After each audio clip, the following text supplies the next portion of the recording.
this is Oscar the Lawyer. You're listening to the LANCESCURV Show. For the thousands in attendance and the millions watching around the world, ladies and gentlemen, let's get ready to rumble! Cause it's a war on the real, baby, look outside. A war on the real, baby, look out. Cause it's a war on the real, baby, look outside. A war on the real, baby, look out. Cause it's a war on the real, baby, look outside. A war on the real, baby, look out. Cause it's a war on the real, baby, look outside. A war on the real, baby, look out. Cause it's a war on the real, baby, look outside. A war on the real, baby, look out. Cause it's a war on the real, baby, look outside. A war on the real, baby, look out. Cause it's a war on the real, baby, look outside. A war on the real, baby, look out.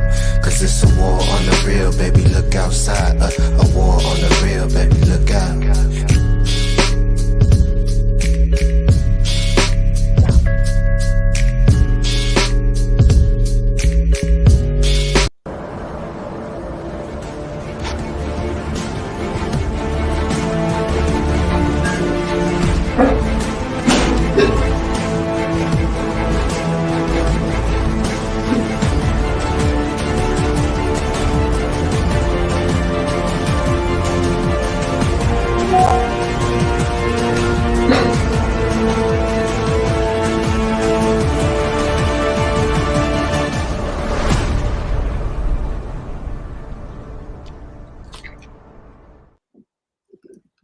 Welcome everyone back to another episode of the LANCESCURV Show, podcast, rant, platform, whatever you want to call it. Listen, y'all, I'm gonna be straight up with you. Because I'm in a raw mood tonight. You're gonna get it raw tonight. Oh baby, I like it raw. Oh baby, I like it raw. Well, we all do, right? That's how we got here. Our parents liked it raw. Even if they divorced each other, didn't get along after that, they did it raw. That's why you're here. We're going to talk about a lot of things tonight. Just let me know how that sound is going. Gina G, Master Glam. Yes, Master Glam. Oyala's Cadence.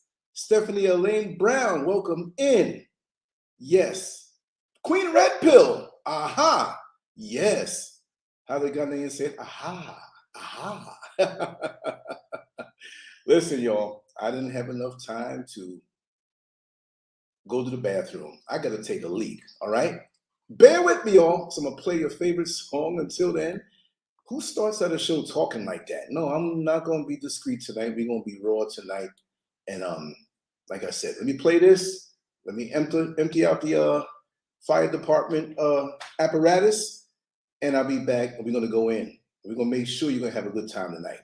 And I'm sweaty. Then you have a chance to wash my face, so I'm gritty with it. So I'm not trying to front. I'll be right back, y'all. Come on, music. Come on. Come on.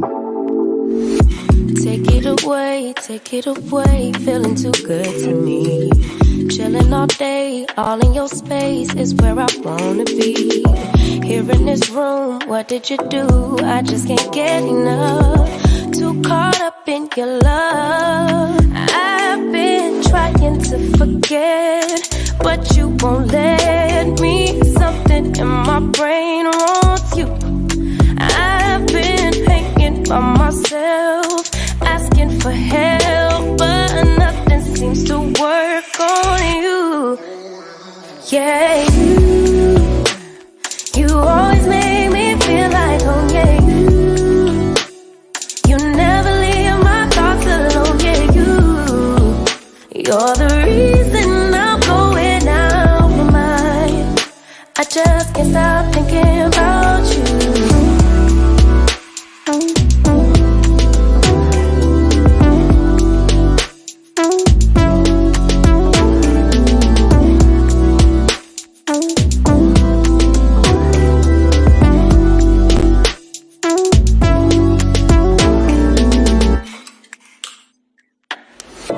All that I crave when you're away, nights are sleepless.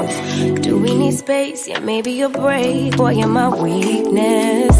Give and we take, the love that we make, it's my favorite drug. Too caught up in your love.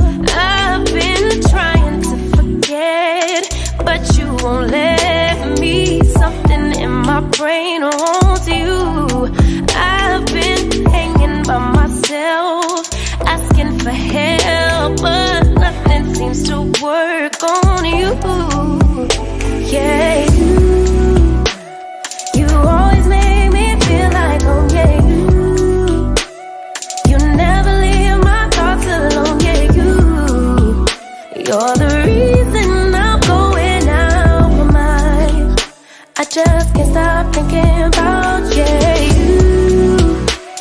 you got me feeling some type of way. You make me wanna stay in all day. You're the reason I can't get out of my head. I just can't stop thinking about you. I just can't stop thinking about you. I just can't stop thinking about you. I just can't stop thinking about you. I just can't stop thinking about you. Somebody put it on her. Lord have mercy. I can't stop thinking about you. Yes, D. Griffin. All the other folks, family I already acknowledged. I'm just jumping on in. Rising in royalty. D. Griffin. Who else? Who else did I miss? Let's see. We're going to have a good night tonight. I'm not hiding tonight. I'm not hiding behind anything tonight. We're going to get it good tonight. Yes. No banner tonight. We're going to go off. No banner, no banner, no banner. Just get the lint off it. How come lint always gets on the microphone? I'm not putting up no graphs. I'm not putting up anything. We got stuff to talk about. Let me know if the sound is good, family. Let me know if the sound is good. Let me know if the sound is good. Is it still good to you? Let me get in the comment section. I can barely see it because it's so far away. Just let me know if the sound is good. I'm gonna lean back here like James Brown used to take the microphone and pull it away, right? Just kind of angle myself up, right? Is it here? Is it here? Yeah, that's fine. I want to see it on air. Ding, ding, ding. Here we go. How's everybody tonight? How you doing tonight? You ready for it?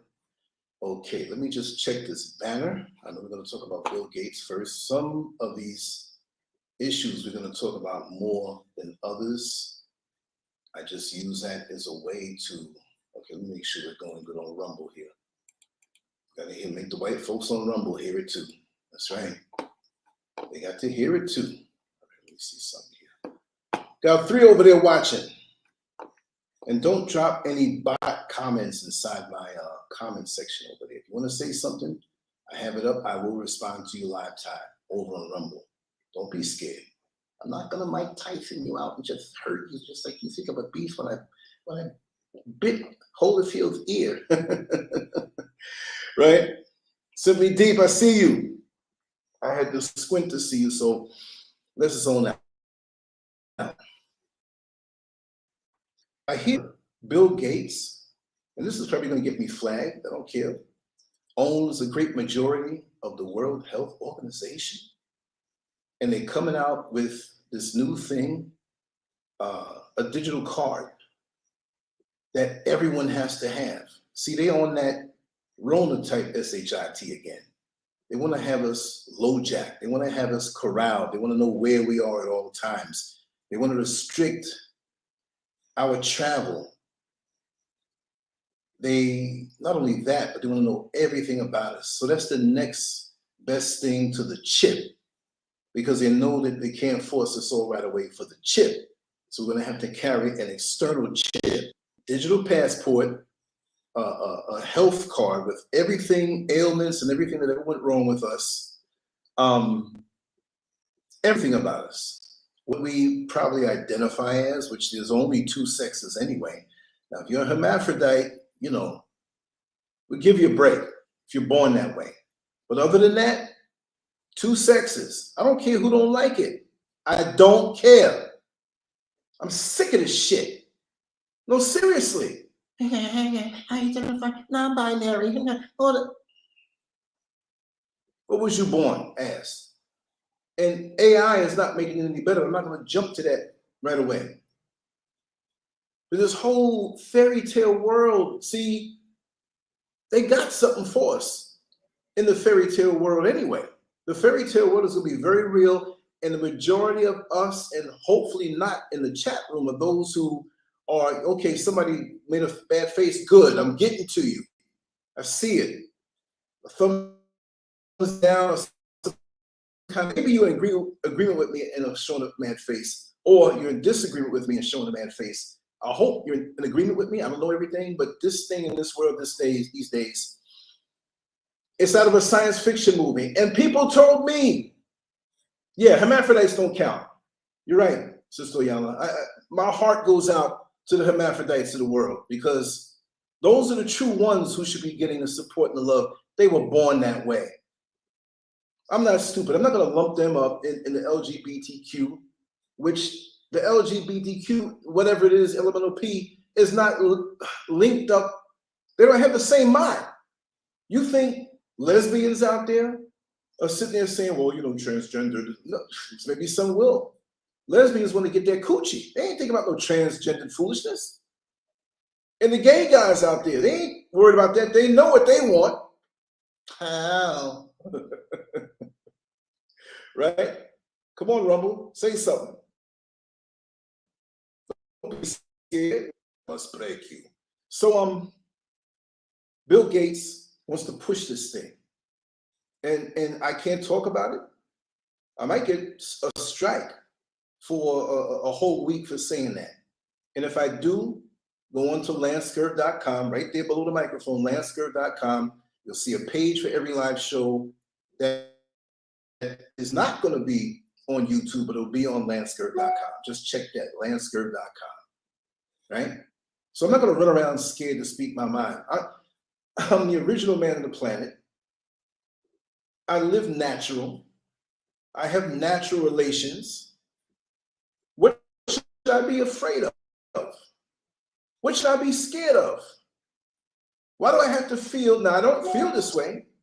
I'm a proud, flaming, straight, heterosexual black man.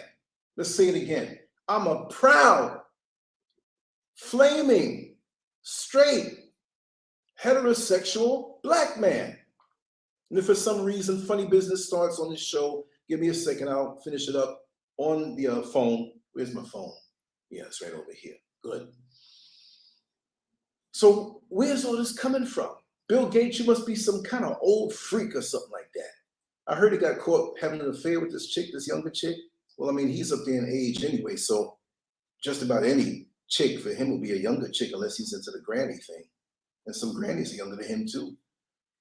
But what is their fixation to lord over us like they're God beside God and want to control us? When you, Bill Gates, cannot even tell me how long you're going to be on this earth. You didn't control yourself coming in here. And so what do you think? See, Bill Gates is that kind of dude that in school, he never spoke his mind. But he would complain about other students on the sly because his family had money under the table and they'd get you in trouble. Hey, Scurvin, what are you doing talking about so and so and so? What do you mean? What's the complaint? Who did it? We're not at liberty to tell you. He's a sneaky character. And those are the kind of people that they will not come out and tell you how they feel. And then when they get older, because you know he never, ever, ever had any type of relations. So he's going to get back at everybody. And he does now, probably. I mean, he had that affair and that wife thing of his. I don't know what she made him choose her. I don't know. It had to be some kind of business arrangement. I don't understand. But he's got some vendetta against the planet. I never got a blowjob until I'm 40 years old. Kill the world. Right? This feels too good. You mean I was missing this? You mean the dumb guys in the hood and those black guys, they're feeling this? Oh, you gonna pay. So with this card, you won't be able to travel unless you have it. See, there won't have to be a pandemic when that card comes around, right? Will the next pandemic come where they will force you to do that?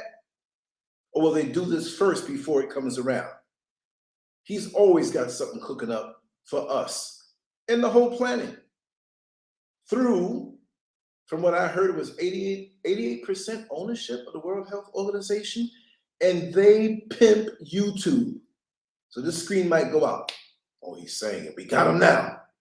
You only got me for a week, and I'll still be doing videos. And then when I'm done with them and you open it back up, I'll transfer all the videos that I did back to YouTube.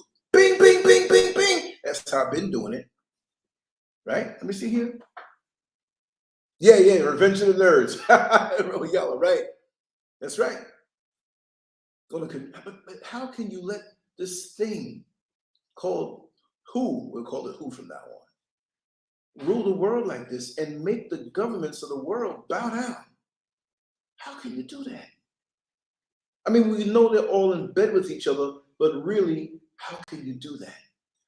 How did you get to this point? And you want to experiment on the whole planet, keep people away from real food,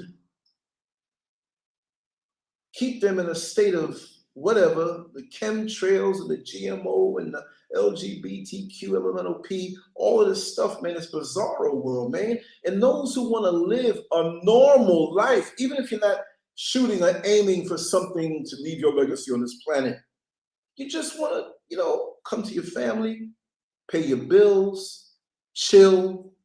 You can't even do that. We get to a certain age and we don't know what retirement will be. Will there be retirement? Yeah, it's not going to be the way that many of us thought. What is it? How can we sustain ourselves the way the world is going? Even break off from the engineered world and go into the grid. We're going to have to go deep in the grid. And we're going to have to really get away from our desire or maybe our lust for the things of this world, the shiny red things that black folks like. Oh, you got to have that Chrysler 300. You got to have them red bottom shoes. You got to have that weave. Nah. My hair grows. I think it's thinning out a little bit now. But when I started cutting my hair, it was full.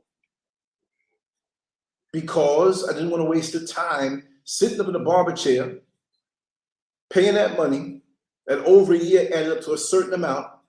So I was on some get away from the things I was connected to back then, years ago.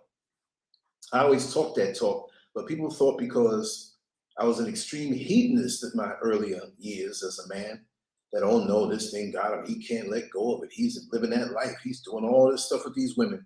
No, I let it go. You can let that go.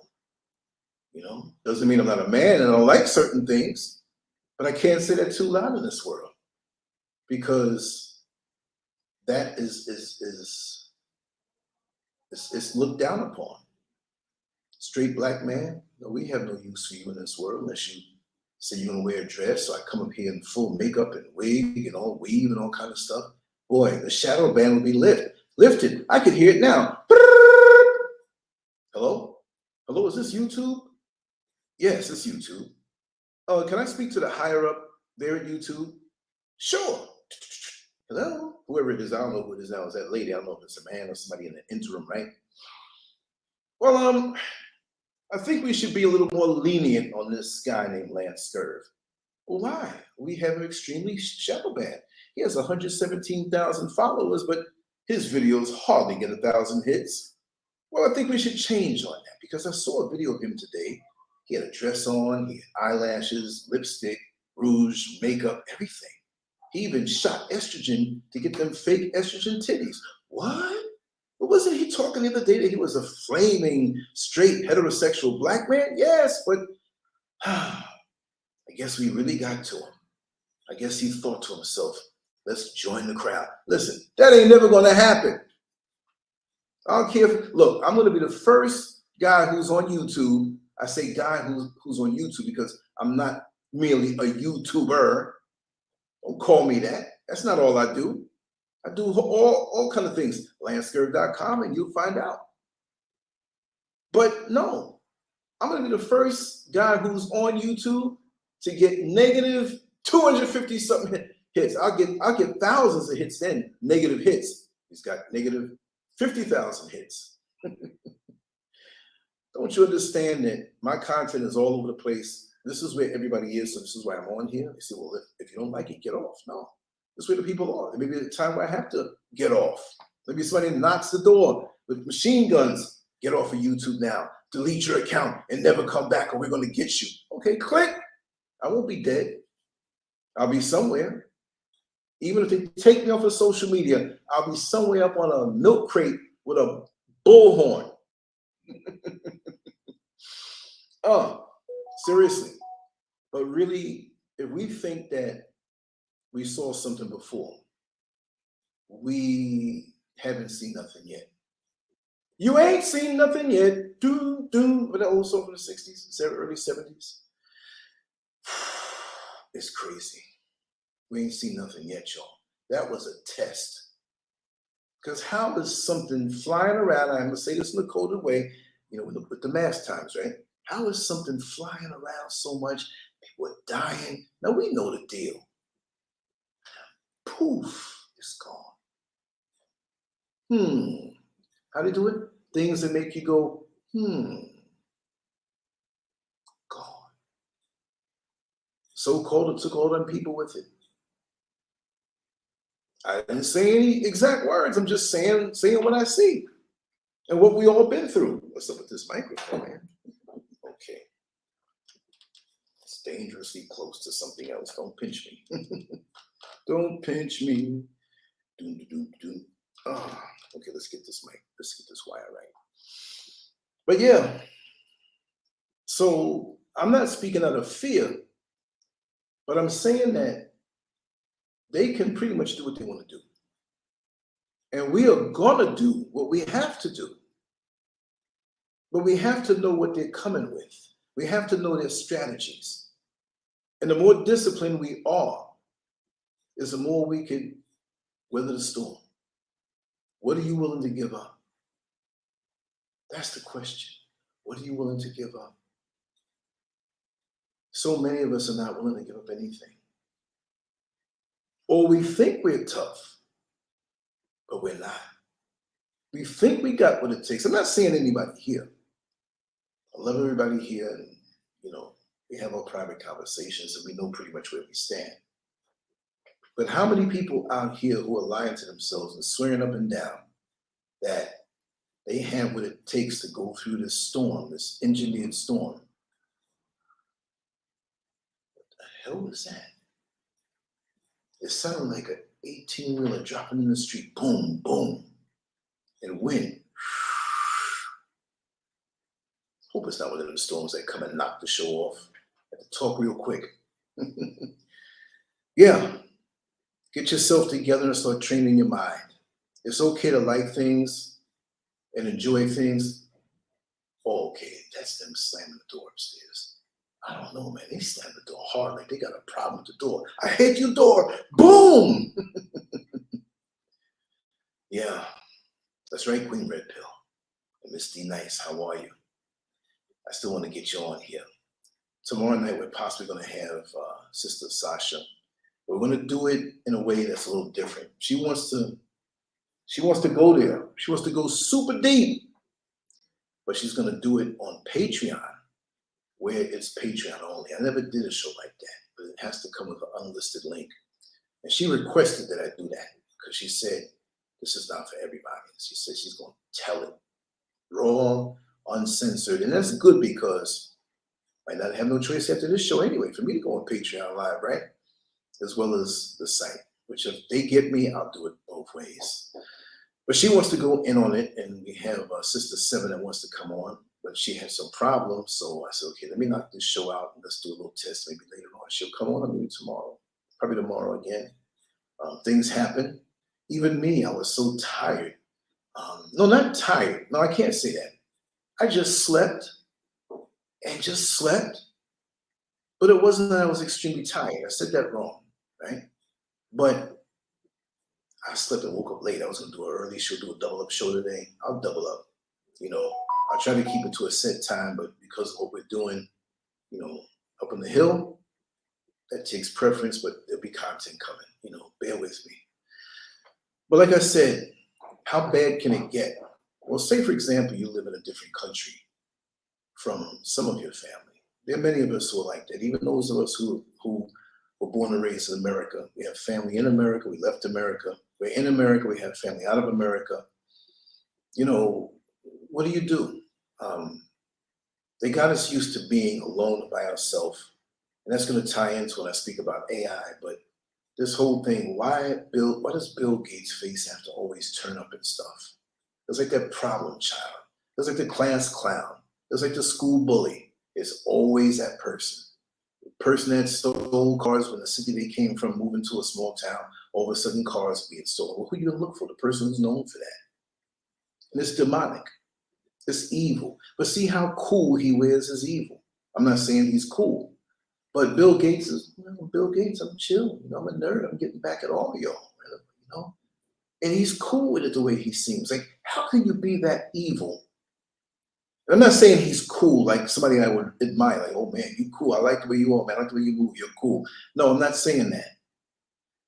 But how can he be so laid back and not ridden with guilt? The man's not human. And if he is, well, yeah, he's humankind. Let's call him that. Bill Gates is humankind. He's not a kind human at all, right? How does he, you know, I'm asking the question. I don't really expect an answer because really and truly we already know the answer. Oh, here he is with his hate speech again. Look, your history tells us the carnage that you've left in your path all over the world. Your history tells us that. You've hidden our history, and I'm quite sure it was worse than what you tell, because you're not going to tell on yourself. You ever thought about that? What they do tell you, which is filtered by them, that it had to be worse because they're going to tell it in a way to make themselves look good or reduce the evil that they actually did. You think they're going to tell it? They don't tell ours. A lot of things I had to find out on social media, and I can't take everything on face value, like on Instagram and little memes about our history, and you check it out. Like, whoa, why didn't they teach us this in school? Because we would know exactly what they are from early. They're not going to tell on themselves. So I'm willing to bet that the history that they exposed about themselves, that little bit, is even worse. Think about that. Especially since they can hide ours. We don't know half the stuff that we invented, not even just the inventions, because we're known for that. Their whole civilization, they had none until they came around and saw what we were doing and took it from us and then tried to destroy it where we don't have it. And they're always there to turn their minds against ourselves, to make us hate ourselves. They came down to Africa and saw the shapes on those beautiful brown-skinned women and the beautiful faces and the way they carried themselves. You see them little memes, little African, what is it, Ampiano or something like that, where the women are dancing, and they may not even be naked. But you see some of them, they're so beautiful. No, I'm not sitting here because I've known and experienced such beauty in my lifetime. I'm just saying, when them others see our women on those things and they look at their Bill Gates wife looking creature laying in the bed, you're mad. They don't want us to have that. They want to turn us away from those beautiful sisters. And I'm not even just saying this for sexual reasons. I'm saying the beauty, the awe-inspiring beauty of our sisters, mind, body, and soul. See, when the humankind go home and look at what they got, it's almost like eating a hamburger with no ketchup, a hot dog with no mustard, chicken with no seasoning. Yeah. They can't forget it. And if they do happen to have relations with that two-dimensional backside, whatever, you know what they're thinking about that. Oh, baby, you seem like you're enjoying yourself. Yes, because I'm thinking about that chick, that black chick, that I saw in the mall. That's how it works. They don't like you. That's why they want to split us up against each other. Have us on YouTube hating on each other. Have black men actually talking about how they don't like black women. Have black women talking about on YouTube and on the social media platforms so the younger kids can hear it and continue the madness on how you don't like black men and they're no good. All that mental technology embedded deep in our mind. We hear our aunts and uncles and, come here, son, let me tell you about these women. These messed up black men and messed up black women. I'm not saying all black men and all black women and men are messed up, but those who are. And they have influence over somebody who's younger, right? And they carry on this foolishness into the next generations because seeds are being planted. Seeds are being planted. My God, what is it going to look like? The garden of our communities, which we only have neighborhoods now. We have communities stretching across the world. This platform is a community. But it's not like everybody's right next to each other. But at least we have this kind of community, and we need more like this. Because not everybody's going to tell the truth. We have some brilliant brothers and sisters here in the chat room, full of knowledge. When I get that forum out, I want everybody to pour into it and speak it without worrying about it, because you ain't got to worry about censorship or nothing. We need something like that. All of us, I'm not saying you or anybody here, we see TikTok, and I got a whatchamacallit. Don't laugh at I know I need to rub them elbows. I know. That's years of work doing stuff on my knees. Keep your mind out the gutter now. I'm talking about the legit stuff. But there's so much we have to do, and it seems like our minds are just not even desiring to escalate up, ascend up. No desire for it, no desire to read. We already in the metaverse, we already with the AI.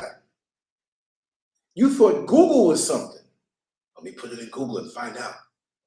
Now you hit something in AI and get a more precise on anything you want to talk about. I love messing with the AI stuff and tricking it. They don't like me. Oh, here comes Lance again. He's get ready for him. He's going to ask a trick question. and they always talk about, as an AI model, I cannot answer this because it's not fair to, yeah, right. We know who programmed you. But I still got the trick questions for you. I always do that. So, Bill Gates, let's see what you're coming up with next. But really and truly, it really will be a war, because you ain't putting nothing in my arm. You're not putting nothing in my head.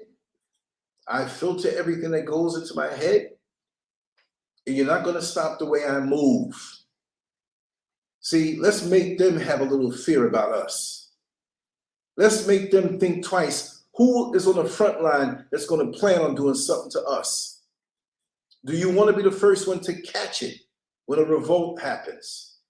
So we're supposed to sit down here like ducks and not do anything and let you take over our lives. We have the right, birthright. Not even, oh, you gave us rights, we had to fight for the rights of your government. No, you're going to fight for nothing with stolen goods. You come to sell these stolen goods, I might bust you in the mouth and take it. Who you going to run to? But they set up their own little government that takes care of them. America stole it. And the Native Americans, or natives who are here, right? They have the right. They were there first, and some of us. It's not like I don't think some of us weren't here. We're all over the world. And again, I'll say it's planet Africa. So it kills that this against that, and I'm indigenous and you're not African. No, you on the planet Earth. So what if they call it the planet Africa? What you gonna do, jump up and go up in the skies just to get away? I don't want to be, because you've been taught that Africa's nothing. That is nothing but animals running around and dumb people running around. We have a lot of stupidity over here in the brainwash thing. We talked about that. But for you to not want to be who you are, unbelievable. All the great things, see, you weren't taught things. You were taught that Caucasian was the one, so you want to be all up next to him and identify with them. I want to be who I am. I know there's some of them in me through lineage. I know that. I found that out. But I mean, it doesn't take much to see that. But what about my soul? Who am I at the core? Right? I might be like a mango who's not as ripe as the next mango, but I need a little more time in the sun to get more ripe. But I'm a mango. You see what I mean? And all this stuff we shoot at each other. All of this hate that we shoot at each other. That's why I'm basically a hermit now. I've always been hermit-minded. And you know, when you look at the back of electronics back in the day, back in the 80s, you had the auxiliary, left and right, and this is one for CD, and this is one for the tape recorder, whatever. I've always had the hermit, you know, I want to say hole, that sounds funny. You know, the input. I can entertain myself. I was doing it earlier. I mean, Mrs. SCURV is here. She's a little under the weather. She stayed home for the last 2 days. It's not a full-blown flu, but it's flu-ish. Plus, she pushes hard. And I'm like, listen, sometimes you need to sit down and rest, right? And that's something that I've always found it hard to do, but I'm learning to preserve myself because out here in this world, think about it. What you do now with your body, what you do now with what you eat, let's just say it's going to show up 10 years from now, 20 years from now. When you're younger, you really don't think about that stuff. Yeah, I'm invincible. You're old. I was young. I thought people 35, they're old. When I was in elementary, 35, that's old. I'm not hung up on the chronological age. All I'm saying is that nobody got old and turned around and got young again. Unless you think you fooling yourself, cutting yourself up and Botox and all this stuff, that's going to fall. I'm talking about how you feel. A lot of people chop themselves up and they're like a dead body, all blown up and looking, having youthful traits, but something looking wrong with them, but they have no life force. They have no presence. When you have life force and presence, when you walk into a room, people are like, something about that guy. Let's investigate further. Everybody doesn't have it. Some people do, some people don't. But chopping yourself up ain't gonna get it. You chop up vegetables, you know, make it look good. It ain't gonna have no more nutrition than what's originally in there. But we have it, that thing, but we give it away, following behind them with their practices, thinking that that's the way. They'll lead you to hell. Get back to your natural foods, your natural way of living, your natural woman if you're a man, your natural man if you're a woman. Stop running behind and diluting yourself. You're diluting yourself. You making lemonade, you got a little honey, that thick, dark honey, the good kind with all the vitamins in it. Squeeze a little lemon juice in there. What do you do? Pour the honey on the ground and think it's going to get inside the glass and make it sweet? You better put that honey in that glass. You better put your sperm, brother, in that system. As long as you're in agreement to make a child and build a family. They don't want that. Because this is what this thing is all about. It's really about us. It's really about us. They want to kill us off. Is this a paranoid rant? Well, if you think so, look, people called me worse things 15 years ago, 22 years ago when I first got online, and we in these chat rooms, man, you crazy, man. You crazy. You a conspiracy theorist. It ain't never going to be like that, man. America ain't never going to fall down. We got the strongest military. And what good is it doing you? We ain't got no military. So what does that say about you that you bragging on somebody else's thing? America's the greatest country in the world. But how do they live? What kind of spirits are they housing? If there was a house full of homos around the corner and you see me coming out of there 4:30 in the morning, pulling my zipper up and wiping my mouth, how that look? I'm gonna be in that house. That's not me. But if you keep seeing me, then you're gonna say, hey, Lance, you know, what's up? You part of the alphabet boys? Nah. So look at America. Look at the kind of spirit. See, it's being revealed now. And we still have some people who are holding on. They're holding on. They're just holding on. It's not all of them. They're all not like that. Some of us are just as bad. But we learned it from them. It's crazy. So be careful who you're dealing with and check their mind. Check what they're all about. Check what spirits are housed in their body. You never know. They can give you that little face. You say, oh, they're cool, they're nice. Yes, I just finished reading the autobiography of Malcolm X for the 158th time, and I support this and I support that. And all of you Black Lives Matter people who are duped, pushing that thing and sending it off, I knew something was wrong with it. Now it came out. Where are y'all now? Who supported it? It's a hashtag that I have used in past tweets or things on Instagram, so people who have followed them, it would go to them. But I wasn't supporting it. We too damn gullible. As soon as somebody comes forward and says, yes, this is for Black people, and the real ones, you don't support. What's that? You got a cool radar inside of you. Oh, this is real, so we got to get away from it because it's going to hang on a white man. And you run to the fraudulent stuff. What's wrong with us? What's wrong with us? On the bottom rung, I don't care how many of us seem and appear to do good and do better.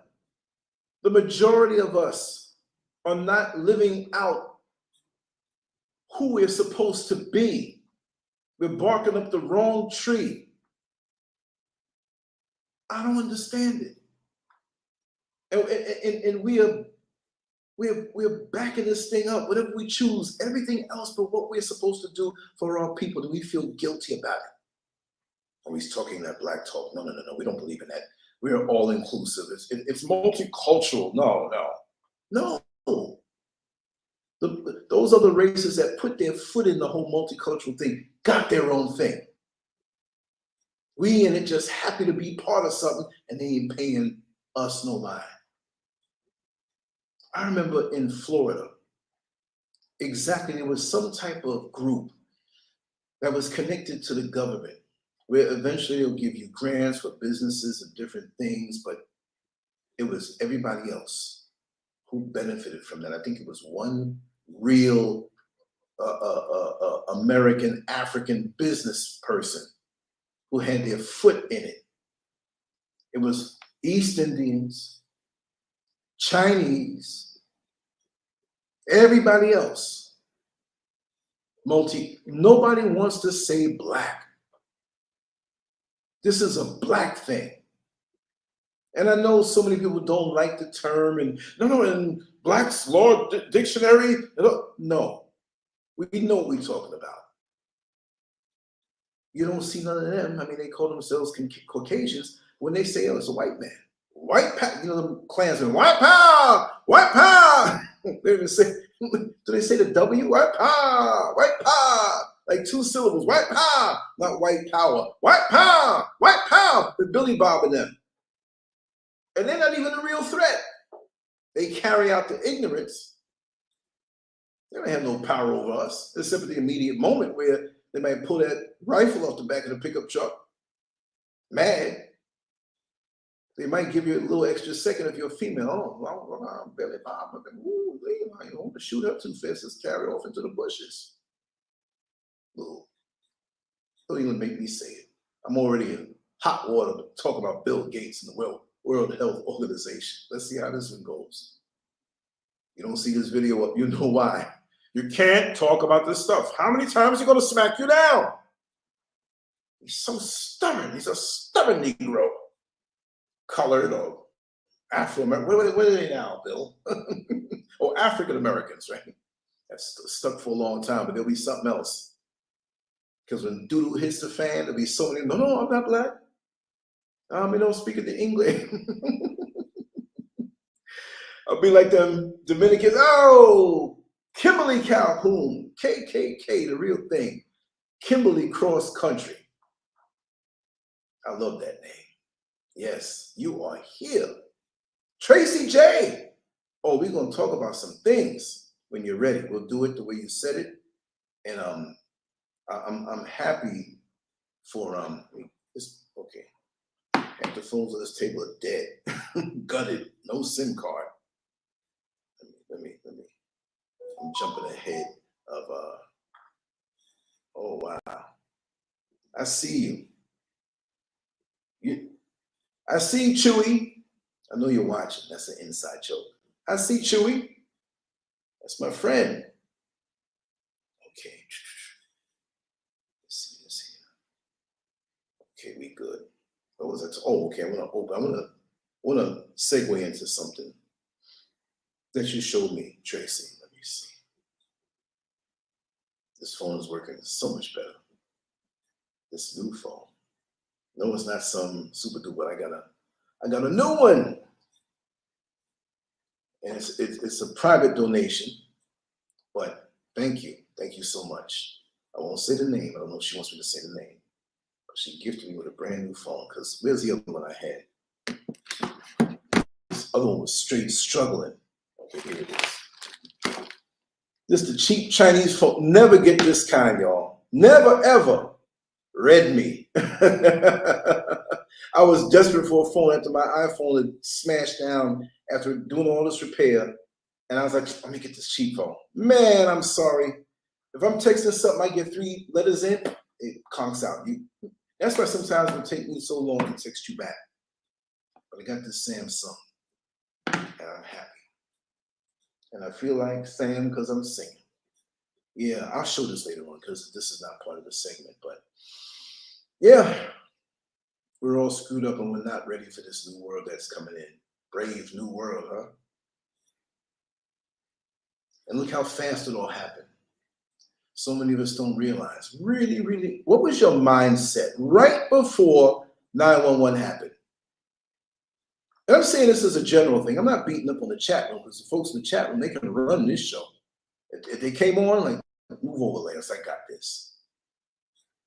That's why I'm so proud. And I always say I'm the happiest man on YouTube because I have the best chat room family.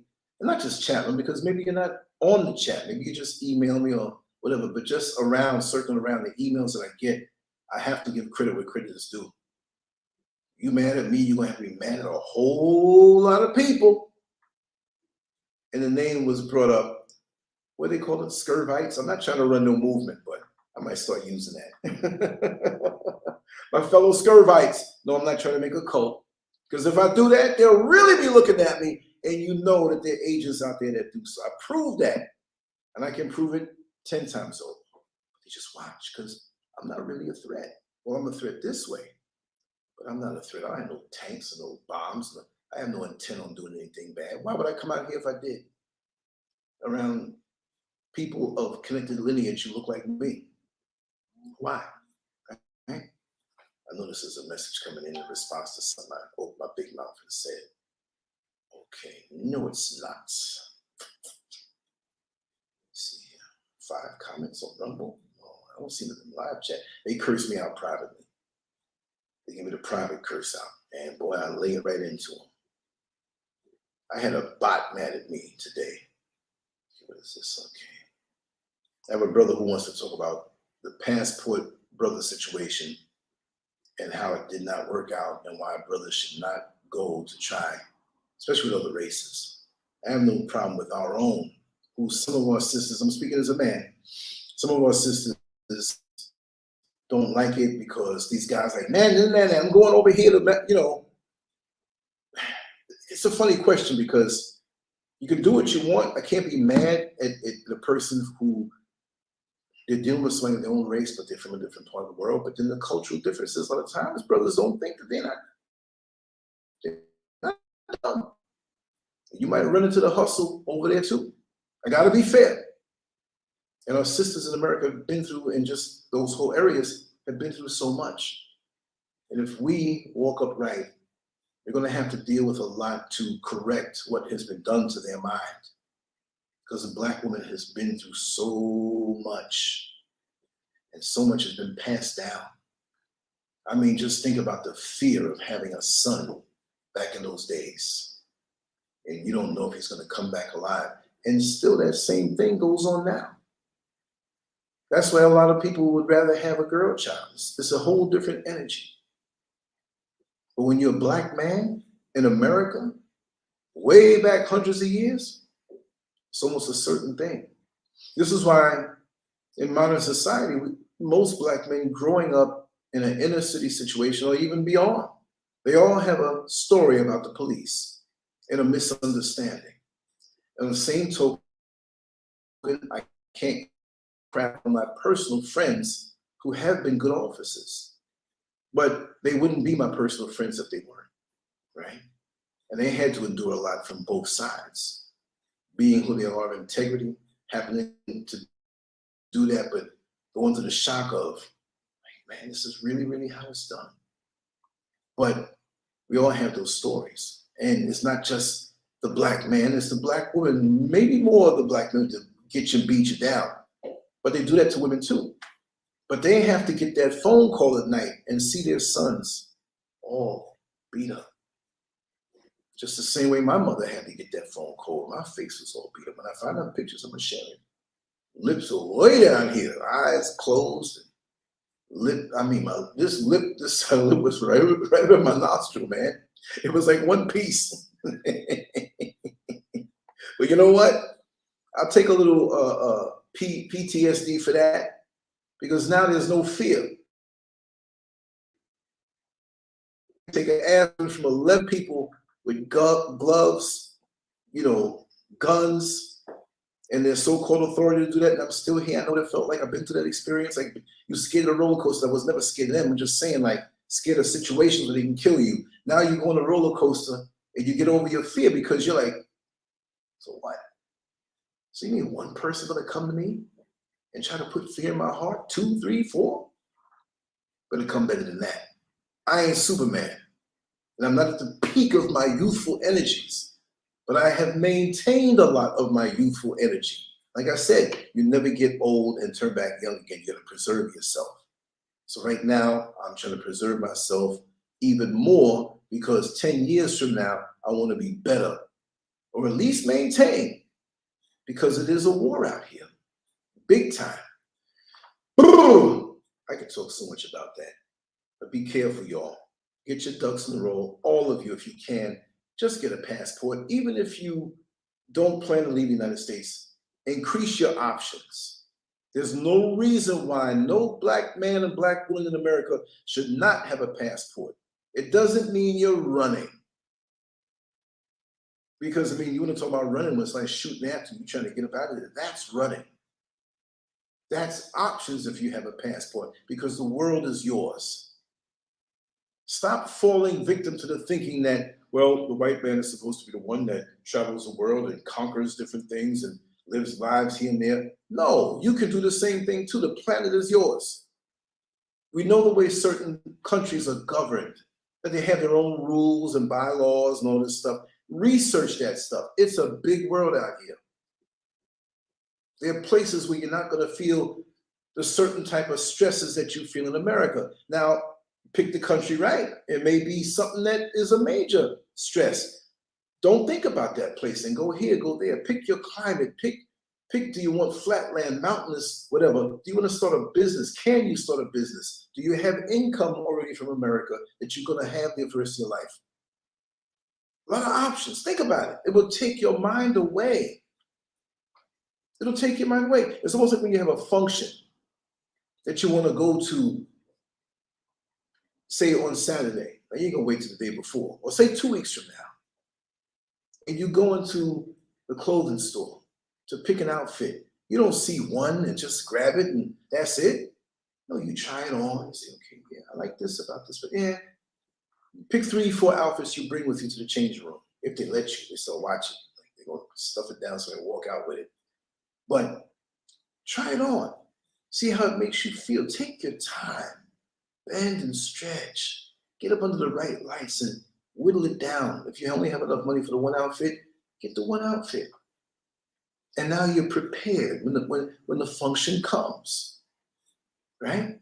Worst thing is maybe you don't have as much clothes. You're trying to mix and match something that, I had a wonderful wardrobe before I gave it away before I left America. I'm like, man, I should have held on to a couple of them pieces, right? But no, it all worked out good. It all worked out good. But be prepared. Keep your options open. We have the greatest gadget in the palm of our hand, the phone. We can research all kinds of things. But like I always say, that when you go on the history of most people's computers, narrow-minded, narrow. It's just but a few things, the places they go to, ESPN, some Hollywood guy. I'm not saying anybody here. I'm just using that as an example. The creatures of habit. And then when we happen to get on YouTube and see something different suggested, and we just happen to click on it, and we're like, so amazed. Wow. You mean there's something more to this world? More than just going to the corner store? There's more to this world than just going to the local bar? I'm not saying this is where we are. We have brilliant people again here. I'm just speaking. I'm going to say it. It's going to piss people off. I'm not saying all black people are narrow-minded like that. You got to be brilliant to survive in this hell of America. There's always a catch. When it seems like you're making a gain in something, here's something else coming to pull it down. It wears us down. It didn't bother me because my mind was never in the system. I'm like, I got my outfit. I know I'm going to be good when the 2 weeks come because I'm going to be at that function.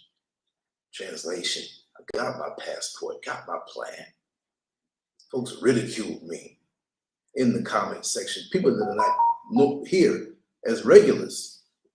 And maybe one or two disgruntled person who made a new page. Oh, you're always mouthing off, SCURV. You're not going anywhere. You probably don't even have enough money for the ticket. Where are you? I want to talk to you. What happened? Oh, I can go down that list. There are people that came out here that don't even have a dime in their pocket freeloading. They don't have no money to build a house. Where? Come on now. You got to see it every day. What happened? And there's always that one who's riding in the passenger seat. And those are the ones that don't have a dime. I would never say that. I would never be condescending that way. It's just, that was a personal joke, y'all. I ain't looking stupid. Never say what no one can do or can't do. Never put limitations over. You just don't know a person's situation. You don't know what's in their heart. I wouldn't dare.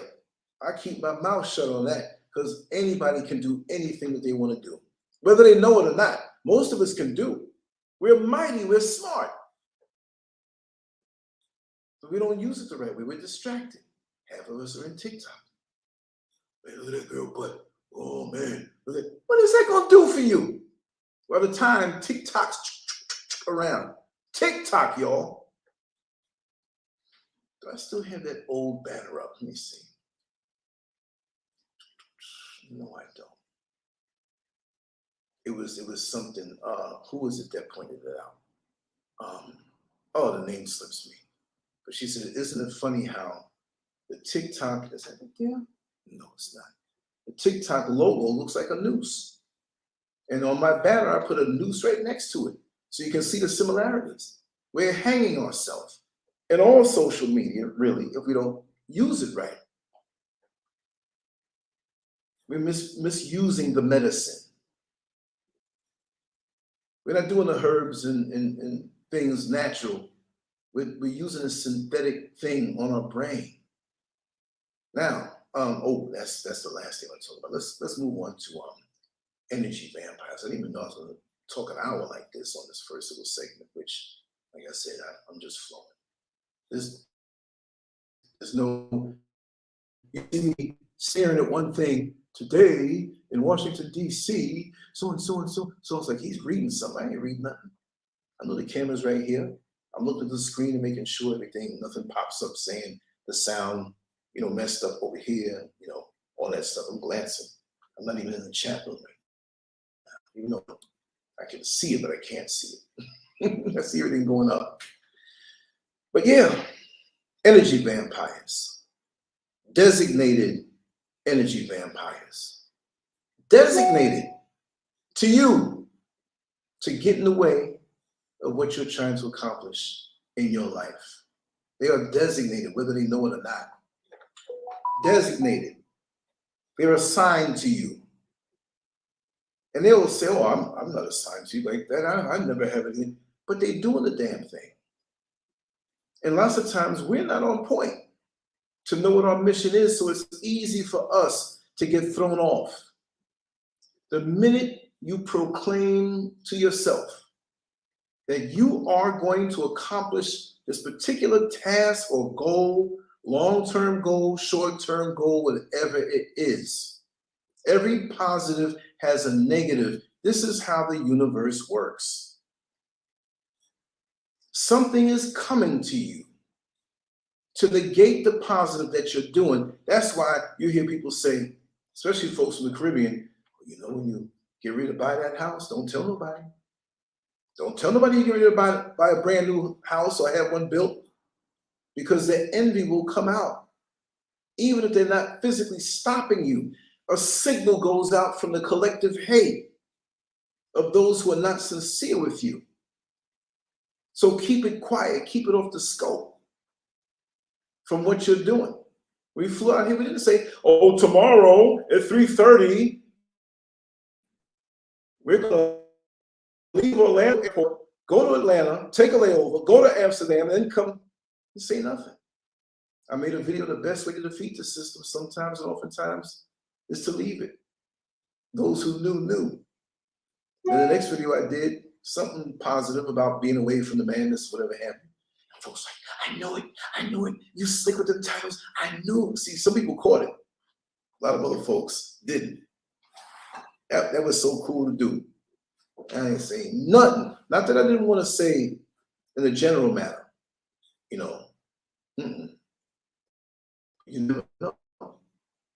You keep that collective hate on you. When you're flying up, you don't want to have no hate coming at you in a negative way. Them hate beams, and here come the plane. No, we don't want that. We don't want that at all.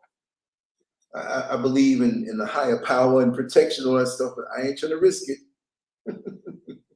And during the turbulence, I'll tell you one thing, boy. I was doing some male Kegels, right? I mean, I could have chopped off diamond in that bad boy. Woo, turbulence. Got up, the butt cheeks couldn't hang the right way. They were all tight too. Like when you're riding on one of them skinny bicycle seats and everything is tensed up.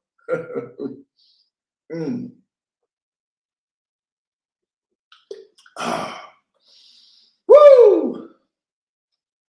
Just like music. See, in my brain, it's always music popping in my head. So I'll be talking for 5 minutes and bust out with something. That's just how my brain works. I have to be free. I have to be me. I'm coming out of the closet as a SCURV, a flaming, straight, heterosexual black man. Just to even say that. We're going to make a t-shirt with that on. And they'll be mad. They'll be walking past you. What? I ain't confused. I'm going to say it that way. But I love all of my brothers and sisters, but you got to get your game straight, because getting into all of that is going to pull you down. You're going against nature. You can get mad. There's one who trolls me. I forgot what his name was. He got tired of trolling me because I ain't give him a break. I need to get on your show so that they can hear another opinion. That's not accepted here. It's like a place that says food stamps ain't accepted here. Just ain't accepted here. You got the whole world. You ain't convincing nobody with that foolishness, that mess. No. I didn't waste my time. I mean, there have been some that have come on the show and they weren't pushing that. One time I had a show, a whole bunch of them. And I said, okay, these are the rules of the game. Still couldn't bring a valid point, right? And the one that I had that I would have on again is the one who was there by the nightclub in Orlando. Keep forgetting the name, y'all. Help me with that one. I used to drive my bus when I did the 40 route, goes past there every day. The one where they had all them killings and stuff. And I used to ride this guy who was he was doing security there. a little bouncer. And he got caught with a shot against his skin. It grazed him. He pulled up his shirt and he showed me. That's the whole. I gotta pull that. Well, he never got on camera, and I had it set, but he had to leave to do something. He was gonna tell what he really saw, and that probably would have got me banned, right? But one of the guys was there who got shot up, and he saw some things too, and it was very, very demonic, that whole situation, because this one black man, he came to my house.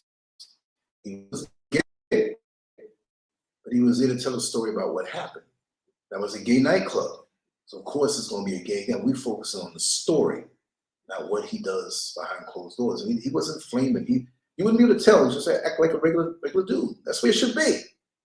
And all that. Come on, man, get away with that. You got testosterone in your system, man. You ain't supposed to be acting like that. You ain't supposed to be doing them things anyway. But like I said, we had to cover the show, and he did. And he saw two shooters. He was shot from one end and shot from this end, and sort of one, yeah. So it's a lot. The other guy who was doing security there, he was sitting with the shooter. 4 or 5 of the security guys before the place opened up. The shooter was right there with him, and he showed me pictures in his phone. This is what, man, I wish I would have got that story, because you would have seen something different than what the news wants to show, because it was right there. Unbelievable. And he said that the guys that were in security that were shot and killed, and the body was right there. And all these bodies piled up on each other. And as the news got around, because they were locked up in there for a while, I don't know why I'm telling this story. I'm just going to tell it and come right on back into energy vampires. But the amount of cell phones that were going off, because family members heard about what happened in the nightclub, and all these cell phones that were just going off. But the meanwhile, people who were half alive, I'm not making fun, but they were moaning. Music was off, quiet. And because the dance floor was pitched a certain way, not extreme like where it goes into a drain, but they had certain areas where it was pitched and the blood built up, and you saw the blood. There were lights on in there, right? You saw all this blood. Cell phones lit up. Some of the lights were shut out. And the people laying over each other. Some were alive and some were dead on top of ones who were alive. And he spoke broken English, but I knew exactly what he was saying. And he said that his cousin was one of the security guys, a little local gig. You don't have to be trained in some martial art or some fighter or whatever have you. Just work the door, take your ass whipping if you get it from somebody, and we get rid of you and fend for yourself. It's a risk. But he looked over through one of the wasn't an open window, but it's a window in the back that he could see outside. And he said he saw his cousin who just got shot looking over and smiling, just looking at him, smiling like to say everything was going to be all right. I don't know. That's what he told me. That's what he told me. But he said he's messed up for life. And they had some funds set up to pay all of them who survived and the families and stuff. I don't know how that worked out because I didn't follow it. But the gay guy, when he came over, I got to pull that up. Just got to remember the name of the club. I drove it, passed it for years. Let me see. Anybody know the name of that club? Okay, I'm going to do a Google search real quick. Maybe I can pull up a little bit of that one, because I know you all like we pull up old shows. Actually, we're still going to go on with the show. It's just going to make it longer. Orlando nightclub shootout. Is there any feedback coming? To this wire. Okay, they did okay, that's the Pulse nightclub, right? Now I just want to know that. Okay, Pulse nightclub. So all I have to do is go on to YouTube and go to my page and see if I can pull this up. Okay, so all kind of stuff popping up in my timeline. vying for my own attention, huh? Okay, here we go. Okay, here we go. Search this open search. Usually have a okay, here it is. Channel search. Oh no, that's not it. Okay, pulse. Keep it simple. It's gonna pull up a crap load of stuff. LANCESCURV behind it. That's a loose wire, y'all. If you hear that feedback, get rid of this one. See that? Keep it in a certain position. Okay, let's pull up everything else. And I want to tell you also that my buddy ZELLE Harris, who did a show about it, and we went right in front of the club. 2 days later, he was locked up because he told some stuff, how they were planning, which is news out there, but a lot of it went over our head. How government entities had planned the Pulse nightclub shooting for Miami because it has a large Hispanic population. But if it was done here, they have an advantage because there's still a lot of Hispanics in Central Florida and a large gay Hispanic community, but Disney along with it, just the whole imagery that this can happen in a place that tourists will say, oh my God, that's where Disney is. So 2 days later, he was locked up. He's out now. ZELLE Harris is his name. Matter of fact, let me see if I can find that one. Because I wanted to, ZELLE Harris. That's why it's getting on my nerves. And I want him to come on. He's supposed to be coming on to the show. Pulse nightclub. LANCESCURV. Okay, let's see what Pulse is. Okay, it's the same stuff. This is weird. You search it a different way, the same exact thing comes up. I'm supposed to go on my own channel here. Hold on. See how they hide and tuck things away? Okay, let's go back to my channel. Determined to pull this one out. Like, why? Okay, let's do this another slick way. I'll try one more time. And it's a different way of searching that I do. Okay, let's go to content. Got a few tricks up my sleeve. I think I'll pull it up this way. If I do, I'll share the screen for a little while. Why is it pulling things up? Let's do this again. Take my name out of it.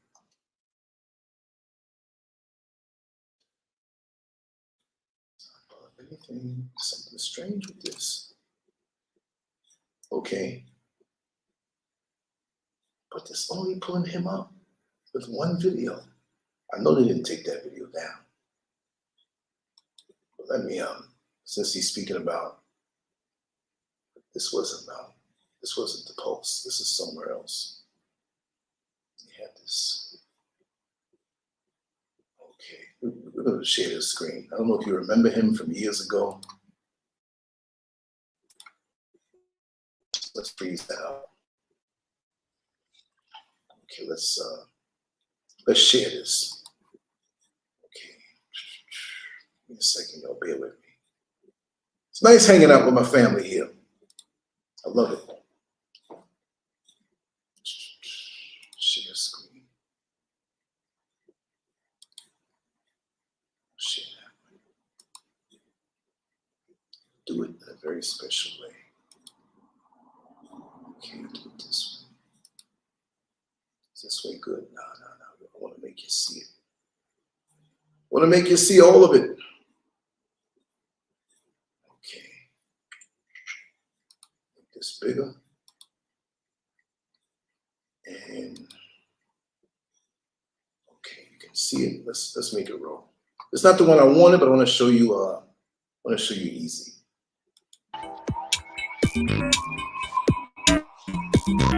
You are now listening to the LANCESCURV Show, the boldest spot on In the street. radio. It's a labor of love, and you make it happen, and I appreciate you a whole lot. You're a real brother to me. As we were coming down Orange Blossom Trail, which in the city of Orlando is really known for prostitution. Yes. So you got women prostitute, and you got guys dressed in drag. Mm-hmm. And what I was saying was I didn't consider myself better than them, but what happens is that when you're out there in the streets for whatever reason, for money, for drugs, you come under that demonic spirit. Mm-hmm. And so we had this conversation about Sodom and Gomorrah, because that's basically what's happening today when we look out just in the world in general. People, there's no shame in their game. People are open. Even in the magazines, I was looking at the Architect magazine, Living or something, and it had 2 guys and a baby. Well, 2 guys can't make a baby. But this is the thing that they're projecting, that it's all right. We know you can't make a baby, but you can adopt one. And to me, I just don't like the idea. But what's happening in these last days, folks, and it's my personal religious belief, is that if we don't have the mind of Lot, we are not going to survive. And the reason I say that was that when the angels came to Sodom, Lot already knew the type of guys that stayed there. They were open about their homosexuality. You had the old men abusing the boys, they're having sex with animals. And so when they told Lot that they wanted to rape the angels that came to visit him, he said, no, don't do this. Take my daughters. Mm-hmm. Those crazed mob didn't even want fresh pussy that was never touched before. They wanted to rape those angels. And I'm telling you, if what we see going on in the world today, if this same-sex marriage, what took place with Jared Fogle, the ex-spokesperson for Subway, if this doesn't bother us, if we're entertained by men in drags, we're not going to make it. We got to have the mindset of Lot. This thing has to be troubling to us, and we just have to stay prayed up. But I'm telling you, folks, you know, it's a husband and a wife, a man and a woman. It is not, how do they say that? It is not Steve and who else? Adam and Steve, but it's Adam and Eve. And so really, folks, you know, especially that's our children that they're twisting. We've got to protect the minds of our children. We have to monitor what they're looking at on their cell phone.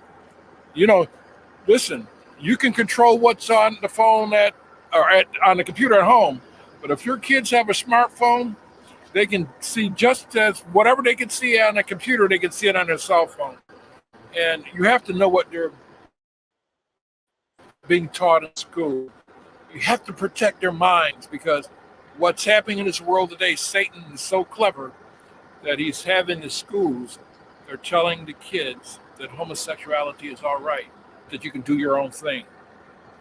It is your responsibility to teach your children and to teach them from the word.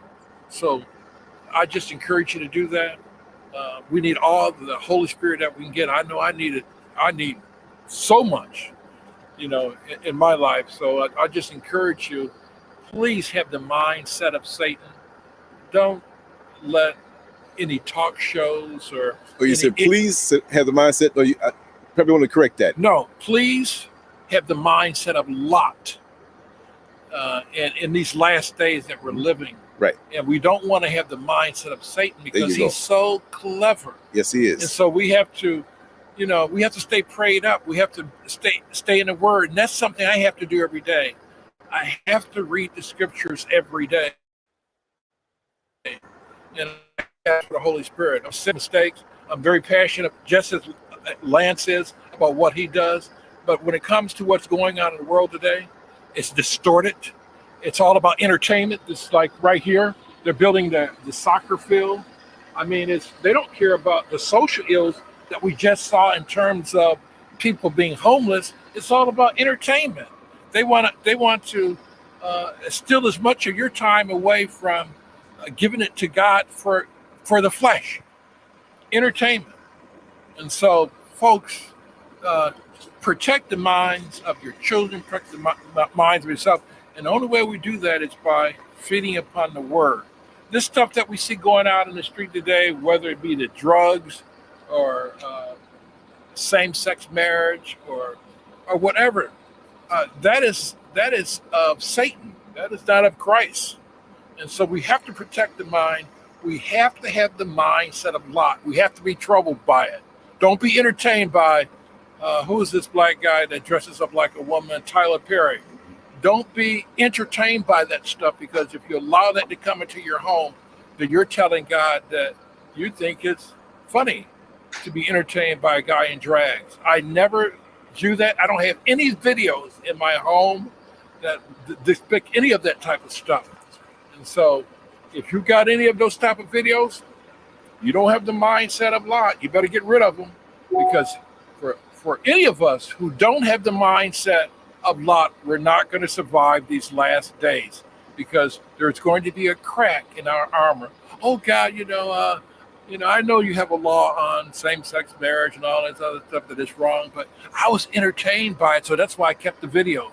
No, get rid of those videos, folks. Making evil fair seeming. Right. Get rid of those videos, and just be careful of what your children are being taught in school. It's amazing. For me, I would tell parents, if you can afford it, it's a labor of love to pull your children out of the public schools, because the stuff that they're being taught there, it's amazing. I wasn't even taught it when I was going to school 30 or 40 years ago. But what these kids got to go through today, that's right. I'm telling you, I mean, you have to deprogram them when they come home. I mean, you know what I mean? So I want to thank Lance for giving me this opportunity to speak what's on my mind. Like I said, this is passion for us. I mean, to go out here and just meet the people, see what's going out, that speak the truth. That's right. And we do this. There's no personal gain. This is what we have to do. Exactly. We love doing this. And so that's right. And like I said, to have a sincere, true brother like LANCESCURV, I'm blessed. We're all blessed to have him. Well, I'm blessed to have you, brother. I thank God for every day that we spend together in pursuit of the truth. And I thank God for that day that I met you on the 21 bus line when I was driving it, and this charismatic man who stood tall. Not just because you're about 7 feet tall, but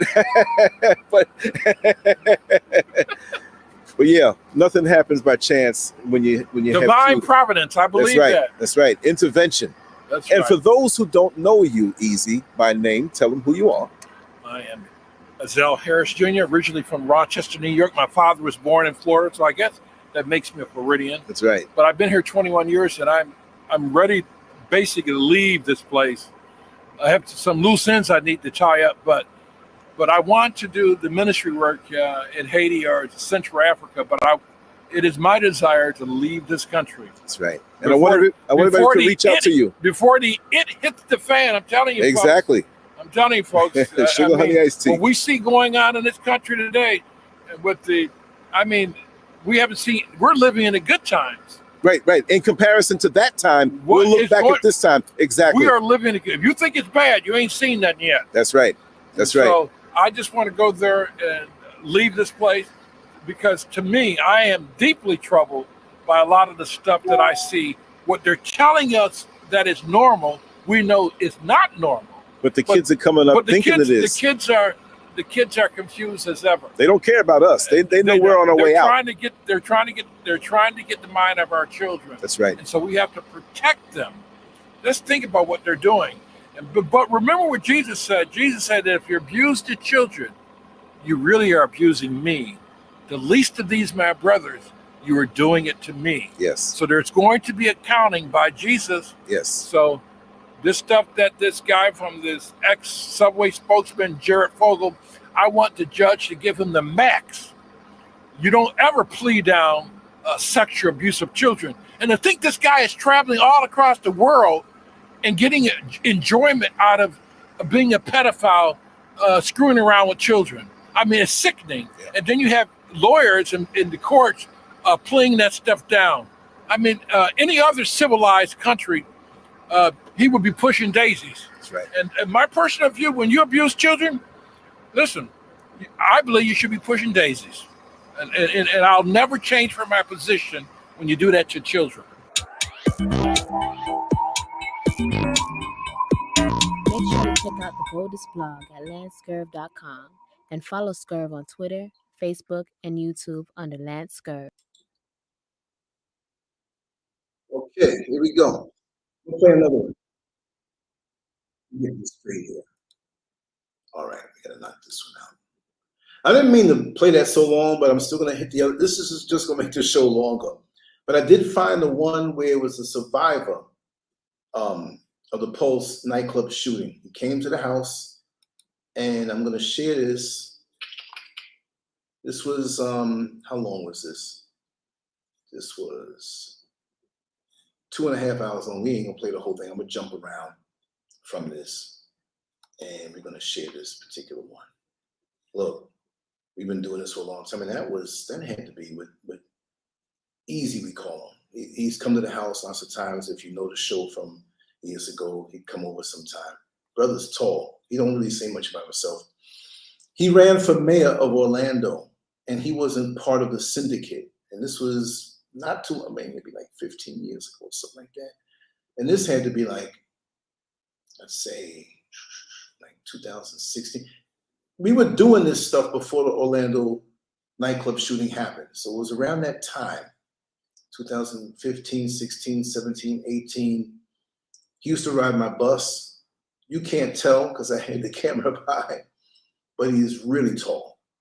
And he's a military veteran. And of course, you heard him mention Jesus. I guess he professes to be a Christian, but he's got common sense. And what we have to do is, unless you're fanatically trying to push one thing on me, like we know people are in different parts of their growth, but look what he said though, about the children, about shit hitting the fan soon, and like that being the good days. Yes, he was committed.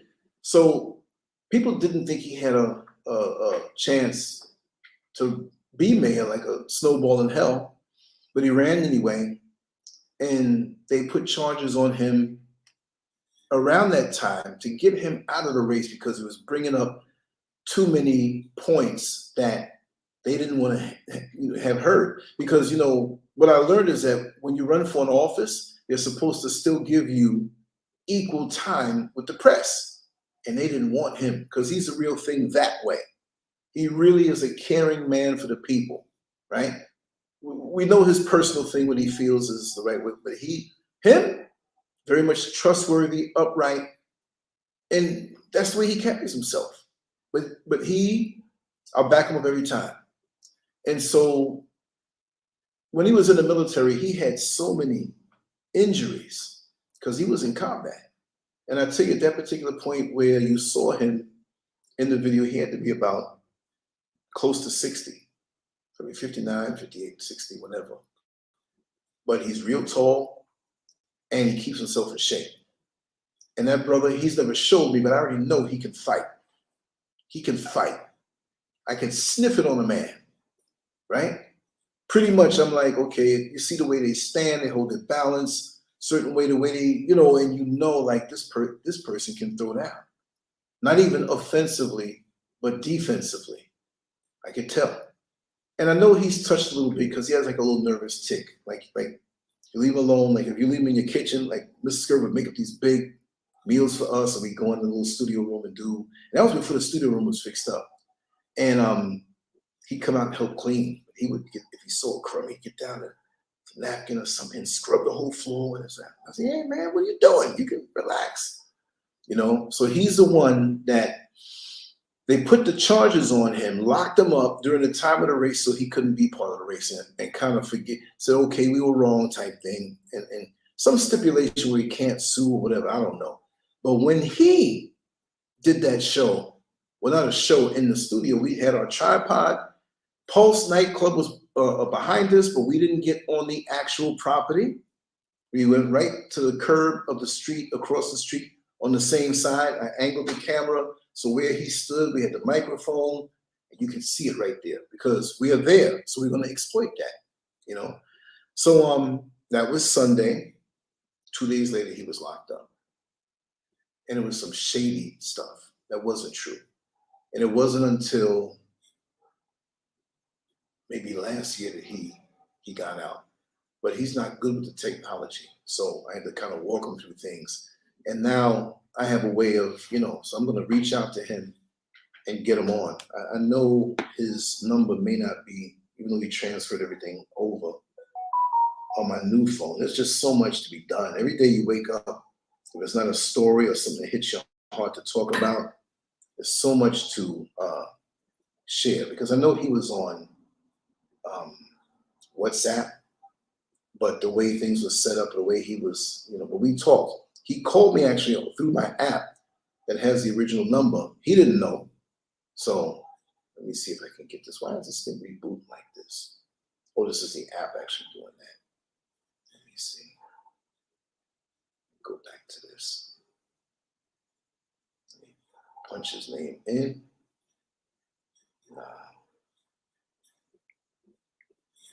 Okay, here's his number. Let's see if I can get him piped in. I'll put it on speaker. Let's see. Turn it up. Okay. Impromptu. It's not loud enough.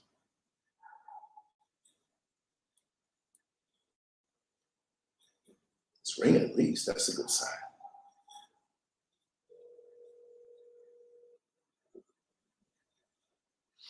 Pick it up easy. Please leave your message for 3214. Whoa, we'll keep that number private. All right. I'll turn it down some. I'll call him back after the show. And I want to have him do some recordings. I would love to have him and Mr. Political on at the same time. Could you imagine? Brother Easy and Mr. Political? Hey, brothers and sisters, this is Mr. Political here. Boy, what I'm seeing now makes an old man wish for younger days. We were talking the other day, and he's supposed to be back on. Let me just give you a little piece of this. Let me see. Here we go. All right. Share it. I'll make it bigger. And let me check the other screen now. Good. That's him. That's him. So we got along fine. This is not the very beginning. Let me move it back as far as I can. I'm not gonna play this whole thing. It's like 2 hours and 30-something seconds, but I'll leave the link. Oh, you're gonna tell me about that. The history of it. Oh, see, and we're live right now anyway, but it snuck up on you. It's like pulling a tooth. Welcome everybody to another episode of the LANCESCURV show. We're here with Brother Keon. And we snuck up on you by surprise because this wasn't scheduled. And we're going to be saying some things because this is my protege right here. This brother right here is my protege. And I do want to say that on this screen, it's a delay. Okay. So don't let that throw you off. What you're seeing over there is live. Okay. And people will start to file in. You'll begin to see them in a while. So he's getting a little lesson while he tells his story because we have a whole lot to talk about. Just want to say, forgive me, people, for the Timberland shirt. I wasn't aware of what that meant to our community. So I corrected it. I got rid of all my Timberland gear, boots and shirts and everything. So forgive me for that.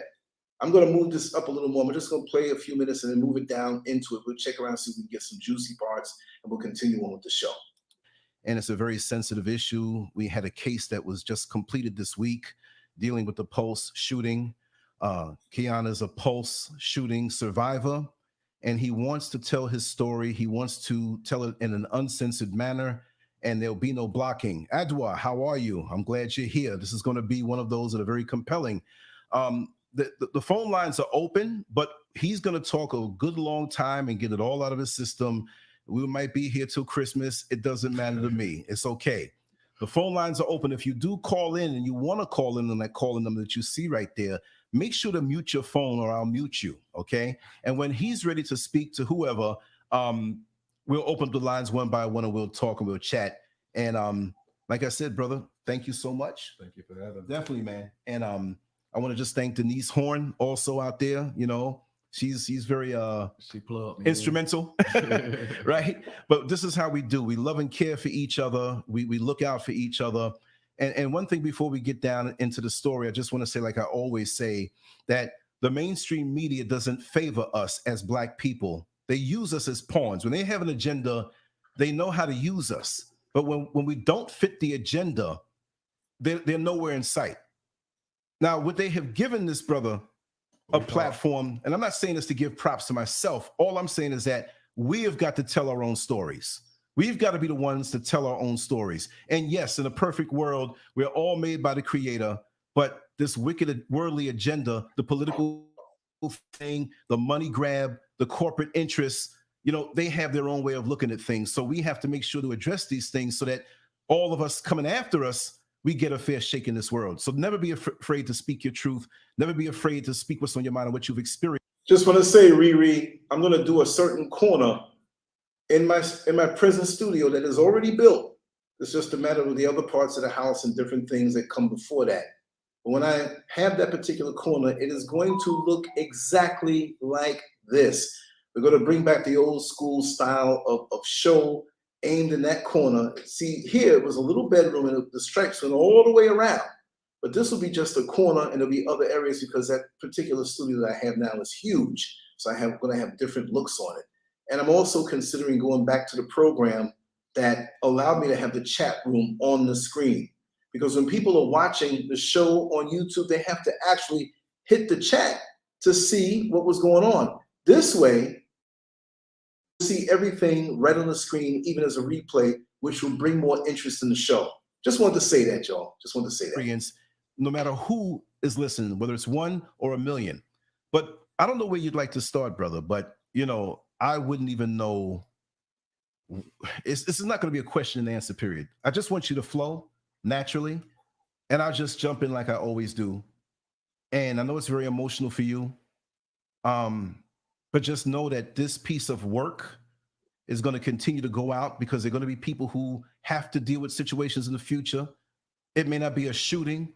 It may be some type of discrimination, some type of hate. And you're going to touch people today. I just want you to know that. Okay. You know? and another thing, real close to the mic, like an inch when you're talking, I want to get every syllable in, and it may feel uncomfortable, but the end result will be worth it. You start where you want to start. We can jump around the chronological format. You have to start, well, I was born in 19 so-and-so, whatever. No, this is a free flow. Well, right? Okay. Well, I should, I'm going to start off with the incident itself. Pretty much I'm the second to the last to be released from the hospital. I was actually pronounced dead twice. My sister had to come in and kind of notify the doctors and the nurses and let them know that I was still living. There was a little situation where the doctors pretty much stated that I guess I was stating to my sister that I had a dead twitch. You know, it's kind of a scary situation for me because I don't know how many other victims that probably could have been alive, and the doctors probably told their family members the same thing, and these kids probably were put in the ground, you know, just by a doctor sitting here telling them, hey, that's just something a dead person do, just have a little twitch, you know what I'm saying? But wait, I don't understand completely, brother. You're telling me that they could still have been alive? Yes. And declared dead? I mean, I was alive and I was declared dead twice. Wow. Because they didn't observe my body fully, you know, because I was I was still, I guess, bleeding from a leg wound. They only noticed the abdomen shot, and they was trying everything in their power to correct that, but I was still bleeding out my leg. So I guess my sister came into the room and noticed that I was still alive. She asked me a couple questions. I did what she wanted me to do. And she ran out, came back in with the doctors, and the doctors as well tried to make me perform something, but they was trying to make me perform with my left foot, which is the injured side of my body. And I couldn't do anything, so they made me the other foot, I believe it was, something, or my thumb or something like that, and put a thumbs up or move your toe or whatnot. and I did so. So they had to, you know, take me off of the gurney and run me back into ER. Wow. So there's so much. I mean, this, you know what? I have to apologize for not knowing how, because we didn't really get into detail before we set the show up. Right. And I'm finding this out for the first time. So it's kind of hitting me right now. Like, whoa. I mean, I know some people lost their lives. Some might have been shot in their toe. And I'm looking at you right now. And for you to have gone through so much like that, this is a miracle. I would say so. I would say so. It's a blessing to be able to wake up from a situation like that. You know, I mean, I'm not. Wow. I mean, I had my brother died. You know, got shot in the back of the head when I was 4. You know, I'm used to gun violence being around the neighborhood. You know, I'm from the hood, should I say? And you know, it's something different when you're just hanging out at the club and you're just trying to have fun, and then someone just come in there and just take lives like that. You know, it's crazy. And I don't know, we're dealing with I guess the verdict today. Yeah, you know, of his wife, and she was acquitted. So it's a lot of emotions with other victims, family members, other survivors, and things like that. And I mean, everybody's in their feelings about a lot of things, but to me, dealing with that lady, you know, she probably, I don't know, it's kind of like a toss-up. You know, I can't sit here and say that, oh, she didn't know what her husband was doing, but, you know, or it's possible that she couldn't have, you know, it's possible that this opens up a lot of questions, not just on them, but just life in general, how people move. Right. I mean, you can be in a relationship with somebody and not know their whole other motives they got going on. Just check the history on their computer. You might find out. Right. You know what I mean? You can be in a relationship with somebody got a whole nother life with a whole nother family, which you'll never know. You know I've heard, yeah. So, I mean, a little sympathy goes out to her too, as well. You know what I'm saying? I'm thinking about the kids at the end of the day. You know what I'm saying? They already lost their father, you know what I'm saying? So it would be kind of hurt to lose their mother as well. You feel me? So I wouldn't wish that on nobody. Wow. Okay. I'm going to ask you, would it be too much to just kind of like go through the steps of how you were feeling that night before everything happened? If it's too much, no problem. It's not too much. Like okay, you know, and I spoke to you and I said the other day how it's like I ran into this guy in public who we started talking, and he was also a survivor of the shooting, but he was working security there. And I was trying to get him in on the show. And you see? Oh, Britton, what's up? I noticed we had the same. I noticed that. Britton, my man, what's up, man? Surprise, right? Yeah. But yeah, Britton, you should be here, man. You promised you was gonna be here, man. But anyway, that's one of my inspirations right there. Wow, because I know I love that brother. Ever since I've been a kid, we've been kids. You know, he's been striving to stay up on his feet. You know what I'm saying? And he actually lived in a wheelchair, like I actually had to live for like a year and 9 months. You know? So I take my hats off to a lot of people that's handicapped. Britain, yes, that moment. You know what I'm saying? Yes, stone face in the house. That's a private name for me because I look mean when I'm on the bus all the time. You know what I mean? I love him to death. Huh? I love him to death. Yeah, man. You got to. If you don't love Britain, there's something wrong with you. You know. But like I said, this gentleman was telling me how, and I'm just adding this little flavor in here because we're gonna go right back on that point. How he was there early, right before it opened, and as it opened, you know, most people don't show up at the door of the club right away, right? He had a few drinks with some of the other security guys. People are filing in. They're laughing and talking. And there's a guy sitting next to them. Not with them, but he's kind of sitting next to them. He was drawn in, you know, because they're telling jokes in Spanish. These are Spanish guys. But what's his name was laughing at the jokes. Like, he wasn't just laughing. Yeah, but I'm going to move it up. So I kind of got caught up in this. So they're taking selfies before they started working. I kind of got the selfies had him in the background. Listening to this whole thing. I'm going to jump it up a little bit. And we'll move on. You know, so people come on it, and they don't just come, because I get a lot of shows sometimes that will say, call out the N-word and whatever, but sometimes they'll take the time, wiggle in. On the 319, every night, I drive right through there, 21, 319. Look, so I'm sitting here trying to wonder. Oh, you know me? Oh, damn. I'm sitting here trying to wonder where I know your face from.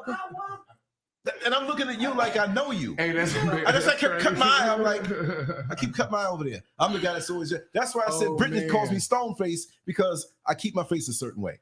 But I'm cracking up inside. Oh, wow. Oh, damn. Crazy. So you rode me before. All the time. Plenty of times. 21 was my bus to get home. Well, you're not showing your face on the camera, No, but I'm sure not. They know me, LaToya. I'm LaToya Williams. Hi, everybody. You know, put your name out here. You might as well come over and sit next to me. Wow. That's my sister. Wow. But yeah. Yeah, I'm looking at both of y'all. I'm like, it can't. Maybe you said Paramount. I'm like, okay. I'm looking at you, but I definitely know you. Yeah. I mean, if you been cross town, you know me. And I know you too. There shouldn't be nobody from cross town. Right. It is. So now you know my alter ego. So when you see me, it's like, yeah, we know there's more to you than meets the eye. I got you. Wow. What she say? Yeah, I'm just. Oh yeah, exactly. But all your life, you got to lose some things.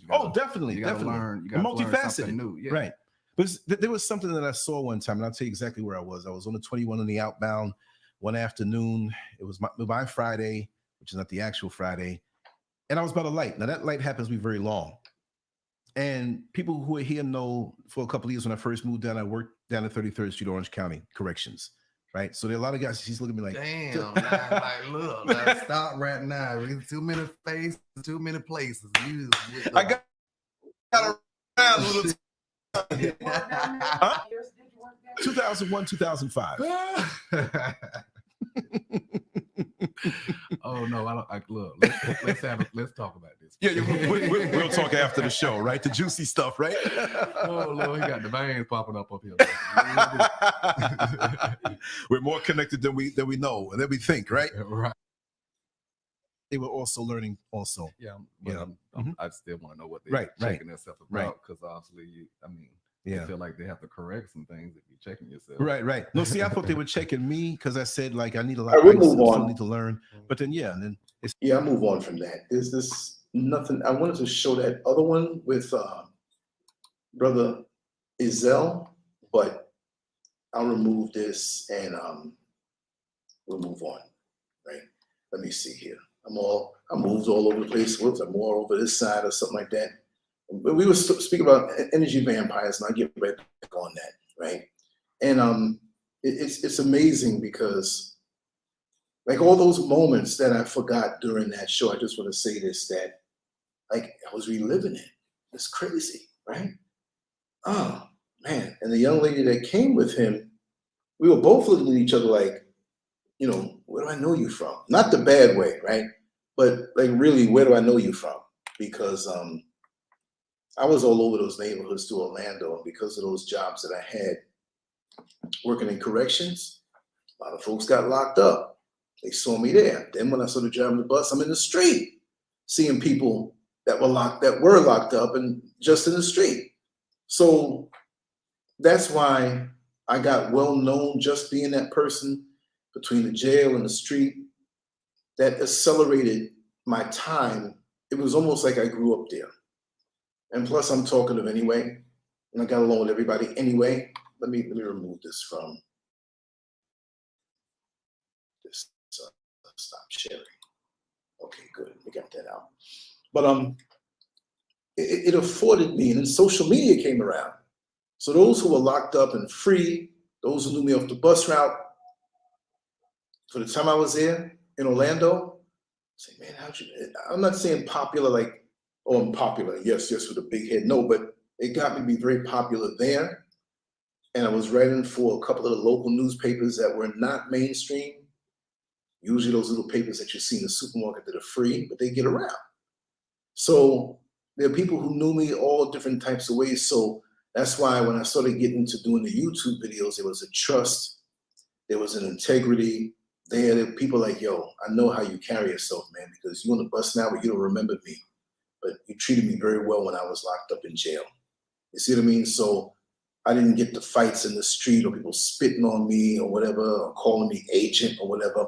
They knew that I was authentic because of the circumstances of me being there and how I treated the brothers working. I didn't know I was going to drive the bus. Imagine that. And I was in some very dangerous situations out in the street. Some situations, you know, people, shootouts, somebody gets off the bus and it's a shootout. There's so much stories I can tell you. When they had that guy, let me get back on it now. This is just going to stretch it out because I'm not going to rush those other parts. So we're going to have a long one tonight. Now, I like doing it this way where I sprinkle a lot of the old work because the old work, you don't get to it because the current stuff is always coming. So nobody really digs deep. There's a lot of good footage that I took on the spot, talking to people impromptu, and you see that I'm like not like a different guy.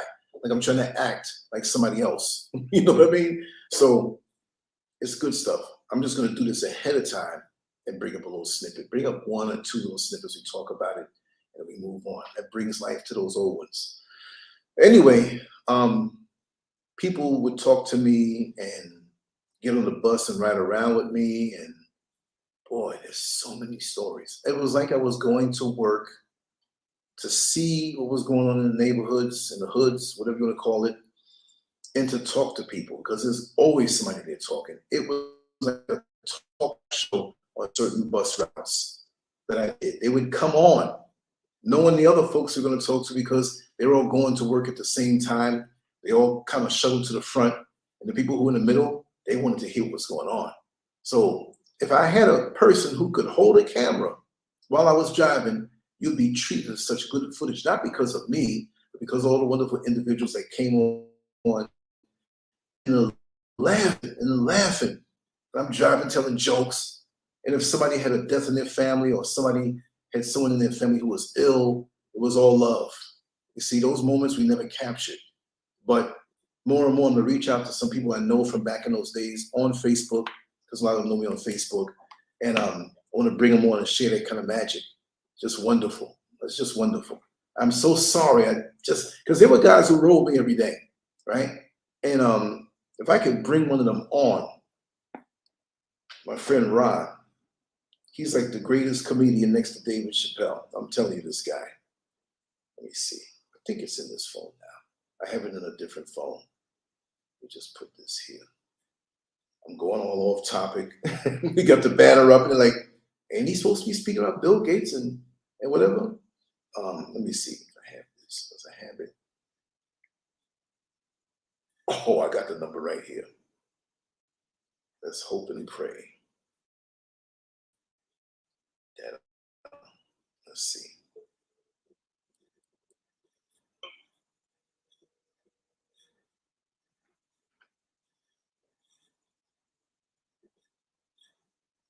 Please leave your message for 407-209-5022. Double double. What's up, double double?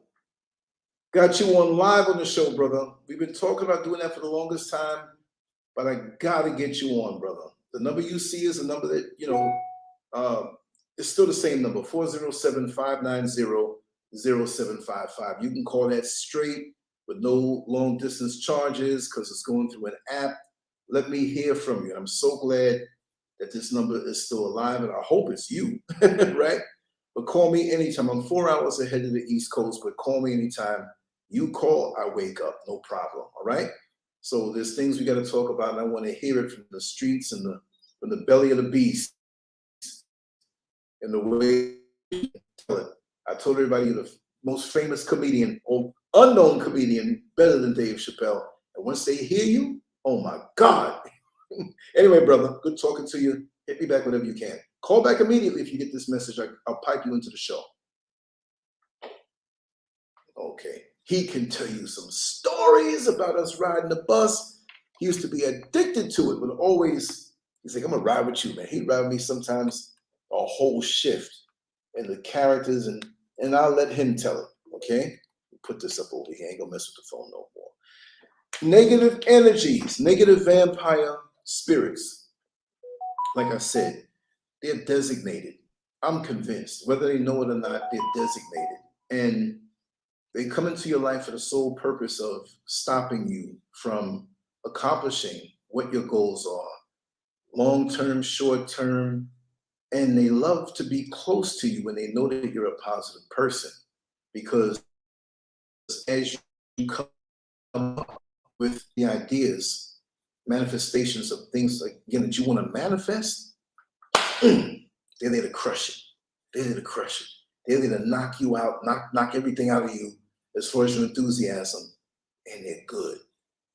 And the funny thing about them, when they is this charging up or what? Okay, it's this one. It's the old beat up phone. They will remind you of the greatness that you possessed years later after they helped to kill this seeds of greatness that are coming out of you. Oh, you know you could have been the best one doing this. Oh, you know you could. But when they saw the potential in you, they did everything they could to discourage you and kill it. And by admitting the talent that you had or a propensity for something great, in saying that, that's to rub it in your face and make you feel bad. Make you feel bad that now, at an older age, possibly you can't or you won't believe that you can do this again. But the way to not just get back at them, but when they do that, go after it.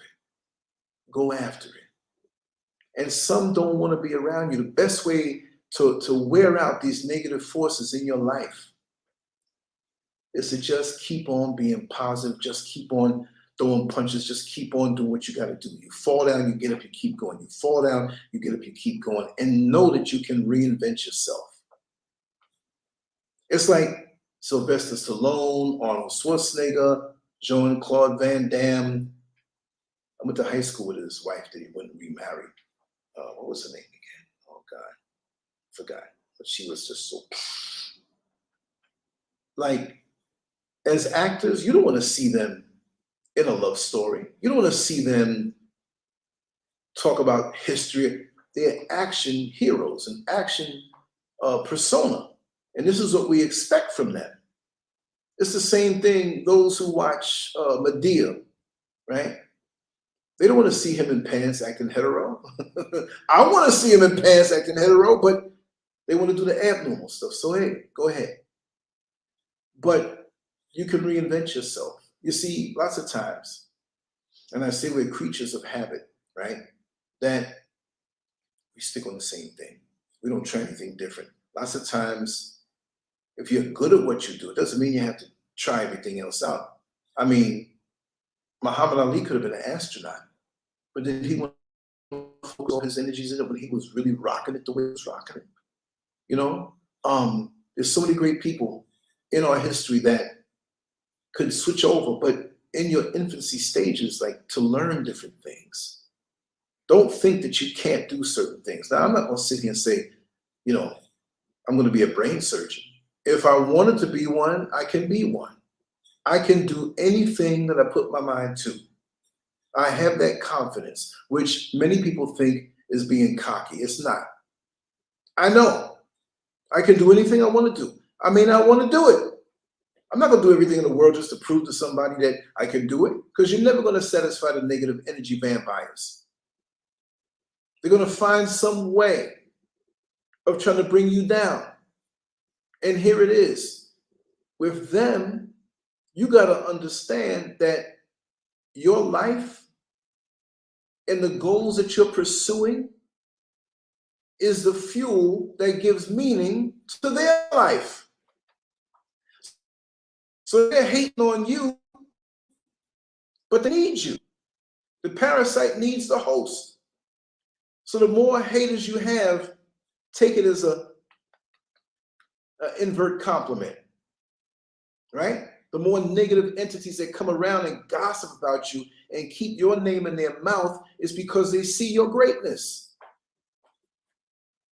And we know they're mad because there's something in their life that they couldn't manifest.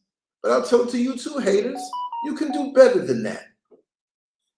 There's no need for you to be on the bottom rung as somebody who wants to see me or even those in the chat room or whoever's watching. Just sit there and see the haters, the negative entities, the designated ones. They take their position serious. Now we know we have the ones who don't know that they are. They know, but you have to keep reflecting back what they put out to you. They'll come at you with this advice, loving advice that they're trying to put off on you, that I care for you, so you should kind of slow down doing this thing. Live your best life. You don't need to do this anymore, because they know in that particular vehicle that you're in, I'm not talking about a car, but the platform or endeavor that you're involved in will elevate you, and they don't want to see that. And a lot of them, they don't want you to leave that. They see your future more than you. They see that you are a master, or you are mastering what you do, and they're so scared that eventually somebody out in the world will spot your talent. And you're going to get discovered. And you're going to make a whole lot of money. And I can't make a whole lot of money. Nobody's going to discover me as I am. That's their insecurity. But you shouldn't have to pay the price for their insecurity. And I'll give anybody motivation. Even when I'm not feeling too good about what I'm doing, I might be losing momentum and say, okay, what do I have to do now? How do I reinvent myself? What's another seed of greatness inside of me that I can manifest? But I never doubt myself, because I know once I put my mind to something, it's going to manifest. I'm an artist. The most frightening thing in being an artist is looking at that blank piece of paper. And you're looking at it, you see it finished. And you know you have the skills, but it's a challenge. Can you do it? You know you can, but now you have to go through the process of proving yourself over and over and over again, so you have the right to say, I am an artist. Even if you don't draw something or paint something for 50 years, you did it. So you have the right to say that you're an artist. But it's almost like boxing. When you have a champion and you have a challenger, it's never where really, when you look at it, he's marching in last because he's the champion. He has the belts. In reality, when you walk into that ring as a champion, you're not the champion. You got to prove yourself again that you're worthy of going home with those belts. So every time you fight, you're earning the right. You have to fight for that right to say, I am the champion. And so this is what it is every time in life. You're proving yourself over and over again. And lots of times it can be tough. And then when you project something out there to the world, here come the haters. But you gotta have so much momentum of what you've proven before that after a while, even the haters have to say, or the negative people have to say, well, he got a track record for doing what he says. Now, maybe I might say, oh, we'll do this tomorrow and something happens, it doesn't happen. Or maybe I'll slip my mind or oversleep. Doesn't mean that I'm not about it. It just means that nature takes over. Circumstances take over. But pretty much, if I say I'm going to stick with this, like I said back in 2001, when I got online before YouTube even existed, but whatever path it takes me, because I knew technology was growing. And in the beginning, I had so many frenemies around me trying to stop me from being who I'm supposed to be on this day in 2023. They see it. And it's their job to stop you from reaching the goals that you have in you to manifest, but it didn't happen yet. So it's a struggle of the mind.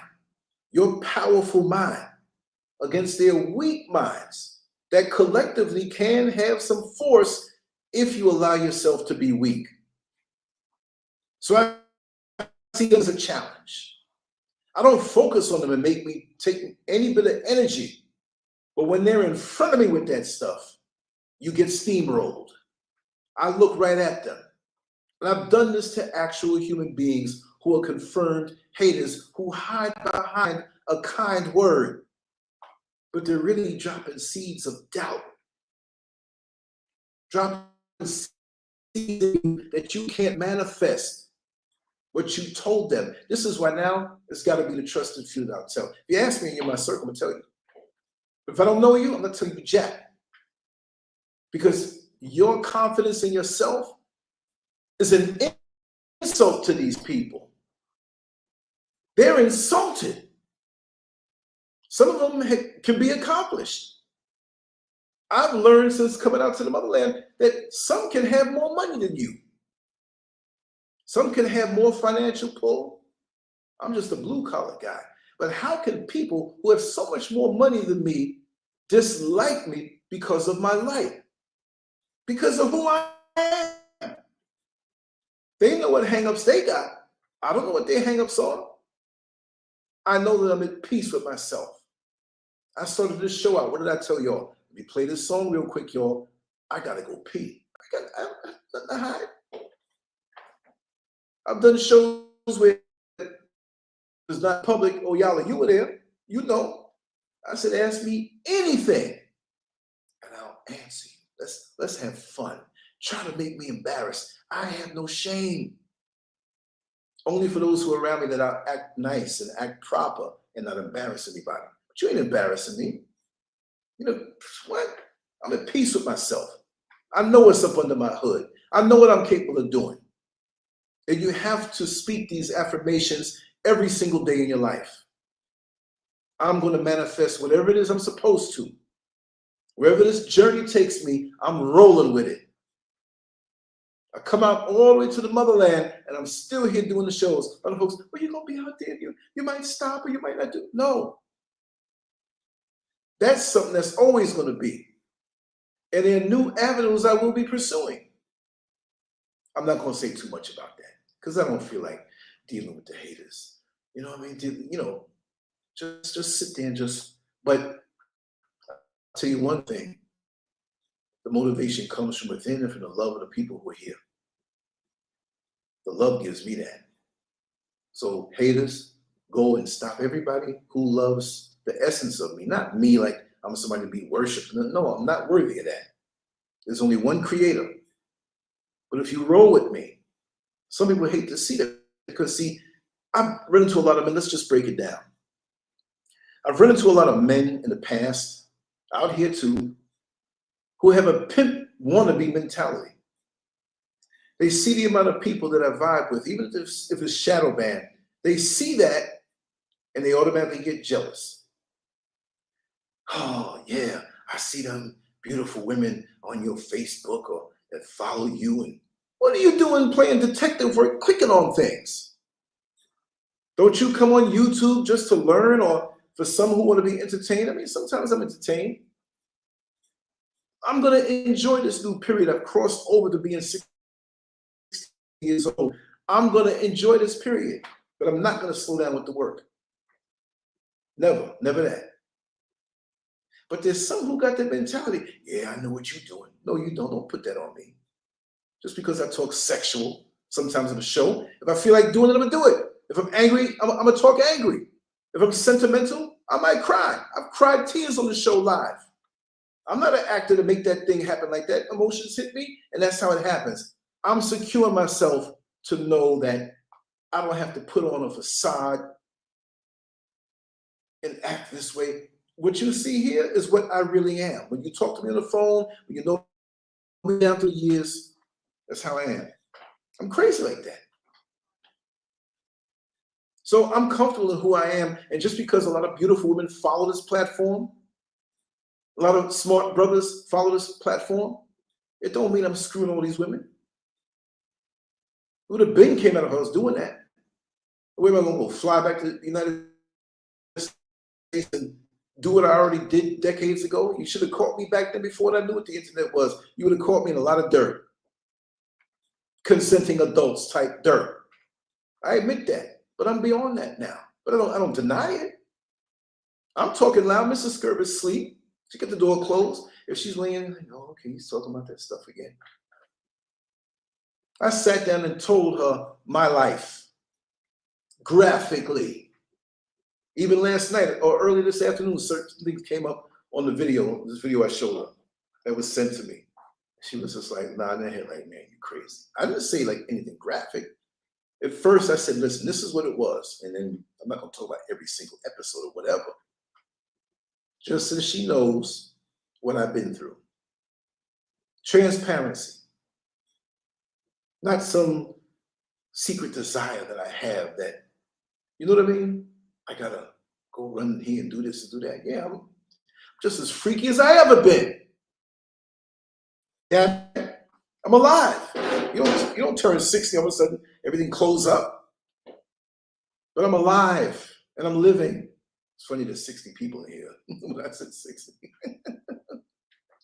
I got water. I'm like King Tut with all this water I got. Empty bottles over here. Look at this. Empty bottle. That's why I go to the bathroom so much. Always hydrate. Always keep it moving. I keep bottles of water next to the bed. I get up, half asleep. Always peeing.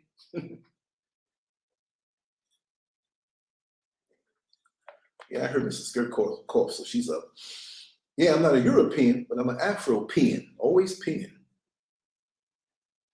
But these people, what I will say that they do, you ever driving and all of a sudden the lights start to blink, and I'm not a mechanic, but I know that, oh, this might be the alternator, not recharging the battery and the alternator's about to go. You better get to where you have to go, or they will put a drain on you and having to deal with that.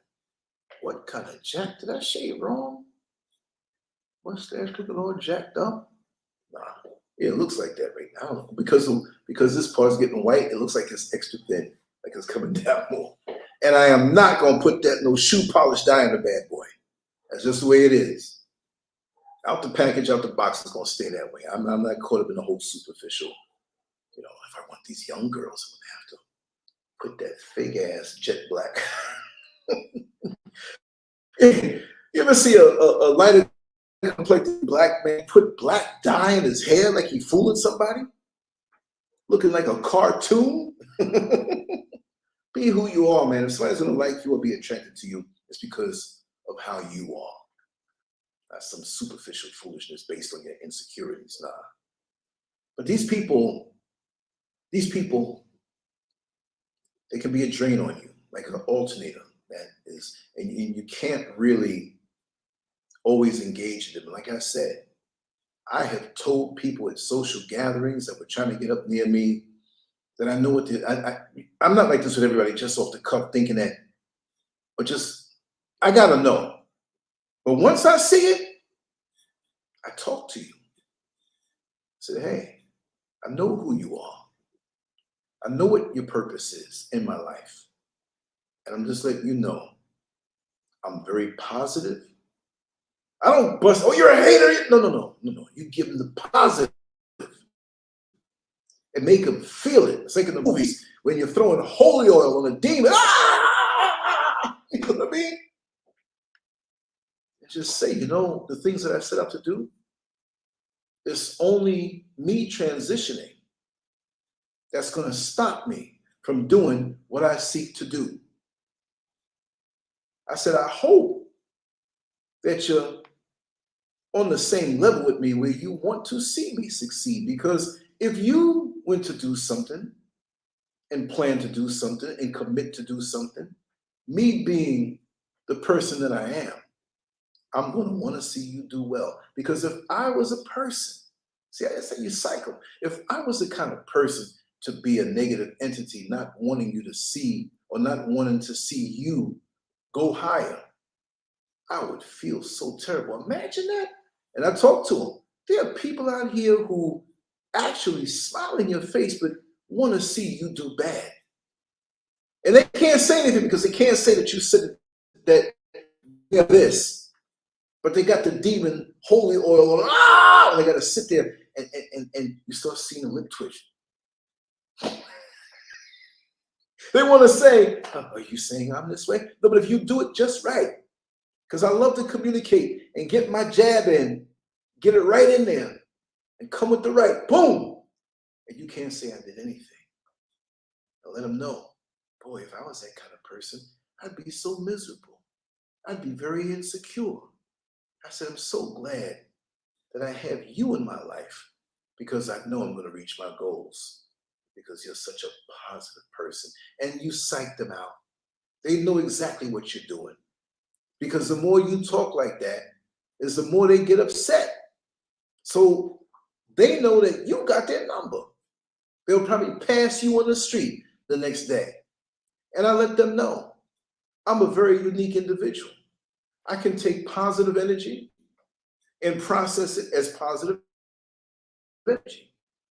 And I can take your negative energy and transform it over into positive energy to push me to my goals even further. So people who either come with one or the other, you're helping me out. That's why I work so hard.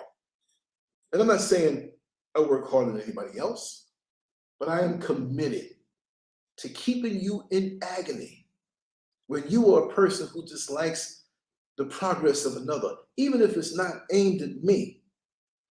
Because you can end your account hating on one person and say, ooh, he's going to achieve more. So it's a bigger victory for me to get in his way. I want to have a SCURV account.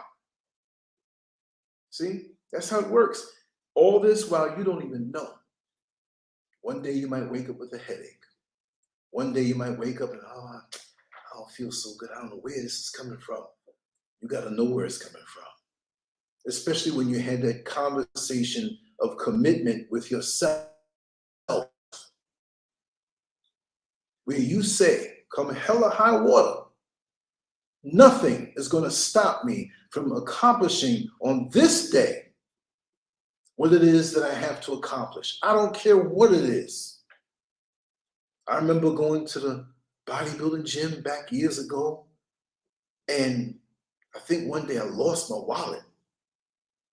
And I lost it in the house somewhere, but the time was coming down. This when I was a young teenager. Parents weren't around, friends weren't around, right? I said, okay, I'm going to ride my bike to the gym. And if you knew how far that was from Queens into Brooklyn, it wasn't impossible. But I called my training partner and said, listen, I'm going to be there a little late. I started riding, did my workout, turned around. I didn't want to ask money. I said, you know what? Let me prove to myself I can do this independent. And it took me to a whole new level. I said, man, when I got home, I said, I rode my bike to the gym and rode back. I need to do that more. I have money in my pockets now for the train fare or the bus fare, whichever way, because I could have took both. I got off on that. I got off on not getting punched in the face. Nobody likes that. But having an obstacle or some situation put on you that looks like, oh man, I don't know if I could do that. People start talking around you. And you don't say anything because you're like, yo, I got to do this. And they're going to start telling you what you can't do. I've been through that so many times. That's why some of my frenemies don't even call me no more. They don't call me no more. I did it. Telling me I couldn't even get a mortgage to build another or get another house out in Orlando because I'm too old. That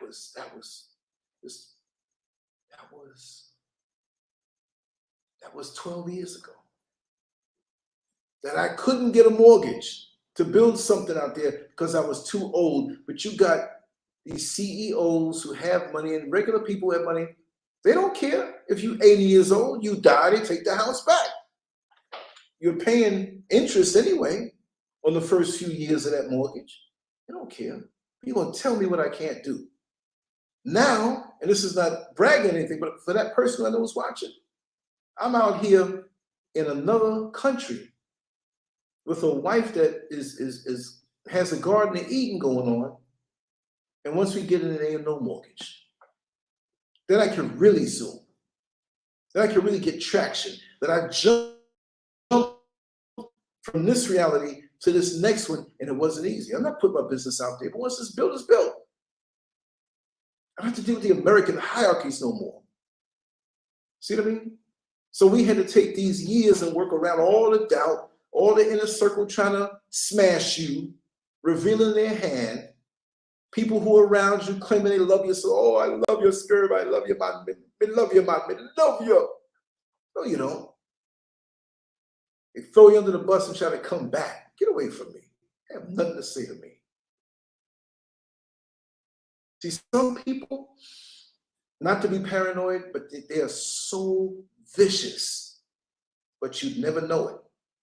They have it in their heart that if I ever have a chance to derail him, I will do it. And when they try, or they run their mouth with that spirit of trying to come against you and turn people against you, and you catch them, what you gonna do? Be gone. I'm not saying I'm the best thing in the world. I'm not saying I'm the best person to be a friend with in the world. But whatever goodness that I have in my heart, you lost out on it. This is how we have to understand, right? It's like a woman who gets cheated on by her man, and she finds out. And she thinks to herself, I was so good to him. I kept the home good. I had my own money. I didn't have to ask him for anything. And if he needed, he got it from me. I opened myself up sexually to him and did things that I know that no other woman has done with him to satisfy him. I loved him and let him know. I spent my time with him. I committed to him. I've spoken to many women who are in this situation down through the years. I get the phone calls. I talk to people privately. And I would always say, I say, listen, don't, and I can't say don't feel bad. You're gonna feel bad. You're gonna feel used. I understand that. You're gonna feel betrayed. But guess what? The sweetness you gave him, the loving, I'm not just talking about the sexual thing. A lot of women base it on that. You ain't never gonna have nobody and freak you like me and suck it like me. No, that's not a real thing. That's nice. That's icing on the cake. But the real revenge, you have nothing to do with him or to him, is in the midnight hour, where with whoever he's running with doesn't give him that same feeling. I'm not talking sex. I'm talking about when you really love somebody and you gave this to him on a big, wide level. That's what's going to hurt him. He might never admit it. He may say in the breakup it was your fault. But at the end of the day, in his heart, he knows what it was all about. He'll retroactively think about the times that you spent. And see, it's almost like, I always use this analogy, but I'm gonna do it in a different way. Never go food shopping at the supermarket after you went to a 5-star all-you-can-eat restaurant. If they have 5-star all-you-can-eat restaurant, right? Usually 5-star restaurants, they're gonna make you pay, and the all-you-can-eat is cheaper, but you can eat more. But let's just say there was something like that. And now you go food shopping. Well, guess what? You're not gonna pick up too much because you're satisfied. Your stomach is full. But when he does not have that in his life, you being that 5-star all-you-can-eat restaurant where the love flowed, that's the biggest revenge. And lots of men like this. Now, it works both ways too. Trust me, it works both ways. So I'm not going to just say it's one sex and not the other. You know, I'm talking as a man, so I'm going to say it that way. Right? But he's going to feel like he didn't have the restaurant while he goes food shopping, and it's going to drive him crazy. He's going to try to fill that void. He's going to try to do more and try to make it seem like he's showing off on you. You just pity the person. because he's not blessed to have the precious love of yours anymore. Because when a woman gives her whole self, and I know this is not really on the topic all the way, but I just have to kind of, because I'm talking tonight. We've been on for 2 hours and 25 minutes. We're going to do a long one tonight, not 6 hours.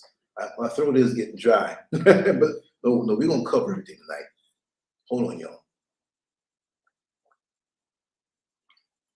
Ah, that's so good.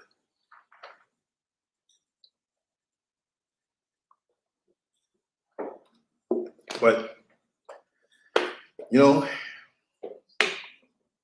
his days will be haunted by you.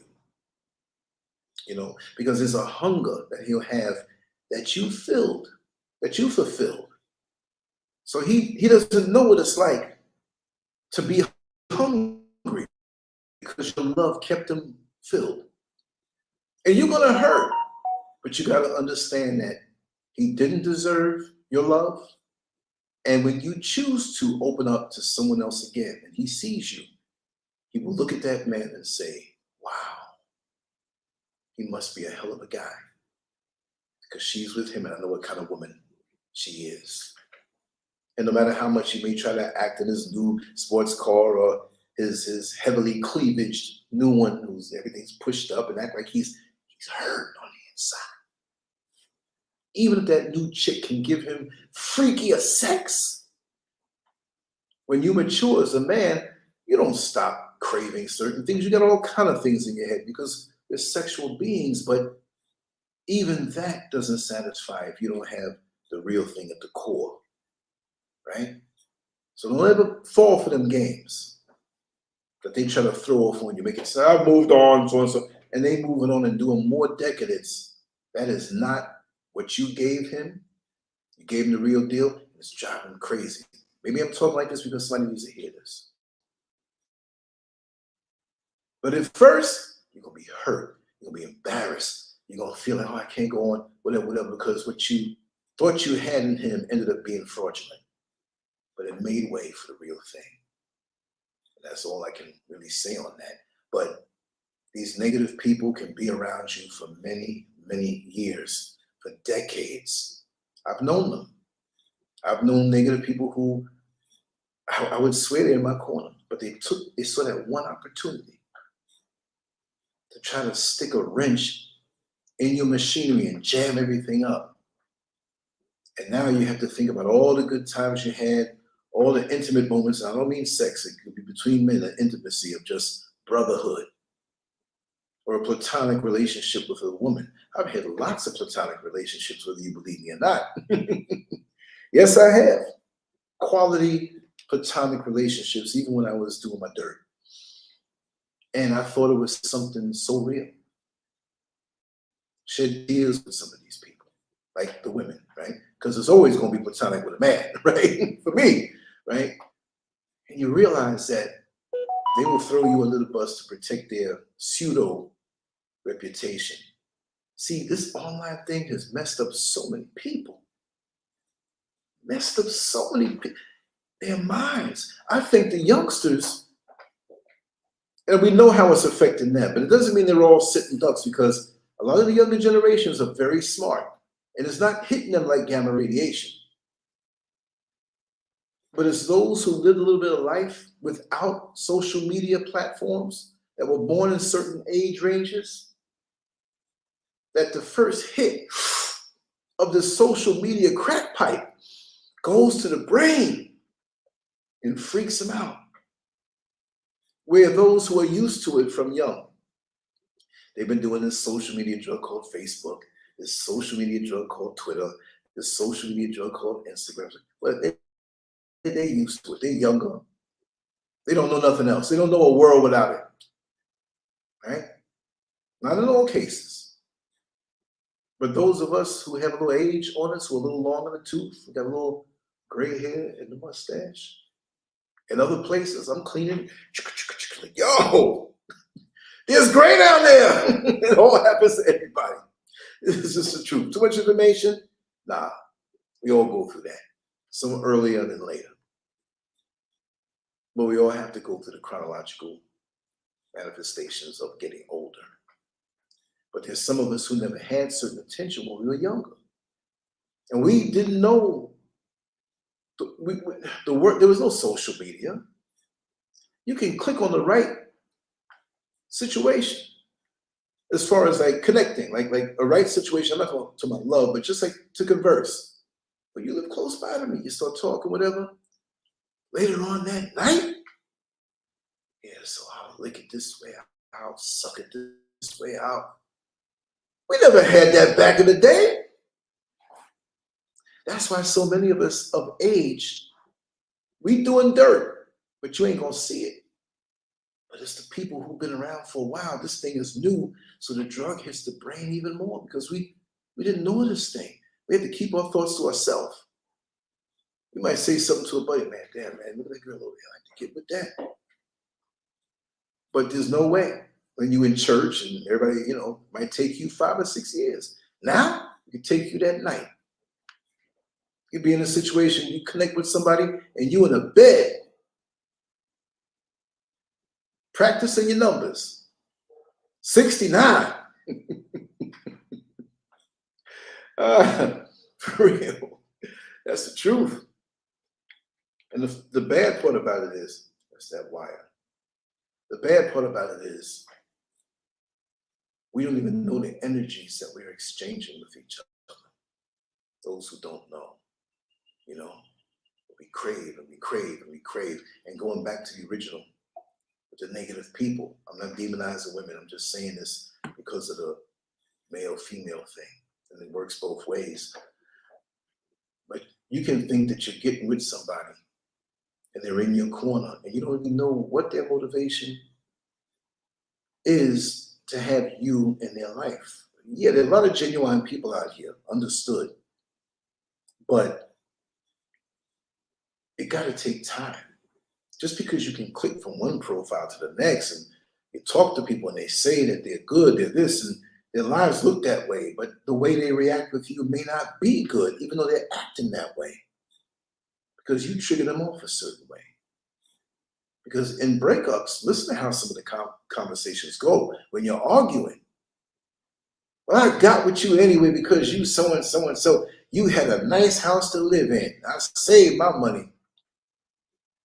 I got $75,000 in the bank now living off your ass. So you think so and so, and you know they're always going to come back to the other one. I'm not demonizing it. Your dick was small anyway. That's why I was screwing your best friend for the last 4 years. Come on with body blows, even if it's not true. Ex-wife told me one time, I was screwing half the doctors in the hospital. I'm like, whoa, really? You think that really bothered me? Because they're going to look at you a certain way. You disgracing our kids. That's just the way it was. And I was doing this and got graphic. And got mad because I didn't get mad. I was sucking this. I'm like, okay, no problem. I've been through worse in my life. Because see, this is the thing. If you get so caught up in the negative entities in your life at that particular time, they're trying to make you flip out and take you off of your trajectory toward the wonderful future that they see for you. So they're going to throw all kind, when it comes down to it, they're going to throw all kind of things at you to mess up your psyche. Because they know it's over now. So they want to send you off with a jacked up mind. So you sit there numb so they can say, look at him. After he left me, he wasn't no good for himself. Anybody who said that about me in the past, probably out of the 48 people watching, about 10 of them watching it. Damn, Lance, he's still reinventing himself. Because I know that anything that happens, good or bad, is something to elevate me up, bring me higher. In here. So if you go through it and certain things hurt, again, like with fighting, if you catch a left hook to the side, body shot, you should know to keep your elbows tucked in your defense. As you move, you keep getting hit upside the head, you gotta keep your head moving. Move around, keep your body going. By the time they fire off a shot, you're not there. But always keep that reserve of what you're about. Never lose your identity amongst the haters, because they'll have you pursuing all kind of things that they know is so far off from what you're supposed to be doing. You getting ready to go to the gym. Here come fellas hanging around you. Come on, man, let's go look at some girls at the beach. Even females sometimes that saw my commitment to going to the gym and getting into competition and different things back in those days. They come over and they didn't say, don't go. 5 minutes before I'm supposed to go, here they go with the and this is what you heard when it's time to go. Listen, sweetheart, we can finish this later on. No, baby, let's finish. You ain't making me weak. This is what you heard. Pop, zip, bang, zoom. Not really the bang, but the zoom. When I get my mind set on something and I identify you as someone who's trying to stop me from doing something, you ain't gonna see me that much. Or you'll see me after I make my accomplishment, if I deem you worthy enough. But if you have that negative outlook towards yourself, don't make that stuff spread off on me. Because at 60 years old, I'm looking forward to my best days. I've had 60 years with myself. I know myself. I'm the one who spends the most time with me. No matter what the relationship is, you're going to spend the most time with you. Get to know yourself. What do you want to do? Too many of us live according to the dictates of the negative entities around us who they will not accomplish anything, and they want you sitting on that same level like that. You go to any inner city hood, and you see that liquor store, and somehow, somewhere, there's a dirt lot next to the liquor store across the street, somewhere near the liquor store. And there's an old couch. Where did the couch come from? It rains, the couch is all soggy. It got to dry out a whole lot for you to sit in it. Why would you want to sit in something moldy and ants on it and drunks done sat there and slept on it, pissed on it, and there's a little urine smell, but there's that couch. And everybody might be sitting in it, but the winos, they hanging around congregating. They good with each other that way because nobody's going to try to go up a higher level. They've all had this silent wino agreement. Please raise your right hand. I, LANCESCURV, pledge to not ever not be a wino no more. I see my broken finger, right? That was from a fight, right? Let me switch the hand. It don't look so pretty. I, LANCESCURV, pledge to be a wino for the rest of my life, and I'm not going to break the brotherhood of the wino allegiance. Never to seek to better my life, never to seek to get off the alcohol, but to be right here and let life pass me by. That's what the haters in your life want for you. They won't be hating you now if you told them, listen, I know you hate the fact that I'm ambitious and very positive. You know what? Let me make a pledge to you, hater, that I'm not going to be positive anymore. I'm going to give up what I do.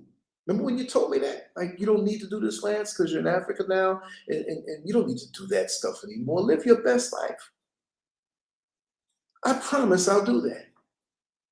I promise that I will not have my independent light. That not you, but my creator, wherever, went up, that creator's everywhere. It's not even about a physical thing. And they will feel so much better. And you prove to them, give it up. They'll be your best friend. And years from now, when they feel you can't ever accomplish that, they're going to tell you how great you could have been and rub it in your face. You'll never get that out of me. I want to be around people who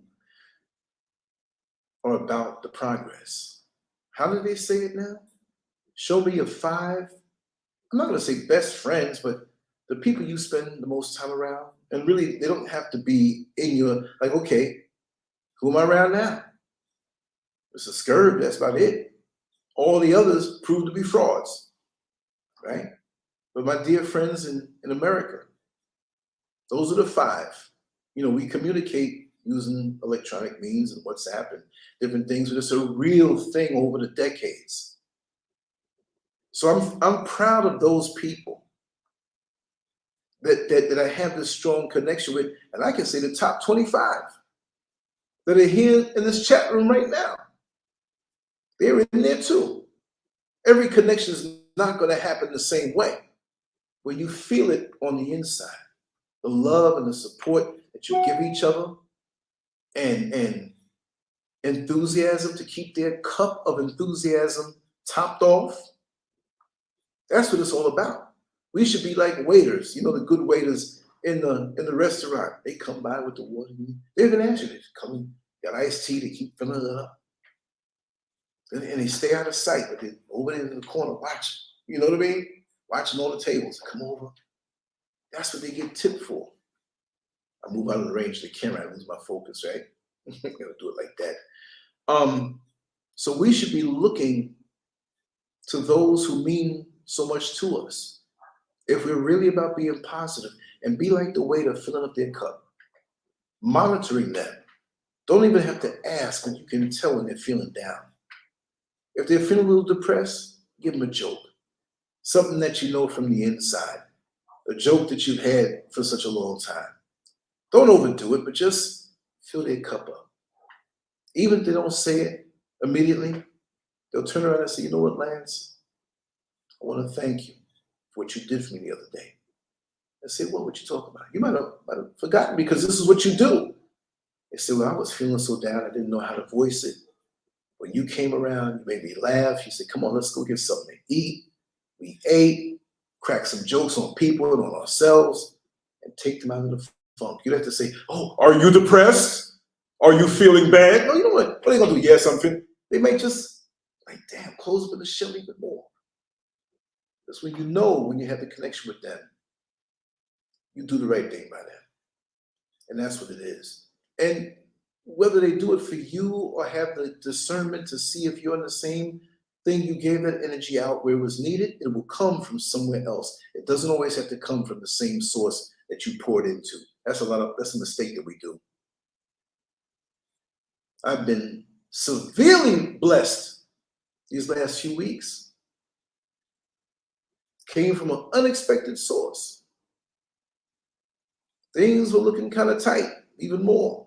Doable, but boom, boom, boom, here it is. A source that maybe just a few short years ago I wouldn't have known. Knew the name, but wasn't as close. And here it is, it comes out like that. Because of all that, I'm not gonna say all that I've done in an ego way, but I've given out a lot and I've taken a lot of punishment. Even in the internet game. All who come around and speak nice and reach out to me. Oh, no. Not everybody is real. And sometimes it takes years to figure that out, but you shouldn't have to figure out. Let it flow. If it's good, it's going to reveal itself to be always good. So don't freak out. Always, what do they mean by that? You know what I mean? Some people stay, some people come and go. It's not for you to always know, but there's a lesson in everybody, even if they ended up being a hater, that they may have given you. So thank you, hater. Thank you, negative entity. Thank you, Asai, or designated energy vampire. That's to test you, to make you more efficient as to how much you retain that energy. It's like solar power. It's not how many panels you have, but it's that power and ability of the battery to retain the power. So it's not just being a bigger battery, but it can retain it more efficiently. Because you know sometimes your cell phone battery is going out. You charge it up. When you first get the cell phone, that charge holds for a long time. After a while, I just charged this thing up this morning, and now it's at 13%. What happened? It's losing its efficiency. So there's so many different ways we see things. But even those negative taught us, if we look past the jabs that they fired out at us and the punches they fired out at us, we can still extract something good. Even though we took their negative energy and turned it into something positive, which is very frustrating to them. You come and be positive? I'm positive. You come be negative? I'm going to turn around and be positive. So that's why we ain't going to mess with him. We ain't going to help push him up. You got to have a strong mind in this world. You got to have the ability to be committed. And no matter what's in front of your face, being thrown at you by the bad word and the bad energy of those entities that you can see through that bad boy to what's behind that cloud. Ain't nothing gonna psych me out. I made up my mind a long time ago with that. The mind games, you ain't psyching me out from what I'm supposed to do. My father and mother, but mainly my father as a man who was an example of a man, put that in me. That's from way back. And while he transitioned when I was 27 years old, the imprint on my mind to get me ready, not just for what goes on in them years, because he knew what I was doing. He knew the girly girlfriends and all that stuff, but he was still putting in the foundation that stands today. And I would have fell off a long time ago if I didn't have him tell me how life is in a very, very raw way. There's no shock with me. Maybe I can get shocked at certain incidents of different things, but that's a different kind of shock. But I'm not going to be shocked at human nature. You can't shock me. I'm just as cool. It's a smooth transition, like a car with a smooth transmission. So did it bump up into another gear or not? Nice and smooth. You're not, no, this is all I have. I mean, some of us value our cars more, or cell phones, or different things. That's not going to keep you right if this ain't right. Your meditation, your thoughts, the energy that you have. We are powerful. A nuclear bomb can be destructive and blow up everything, right? Itch my ankle, y'all. Make sure nothing is flying around here trying to get in my ankles, right? But your mind, right, can have an effect on the world around you long after you are gone from this level. That's powerful. That's powerful. There are people who wrote books 300 and 400 years ago that we are writing and deriving inspiration out of. That's what I want. But to sit here, petty gossip, you know, man, I think I'm seeing that great gal over there, man. Blah, blah, blah, blah, blah, blah, blah. Let me tell you something. Back in the past, and we know, sisters, that back in the past, you know, years ago, guys would say, man, you're like a gossiping woman. Now, we have gossiping women out here, but that's not something that's relegated to a sex. Just like the word bitch, certain men would just call women that. It's not relegated to that anymore. So I will say the gossipy energy, the bitch energy is not relegated to that. And I say now that on a bitch level, it's a spirit. And there are more men out here today with bitchiness in their essence. They're not real men. Certain things you hear, you're supposed to not even indulge in that. But you got grown-ass men who are like pigs in the mud and then want to act like, it wasn't me. I'm righteous. I'm in your corner, Lance. I wasn't running my mouth about you just a while ago that way. Be cool with me. I threw you under the bus, but man, take your bitch energy away from me. Take it away. Because when you bring it to me now, I'm taking it as an offense. I'm offended that you think I'm so stupid that you be running around making, who told you to be the LANCESCURV delivery gossip news? What kind of life are you living? And what kind of brain and thoughts do you have? If that's all you can do, then don't bring me that other stuff. Bring it to me if we need to talk about helping that person. I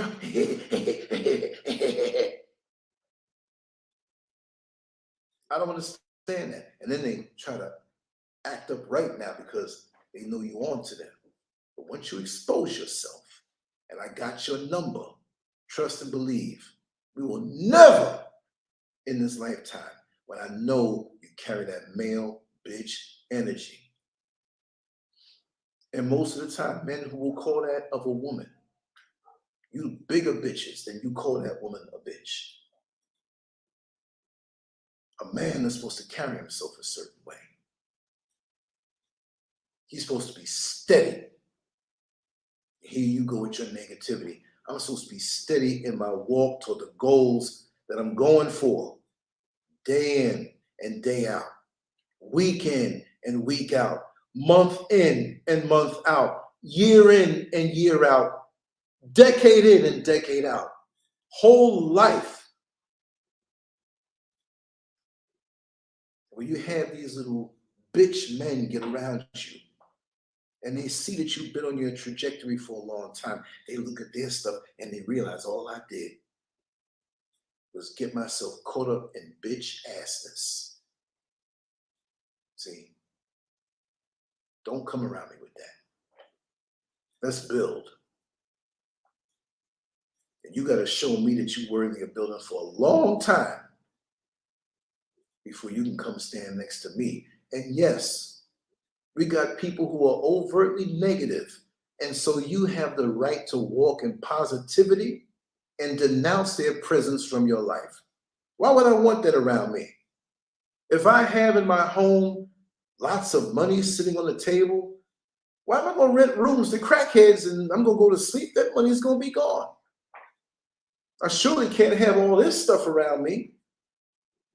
It's going to be gone. You got to know. You know. You got to listen to that little voice inside you. Some are good and can get past you for a while. But when they know that you're going to blow them up, when you identify them, I will go off, and I do. You have the right to go off. Be gone from me. Get thee behind me, Satan.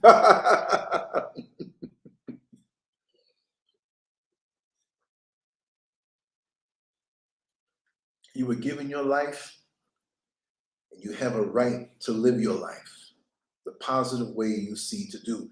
Even in this world, people are protected for the decadence they do.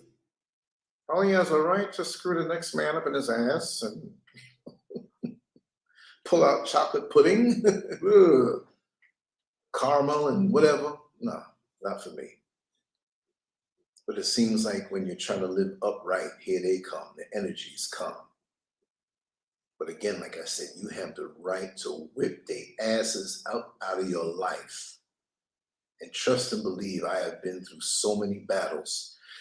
And I know I'm battle tested. I'm a lot older, yes I am. But that makes me more efficient. You check a CEO of a company and he's 80 years old. He may not have been a CEO over that company.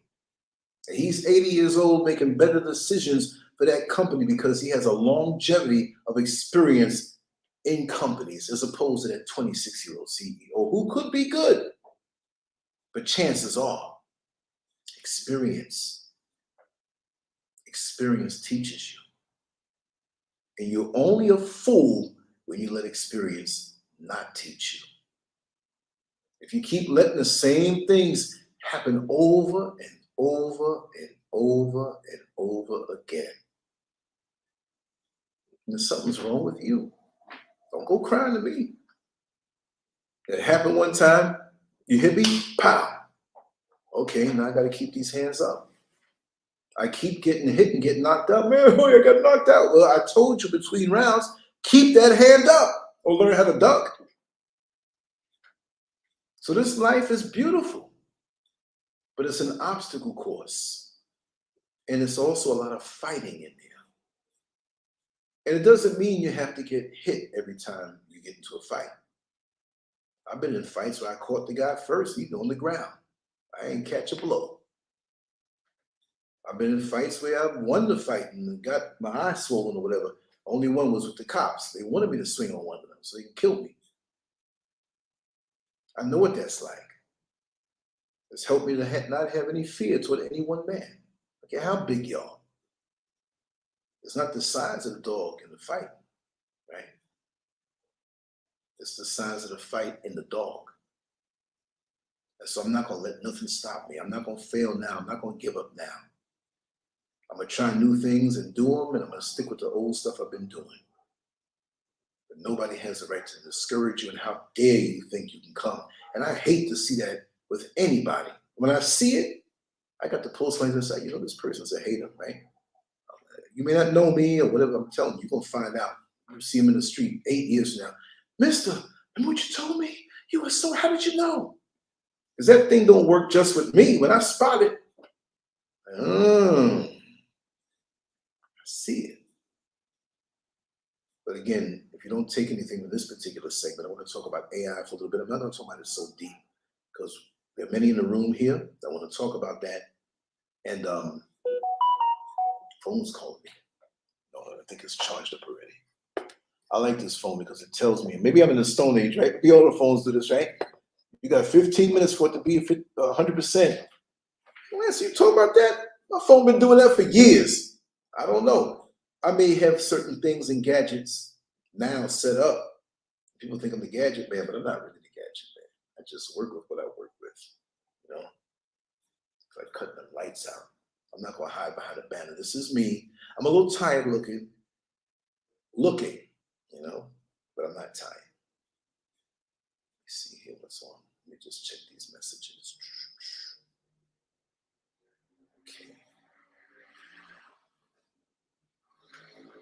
All right. Sorry about the break. I just had to peek. Okay, good. Could have been some kind of emergency message on there. Who knows? AI. Hot sex with AI. How did I say? Yeah, hot sex with artificial intelligence. It's another little point I wanted to make. I'm not going to just dominate the topic because I know so many of us want to get it on a specific show about that. Even if it's on the conference line or we record it or whatever have you.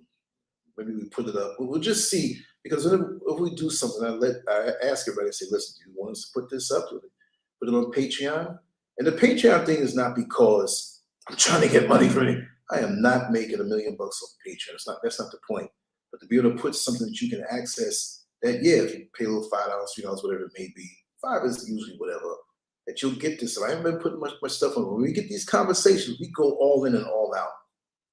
And again, Rumble, I don't do Rumble like that. Everything goes up there the same way, but that's the space I occupy where I can say everything I want live because it has the ability to be embedded onto the site. So I'm still waiting for Irritated Genie. In situations like that, we can embed it on the site and go right to the site where it won't be shown on YouTube. I won't show it anywhere else but on that, but on the site. So we'll still have that chat room that's there. And we can go over there. We don't have to go to Rumble. It'll be right there in front of you on LANCESCURV.com. And when we do have shows specifically on LANCESCURV, like this one is on the site now. If you go to LANCESCURV.com right now, on the home page up top, you'll see the show going on. But I always have a dedicated post for that. So afterward, you can leave comments on that particular post. And the comment section is not the chat room. If you want your comments to stick forever on that particular post, go all the way down on that post in that comment section, and your comment will be there forevermore. And later on, somebody might answer you 3 years from now. That's the beauty of it. And if you click, you want to receive the replies, it could be 3, 4 years from now or longer. Gling! You got to reply to your comment on LANCESCURV.com. So I want to build it that way. And also the forum, which is going to be coming very soon in a few days. So it's a lot to do. I love it. I want to set it all up. I want it to be like a mall, a big mall that you can't go through in one day. You bump into, hey, I know where you at. Where you going? Go to the food court. Let's go get some meat. I want to buy these shoes. You look around, the whole day is gone. I'm not trying to waste people's time, but just with people who are like-minded. Let me get back on this. Hot sex with artificial intelligence. I'm going to get to a few points that I want to get to. And I spoke about it on that short one that I did, right? But everything that we enjoy on a technological level historically has been driven by sex. And I always use And my friend Angelo, I got to give him credit because he went to film school and was going to do all these different things. It didn't work out that way, but he's very knowledgeable. And he is the first person, and I'm not going to lie about it. I'm giving credit where credit is due. I can say, well, I thought about this years ago. No, I'm giving him credit.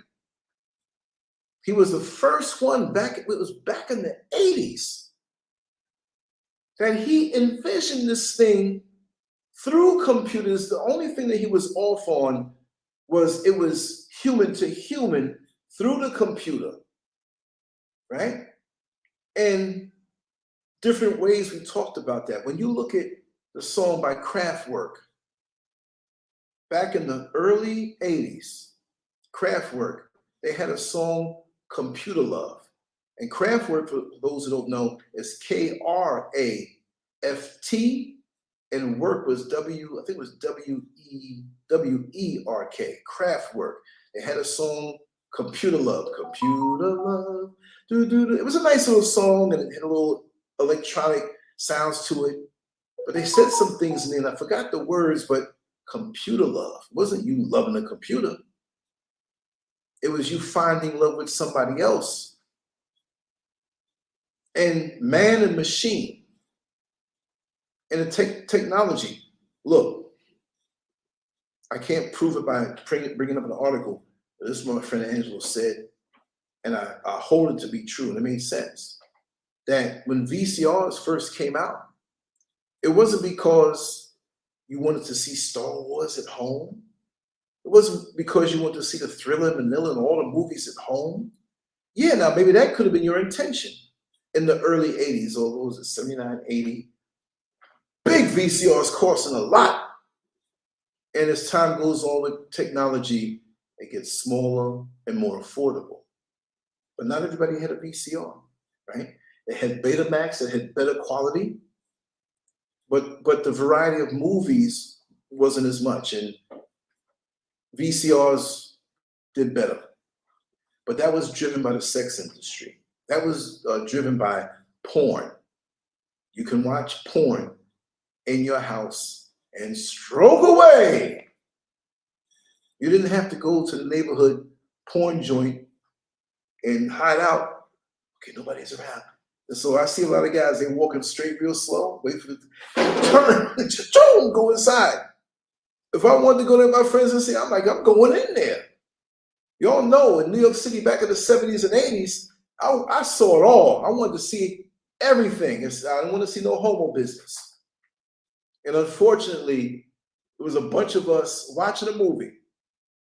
And I looked over because we were at the second to the last row. We were giggling. We were just like, I was making jokes what was going on the screen. Everybody was laughing. Even people that didn't know me were laughing. I looked. I said, yo, look over there. We were way on one side, and there's a row behind us. Nobody was really sitting behind us. But there was a dude way in the back. It's like his glasses were frosted. He was looking around. He didn't care. There was a dude sucking him off back there. I was like, yo, look at this dude. Oh, man.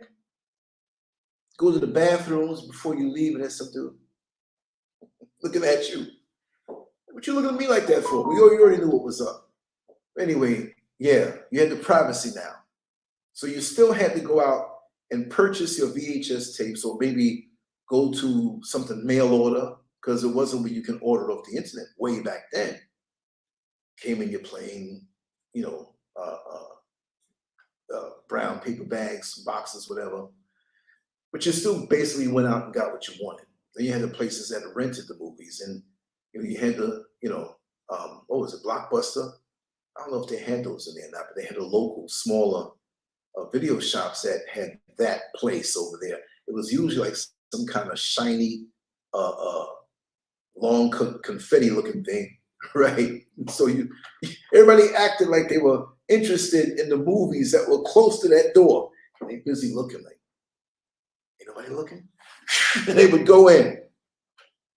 And if you went in there, when somebody was in there looking at you all funny, and a lot of them that might be looking at the homo stuff, they come around, they act like they look at the hetero stuff. I don't want him to know I'm looking at that stuff.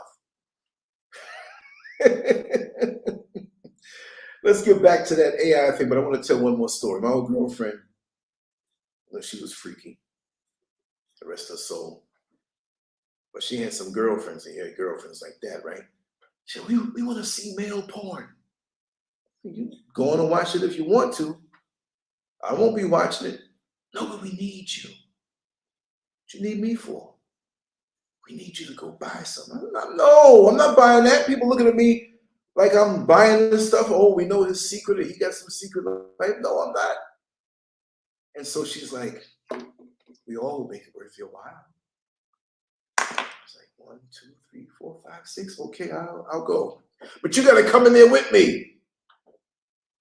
So the funny thing, it was an Indian dude. Indian dudes like, okay, gas stations, donut shops, newsstands, you know, stuff that people feel is a need. Well, there was a couple in Times Square, not a couple like a female male, a couple of spots that showed majority or had majority porn. And, you know, they had the section that was off was always a male section.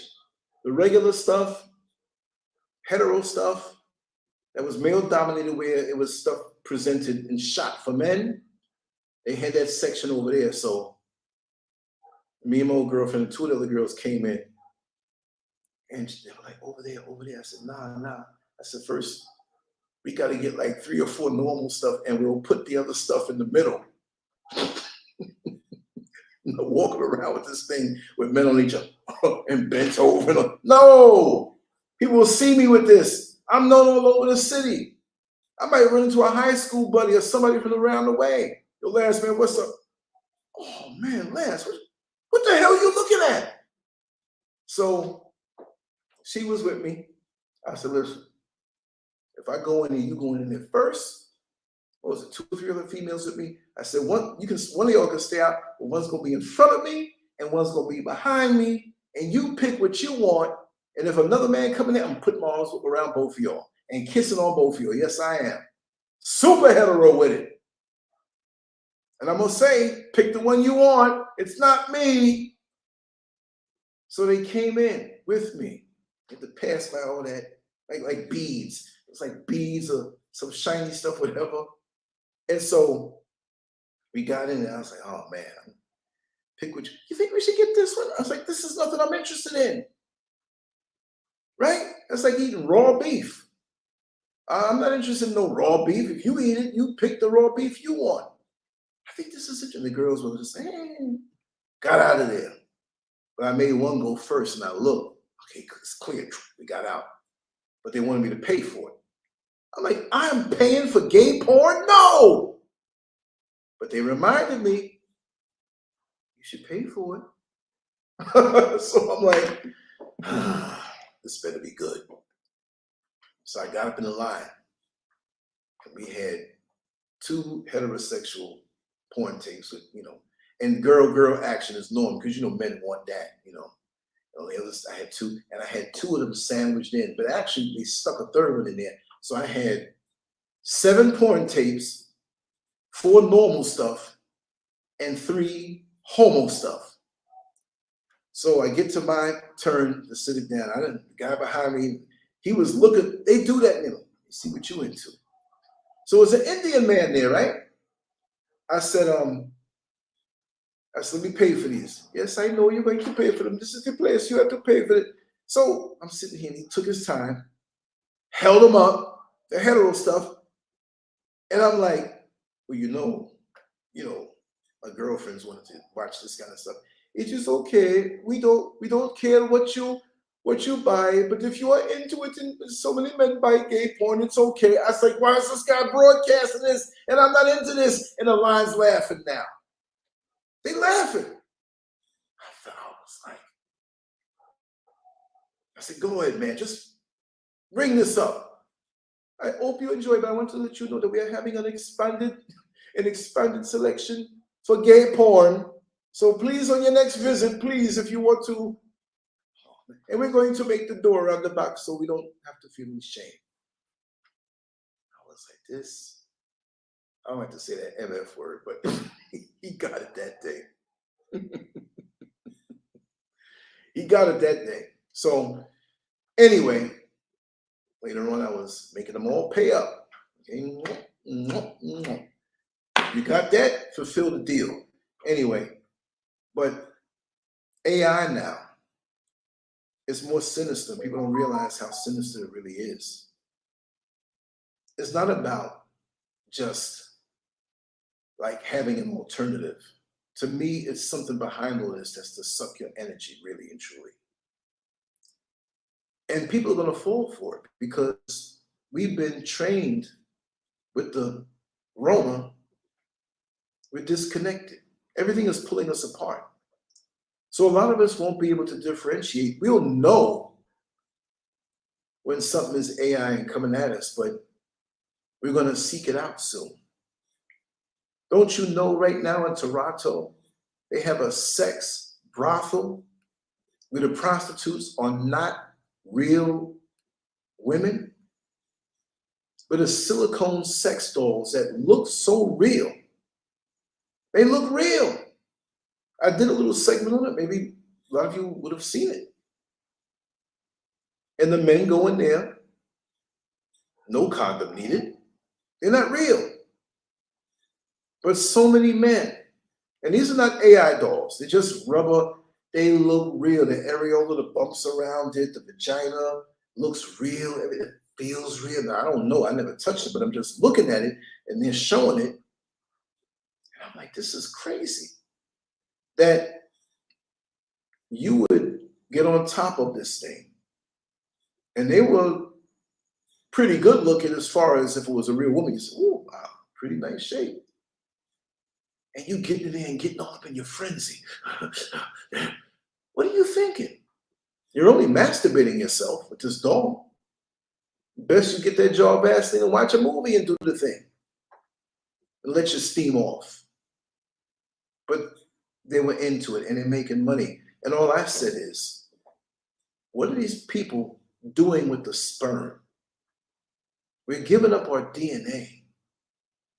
What experiments are they doing out in the world after you pop your load up in the womb of this rubber silicone thing? You're not going to say, well, let me just do a good deed. Even if you did, they're gonna clean up anyway, the sheets and everything else. What are they doing with it? We got to be careful with that. Now, let me take a sip, yo.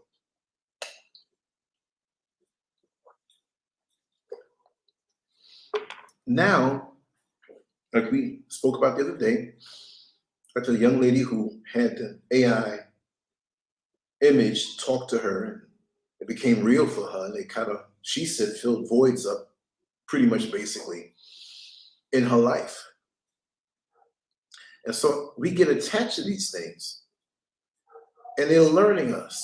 They're picking up on what it's like to be human.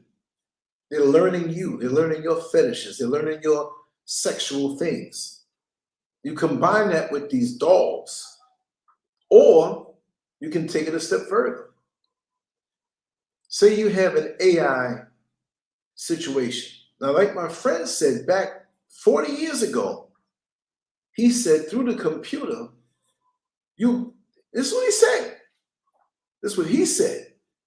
You can wear a suit or over certain parts of your body, erogenous zones, whatever it may be for you. Because, you know, I knew a lady who you bump into in a supermarket. She, oh, why did you do that? Oh my God. She wouldn't say it, but that's what it was. That you can cover your private parts. You put some sleeve over the penis and over the balls and maybe, you know, over your backside if a tongue goes back there, whatever. Not to be lewd, y'all.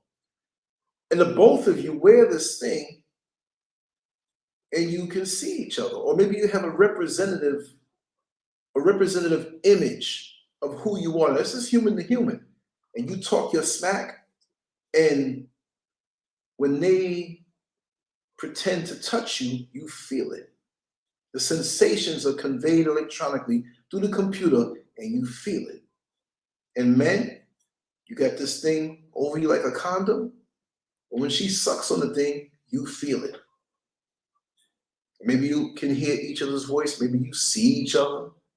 So you're sharing this thing, but the computer and the online thing, the cyber thing, is picking up on the human experience. So now, it ain't no human we're talking about, right? You train this thing to do what it is that you want. Suck it harder, lick it more. You know, women, most men claim to be able to, but they don't know. Be biting on you like a rat. Ooh, stop, take your time. You can instruct it, and it will program what it is that you like. So what brought you to that fabulous orgasm is not another human being, but it's I can't say machine, but it's AI, artificial intelligence. And it's picking up on you and your energy. And like I said before, there are worlds and different levels that we're not even aware of, right? We're not even aware of it. When you're home and you're masturbating, I'm not saying anybody here is. I'm just putting it out there. On a spiritual level, don't you know that there are entities that are drawn to you and they're feeding off of that energy? You can't see them. We talk about a succubus. You make the succubus's job or incubus's job easy. It's not because you're in the room locked up, in the room private doing your thing. These things don't see walls, they see energy. And they floating around. Ooh, look right there. Oh, look there. I mean, it may not be that way, right? But they're drawn to the energy. It's just like when I used to throw orgies. Those things, energies were there. They were, and I wasn't dumb. I wasn't just on a low level. I was level things, but I had different. And there was an energy around all of that was going on around me. To the point where I saw beyond the bodies, where most people say, oh my God, I never seen nothing like that. It wasn't nothing to me. It was like having a restaurant, everybody's sitting around me eating. Well, it was one of them kind of parties, and most of the people were sitting around me eating, right? We'll say it that way. But there were times when I saw things, shadowy figures walking through, paying it no mind. And those things are there.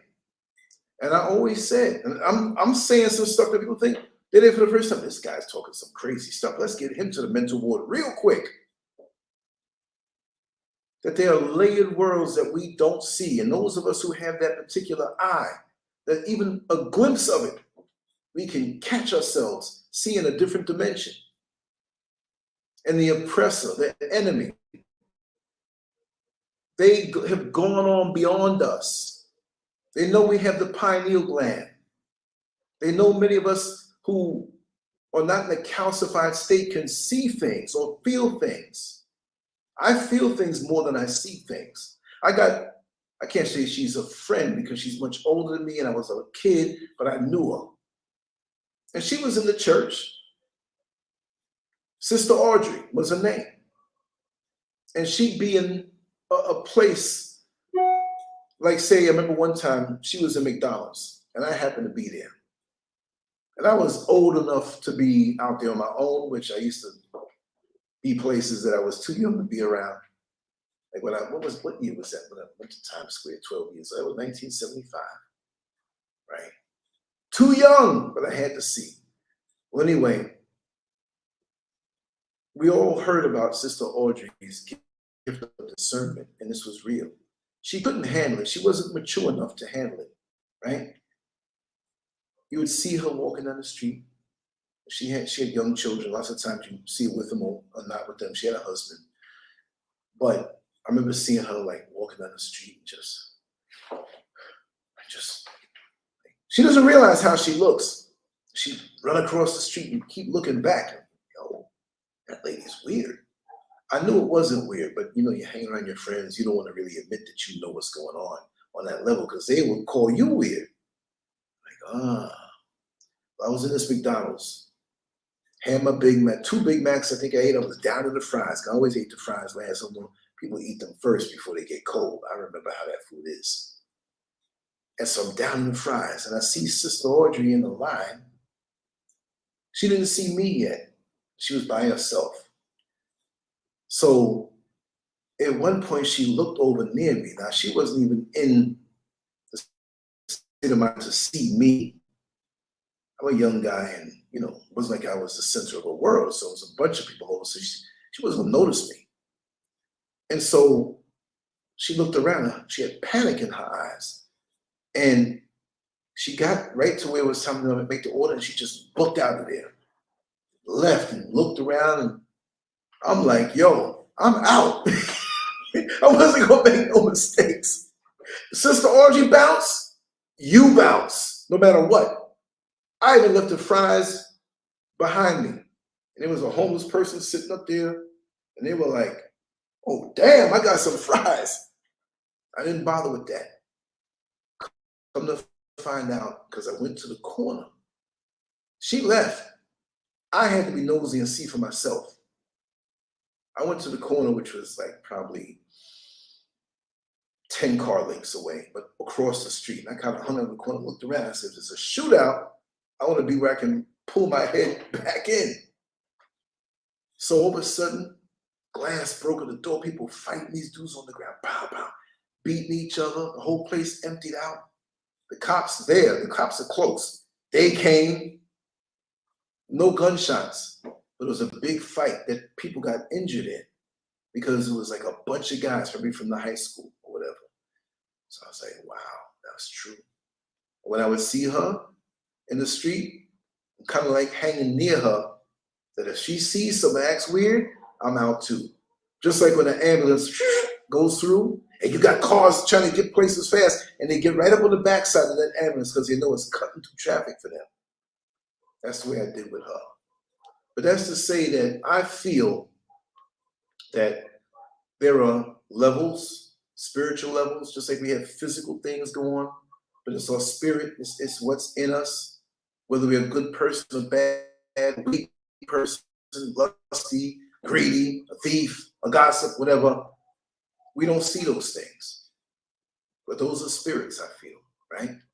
And the enemy has gone on to the higher spiritual levels. Not that the enemy is good, but they have tapped into certain things. And I feel that there's things that are not human that want what we have as melanated people. That's why they want to keep us down, but they're always next to us to find out our practices or our makeup, how we are made, how are we so strong. And AI is the perfect method to getting that out of us. Yeah, some of us will go to the brothel and drop sperm in a silicone womb, and they'll take it out. Hey, we got a good load here. Let's check this out. Send this to the laboratory. Like I told you, there are couples who drive around in New York City and all over the country. I've talked to many people on that level. Yeah, man, that happened to me, man. It didn't happen to me like that because no, not them. I said, man, I was just walking down the street, man. I went to the supermarket, came out, and there was a girl, man, a woman in the parking lot, man. Her titties were out, okay? And she's smiling at me. Now, we know breasts have been sexualized, but there was a dude next to her like her husband. And so she said, come here. I'm like, hell, I'm not going to not go over there. You see how we drop our guard? They could have shot him, right? They say, listen, we're into this, and this our fantasy. Go in the back seat. I'll come back there with you, suck you off. Guy's like, I'm not going to walk away from this. Go in the back seat. They do, boom, done. Yeah, man, she spit it in a cup. Why would she just spit it out? So, okay. I've heard in Orlando, people I know, guys that I've known, it's the same thing happened to them. These people are Satanists into all kind of devil worship, all kind of weird practices. A lot of times the man wants that stuff too. But it's about our power. And as far as life force is concerned, not to diminish the role of women, because women is very powerful too, but something about a black man's sperm. Who knows if they put it in something and it powers, you know what I mean? We don't know. We don't know.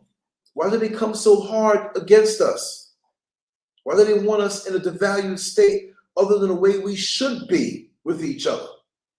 Why do they want to turn the men around to wear dresses and aim his penis in another man's anus? Why don't they want us to get together and be and vibrate as high as we should? Why is it they're trying to take AI and manipulate it in a way where they can steal our life force. If you're so interested in something that's not real, and this thing that's not real is replicating something in you. It's like I say, it's like that little girl who wants to jump in the rope with double dutch, and she's timing it. When she feels she has the rhythm, she holds her breath and jumps in, and she getting it. Got that rhythm. Anybody can jump rope, but 2 ropes? I'm gifted that way, and I ain't no girl. I can do double dutch too, big as I am. Hate to say. But what is it that they want from us? And yes, they'll do this with everybody that gives their life force, but we're the most rewarding. And on a spiritual level, they're taking it and using it against us because we're so focused on the fake thing, on the silicone womb, on that thing that's on the phone that's going to be our friend to talk to us. And we had to wear a mask before, and we're doing everything online, and we're on YouTube talking about the black man ain't no good, and the men are talking about the black woman ain't no good, and there's this rift that they want to occupy to push themselves up into an eternal life. It may not be me, LANCESCURV, the face, and who I am physically, but my force, my life force, the righteous part of me, is going to go on and live forever because energy is never destroyed. So why do they want to be the middleman to capture what I am by me giving it up and sitting here playing with myself or wearing something that gives me a sensation and giving this up to something that's not even real, but looks very much real? And who's collecting that spiritual energy, that life force that I am focused on? Because anything you put your mind to manifests as being real. Everything that you see around you is the product of a thought. Whether it failed the first time or the first 50 times, it finally came to be. So if we're taking our minds off of each other as a community, as a people, as a I'm not going to say God-fearing, because the Creator doesn't, why do you fear him? That's somebody else's ideology. If you were at one with the life force and the sun and nature, you're not going to violate. Let the pedophiles fear your God. Let the racists fear your God. Let the ones who are murdering fear the God force. I'm not subscribing to any religion here. I'm just saying that supreme being that made this planet perfect for our arrival, that the enemy messed up. How about that? There's something sinister with this thing going on. And we know that the sex/life force is a very powerful thing. We can't live in some sterilized society, mentality like that doesn't play into it. Like, I mean, the attraction of a man to a woman doesn't mean horniness. Doesn't mean you walk around looking to plug something. That's a very small part of it. But how male and female work in unison to build. You look at the pistons in the engine. You look at the plug that you put in the wall. Everything works off of the male-female energy. Ain't no male, female, binary, trans. That don't fit in nothing. And it taking your life force, collecting it somehow, from the physical sperm to the ovaries and wombs of women, black women. I mean, they have other ones. I'm talking about the black woman. Taking your wombs, suggesting to you that you need to get a hysterectomy when you don't. Maybe some cases. I understand that. I can't give you statistics on that. But I can tell you that lots of times the black woman's womb, they love that. They want that. The placenta of a newborn baby, they snatch that. They want that. That's when you gotta watch yourself in these hospitals, because it's sinister. Anybody who is really connected and can really see through what they call the third eye, if you want to call it that, or the gift of discernment, or the pineal gland, whatever, you don't feel right in no hospital. You always feel there's something sinister going on somewhere there. Your spirit don't take to it. It don't. And if you go there and you have to stay there, you have your family or friends or somebody work shifts, stand by your bedside. You sleep, drooling, just knocked out, whatever. You don't know what the nurses are doing to you. But you said, oh, we have to take blood right now. You half asleep, you think they taking blood and they shoot you up with something. You don't know what they're doing? Well, take this. This is a pill for this. You don't know.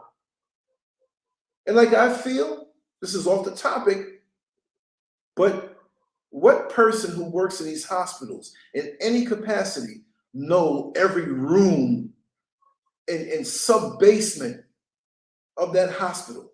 There are places I feel that you are not supposed to go and that you're not allowed to go to, because that's when they're doing the organ theft and doing all these experiments with you and telling you your family member died, but they did something to take those organs.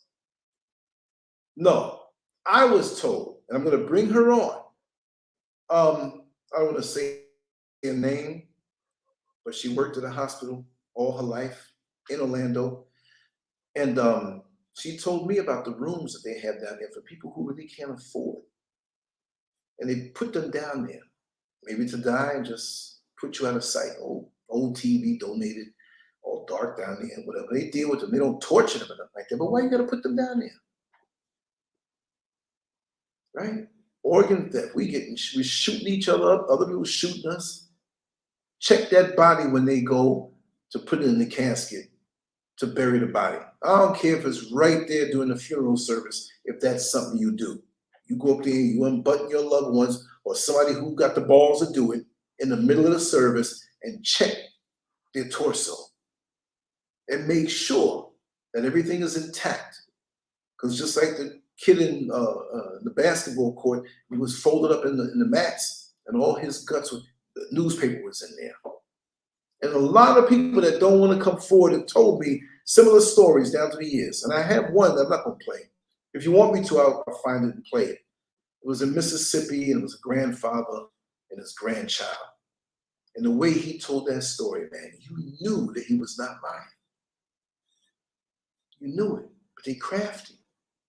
They want to use us in our community and us like it's a mental, physical, and spiritual junkyard. Somebody's sleeping if this video is not like taken down, like give me some kind of strike or whatever. Again, check for me. Make sure, because if you don't see me, I mean, I'll be here, but if you don't see the videos up for the next week, go to LANCESCURV.com. Everything will be put up and the lives will be put on there. And also, too, I won't be able to post in the community section of YouTube. That's one thing they take away from you. So I can't drop a link and say, hey, come on over here. So all the master gland, mixed genre, faves, everybody here, Oyala, y'all can do it. So I'm gonna have to say, hey, I'm gonna hit you on WhatsApp with this. We're gonna do some Underground Railroad type stuff. Riri, everybody. Hey, listen, here's the link for the show on Rumble or on the show. Drop it there and write in there. Because they didn't strike you, they struck me. I'll write it out, just send it to you, copy and paste it in there. Put a new post. They're not gonna come at you for doing that. But we gotta outslick these people, right? So that's how they try to get at you. So we're gonna keep things going that way, you know. So yeah, wow. It's so surreal what we're seeing, and a lot of us can't put these things together. But I got a big imagination. And you're gonna need that to be able to see past the smoke screens of deception that they put us through. Just like, again, we all know, putting our head down. We're not looking around to see what's really going on. We're not looking up in the sky at night to see what's going on. Chemtrails and 5G towers being put up at night. They use this pandemic to say, well, you can't go out at night, it's more dangerous. And if this is something, this should be 24 hours if it's some germ or some virus, right? What is this thing, the Rona? Oh, my fellow Ronalite, I did 8 hours a day. I'm not going to do any more. I'm just going to do a standard shift, so I'm going to punch out. You working a midnight shift? Sure, I heard the midnight shift is real rough. People are saying to stay away. They don't have shifts. They ain't punching in. How does that work? We're too, I'm not saying anybody here, but the majority of those of the masses who are not aware, we are too dumb to put two and two together, because we got our nose on the phone with these chicks who are shaking the asses are beautiful, but they shaking their ass to distract you, keep you in a state of lust. That thing is, when you're lusting after something, that's a strong feeling, and females feel it too. Lust, when you think about it, like I said, many times I'm somewhere I shouldn't be. There's some girl's house when I was younger, doing the missionary, and she got a rug, and I'm getting it. Knees ripped up from the knee burns, and I don't feel it because the lust and getting it, it was just, and when you're done, like, oh man, look at my knees torn up. So this takes us from being, because it's an overwhelming thing that's not in balance with love. Like on certain levels to make love, like they take it away. Love with a sprinkling of lust is okay in your committed relationship. You're supposed to enjoy the sight of your mate. That's part of it too. But you don't get a hamburger and you got a bowl, 2 hamburgers in this little bowl, and pour out 4 things of ketchup in it. So that's ketchup you eating with a hamburger. The hamburger, you put a little bit of ketchup on it, and it enhances the taste for those who eat that stuff.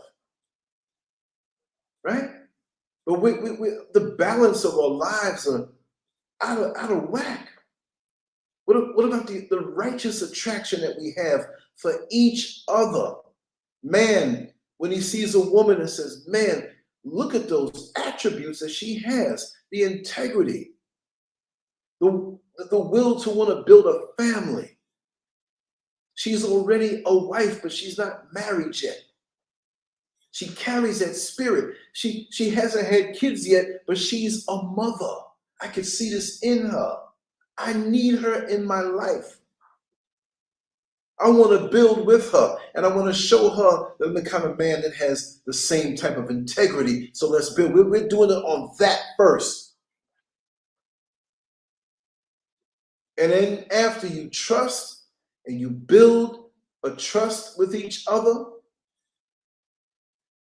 and things happen. Slowly they happen. And you can do that, and you can look at her. You love her, but you're like, wow, you are so beautiful from head to toe. That's for you. That's your gift. That's what keeps the family together. Not just that. When you know you have a beautiful home to go to, and you have your wife as a man. Like I always say, you have to prepay your speeding tickets. So when you flying by in a 45-mile-per-hour zone doing 75, you just wave at the cops because you done paid the tickets ahead of time. Don't worry about it. Unless he kills somebody, he prepaid. He knows he's speeding. Makes our job proper. Makes it easy. But that's a different thing. But they don't want us to have, that's a vibration. Like I said before, this force against us doesn't like nature. It despises nature. It wants to take nature away from you and replace it with a false nature. And this is why they're trying to manifest a false nature in man and woman. You're sitting up with a fertile womb. You're sitting up intelligent. You're showing love to the same sex in a way that you should show that man. And you got a penis with balls full of sperm. And you came into the world and developed in a righteous way because this head guides this head. This first. Because when a woman sees you got it here and in here, and you make your arrangements, heaven's gates will open wide, and you know you earned it and deserve it. And you know you have a good man coming inside of you. We got to be able to talk like this, even for our children, not in a lewd way. But see, now these days, we're a Johnny-come-lately. They already know the deal about everything. You can click on porn and see on your phone. They sitting here in the bed at night, just click. I've heard girls 12 and 13 years old on my bus talk about excuse me for being wrong, talking about the most effective ways to suck a dick. And the psychological things that they should not know. Yeah, and when I pull my titties out and I'm sucking them and he looking at my titties, he always come fast. How you know that? Because you looking at that porn and you talking this stuff because that old man who got his wife, he's 50 years old and you 13. And you think you're doing something because he buys you a pair of jeans and an outfit, gives you money to get your hair done, and takes you to McDonald's. You all know the story I told about the girls in the van, and I didn't raise you to be that way. We Johnny-come-latelys with our own children. I don't know how to talk to them about it. They already know. They can teach you a thing or two. And they know how to put on that little girly, mommy this, mommy that, mommy that. And you think there's ice cream dripping down the side of your throat. They can teach you a thing or two. See, I always say this. You have their minds. You have the jurisdiction of their mind. You rule over that. And you're supposed to, as a good parent. Parent, whatever, community, it takes a village to raise a child, the influences. In those first few years of their life, they're like a sponge. They're being imprinted. When I curse a little bit on these shows, there's a part of me, like a limiter on a car. Don't say that. Your mama, my mother transitioned a while ago. April 28th, 1994. I'll never forget it, right? She's on a whole different level now. Her energy. But the imprinting inside of me, but I can cuss with the best of them when I want to. But I worked in the jail, and they wanted to come with that talk. I'll talk all of them. SCURV, man, you won, man. Because I can talk, and keep going. Keep throwing more punches than the next person. It's going to eventually weigh you down. As long as I got some food and go to the bathroom every now and then, we can roll. There are folks who I work with in the jail, like, oh, man, I thought I was going to work with this other guy. I got you tonight, SCURV. I know I'm going to have some fun. And you get a couple of drawings, too. That's just the way my mind thinks. But you have their mind before the world gets it. Why can't you have your imprinting so when they go in on their mind, so when they go to the outside world, say, something's wrong with this. Don't lie to them. Tell them the truth. Don't break no promises. Build your credit with your children. That will be the thing that protects them, because we're going to need that more than ever now in these days, because the world is going to be so treacherous to get into their mind. And AI, if they're not ready for this thing, they're going to be born right into this. They're going to fall in love with something on a phone when they get to those ages and they're bored, or they feel a little insecure about maybe how they're built or their look.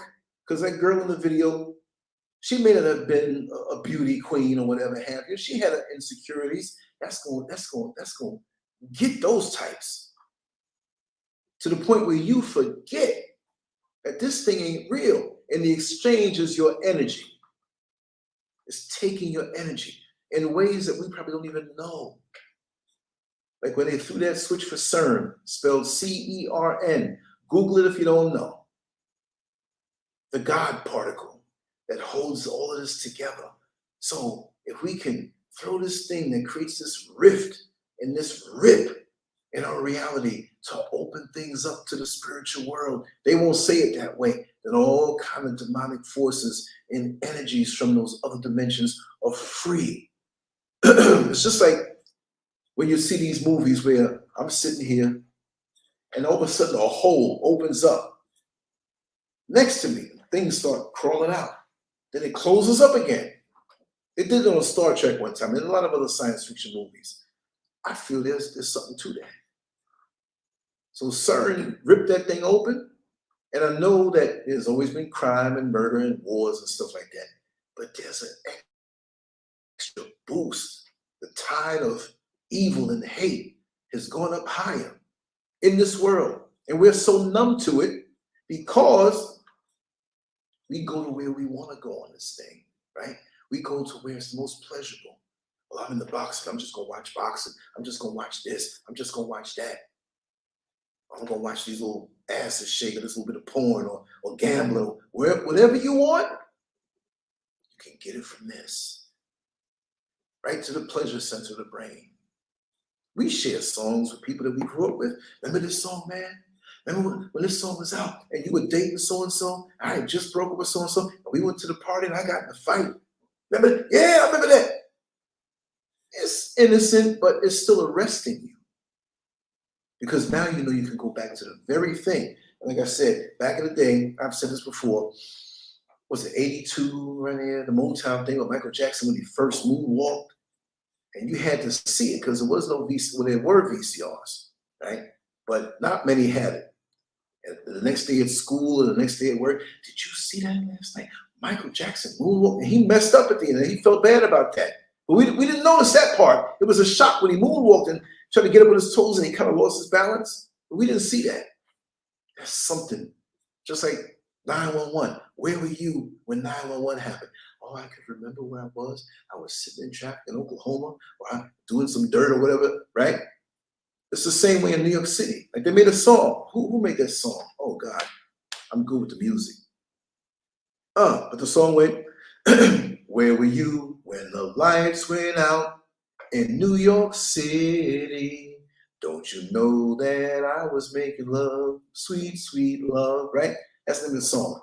Damn. Please, Alzheimer's, don't come to me. I'll have to whip your ass later on.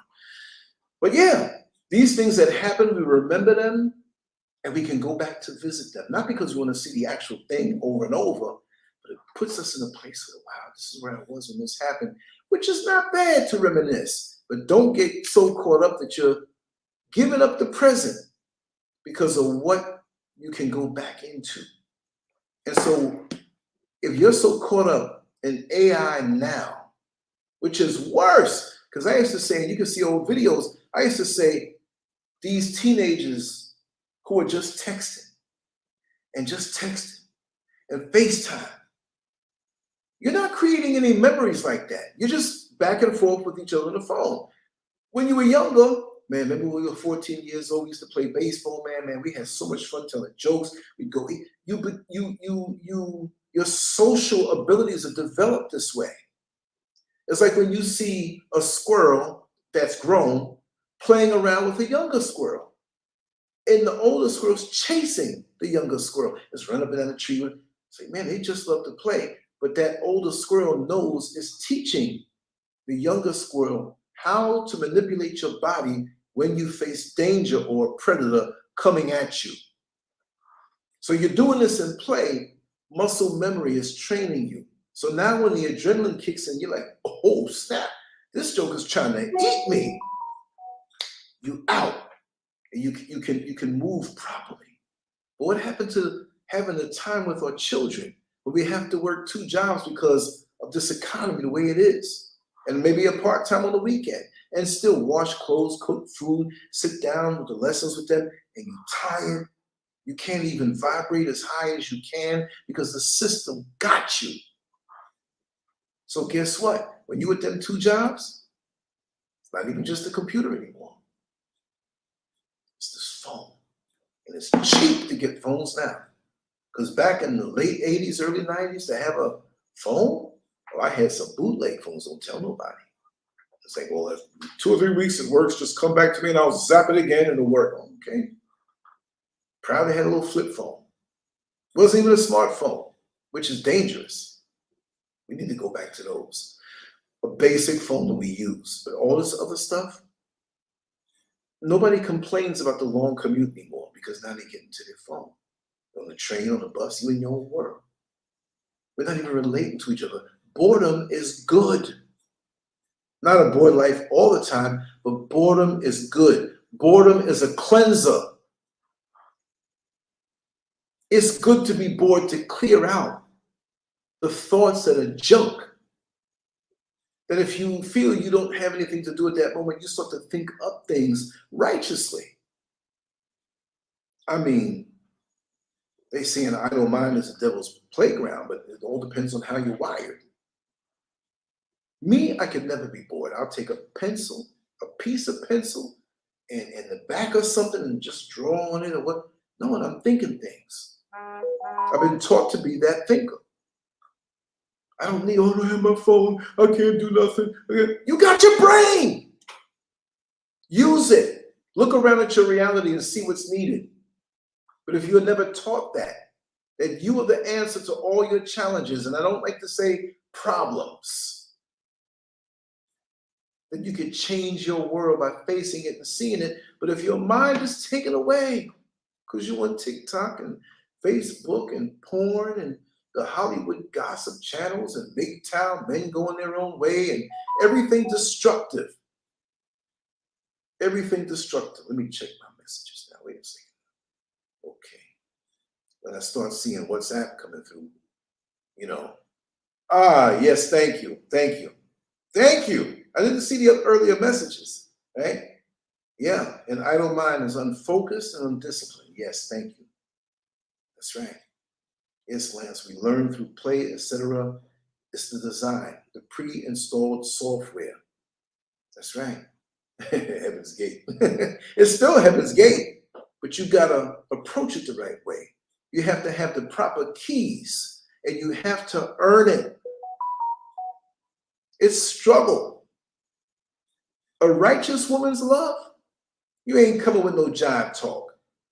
If you can get in there with some jive talk, nah. And I granted, when you're younger, you can get fooled by the 60s, right? When I was young and I would talk to young ladies, I never said I was a saint. I say, hey, it's not about that. If you choose to give that to me, fine. I like to talk. You might like me and serve me that. But I'm not coming as a shyster, because if you serve me that, I'm going to take it. Or I'll allow you to give it to me. So I'm not going to promise you, yes, oh, this commitment. No, I'm not going to do that. Come as you want at your own free will. You won't forget me, not because of what we do in the bed, because even then, it was this. I made sure everybody, all of my friends, or anybody I indulge in anything with, you're going to have a good time. You know what I mean? So it wasn't like I'm some hard up dude, like, that's all I'm around you for. And you can tell the tension. I'm taking you to the restaurant because that's what I want. I'm taking you dancing because that's what I want. I'm taking you to the movies because that's what I want. No, I don't care if you don't give it. Let's get this straight. I had options. So if I'm with you, it's because I want to be with you. I'm not going to harass you at the end of the day. Come on, I spent all this money. I paid for this. I paid for that. Can I get a kiss? Can I hold a titty or something? Come on, what do you think this is? I was not that kind of dude. I had no problem with women because I was straight up with them. If I did something for you, it's because I truly cared. What about your orifice? That's what made it easy, because they knew I was real. So these other dudes, these little simp dudes, or dudes who are mad at me because what I did 40 years ago, 35 years ago, whatever amount of years, retroactively, you mad at me because you were that dude. Be real. Be real with your good parts as a man. I ain't talking about body parts. Know yourself. Know what you bring to the table.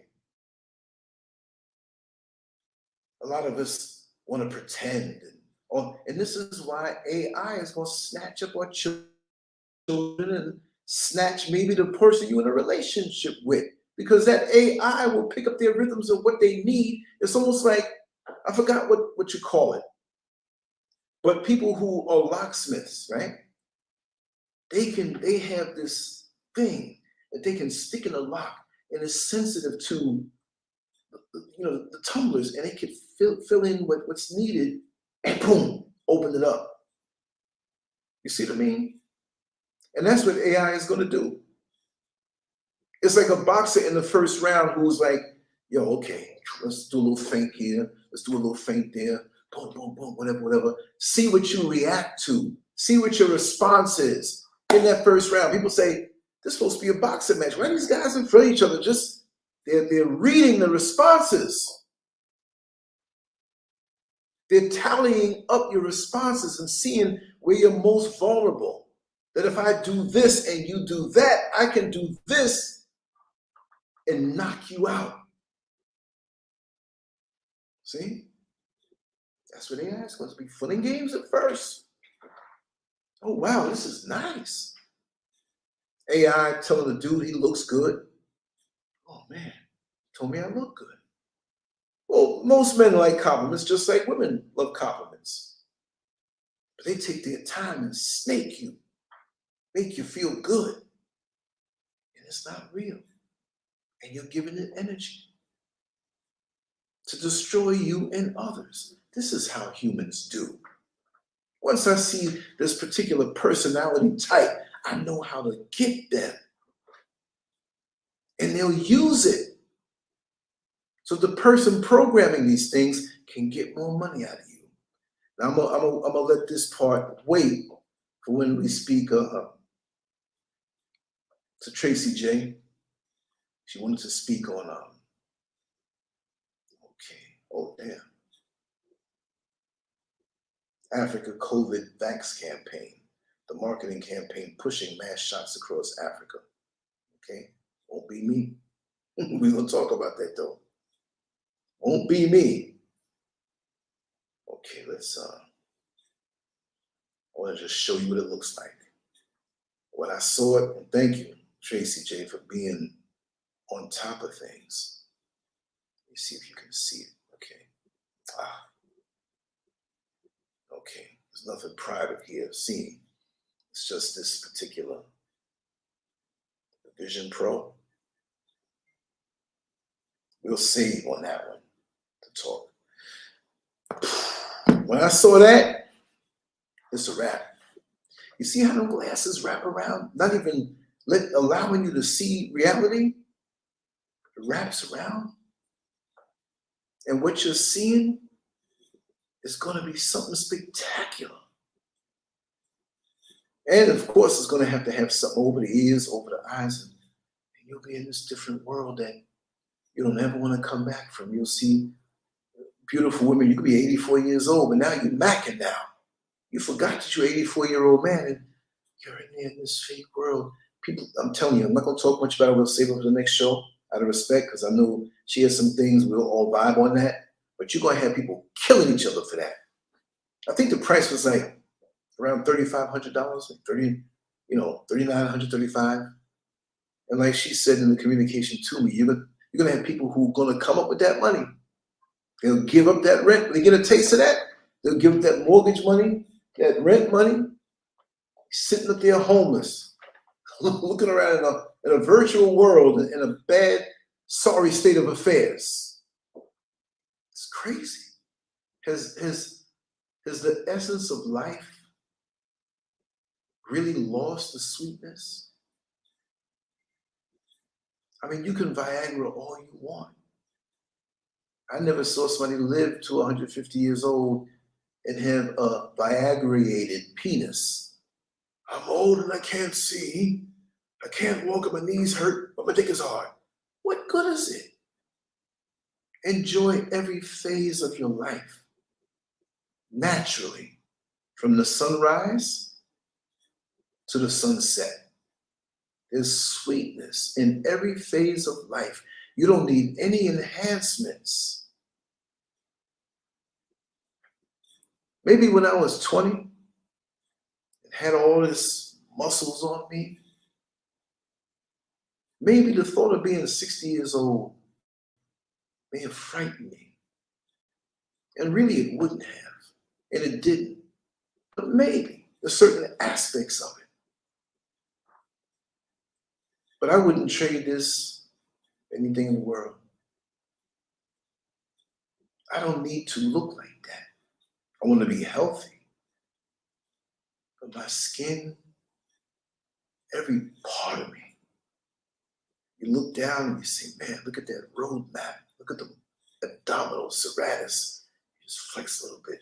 Women flipped out. I just wasn't a muscle head. But you know what? It wasn't the muscles that got them. It was me, my personality, and what's here. And most men need to know that. They're looking for all of this liposuction. Do it the right way. Cut back on them calories. We want this quick fix now. And because there's so much frustration in the world, we want the quick fix of those glasses to put over to go into the virtual world. We want to have sex with AI. You see what I mean? I'm going to remove LinkedIn because LinkedIn only gives you but so much time. Once 4 hours come, LinkedIn is out. Enjoy and expand your mind to encompass the beauty of all creation, the real creation. How are you going to be sitting up in an apartment, and I'm not putting down anybody who is in the so-called hood, but before you even get a plane ticket to take you and your children to another side of the planet where reality is so different, you're going to spend that same money on some glasses that takes you somewhere that's not real. Into something that makes you antisocial. You know how hard it is now to get the children off the phone. Don't let them get a hold of them glasses. They're going to be social misfits. All they're going to want to do is just sit around. I'm not making fun of Stevie Wonder, but early back in the day before he knew how to, Stevie Wonder was always, you know what I mean? And we're going to be like this, bumping into each other. Hey, man, what you bumping into me for? Messing me up, man. I'm trying to talk to this chick. Oh, yeah, back. We're not going to build nothing. We're not going to fix anything. We're not going to try to be remedial in how we keep the quality of our communications and religion. Not religion. What was that? Okay. What was I saying? Time to end the show. I'm starting getting brain farts here. The quality of our communication or relationships. I said relationships, not religion. I'm like that calculator now where the batteries are going old-fashioned calculators and the battery goes low and you can tell because it starts showing the letter E. You know, 2 + 2 and E's across, right? Time for me to get to sleep. It's been 4 hours of yapping. What time is it now? 2:03? Well, that's good. We'll go a little while longer. If I start talking out my head, yo, call me on the phone, you'll ask me, you're talking stupid. Go to sleep. You're not 20 years old no more, right? No, that's just a brain fart because my brain works in 5 different tracks. I'm setting up tomorrow's show. I'm planning what I'm going to eat in the morning with Mr. SCURV besides that, but pretty much I kind of hint at, you know, I like those mashed potatoes. You know, I like in the morning, yeah, in the morning. I don't need no traditional breakfast foods. You know, we don't get down like that. But we're missing out on so much that this virtual reality, how sad are our lives that we give up the real for a fantasy? How jacked up are our lives? So we don't understand how big the world is. And even if you don't have the money to travel, to take your children around, or even yourself if you're single with no children, get in some books, talk to people from all over the world. Use that reality. You got this thing you can FaceTime and see. Like my friend in Dubai, and he goes between Pakistan, Dubai, and the UK, but he can't receive PayPal. Like PayPal is not here in Ghana. It's not here in Ghana. So there's so many freelancers that could do better for themselves. I don't know why they don't allow it.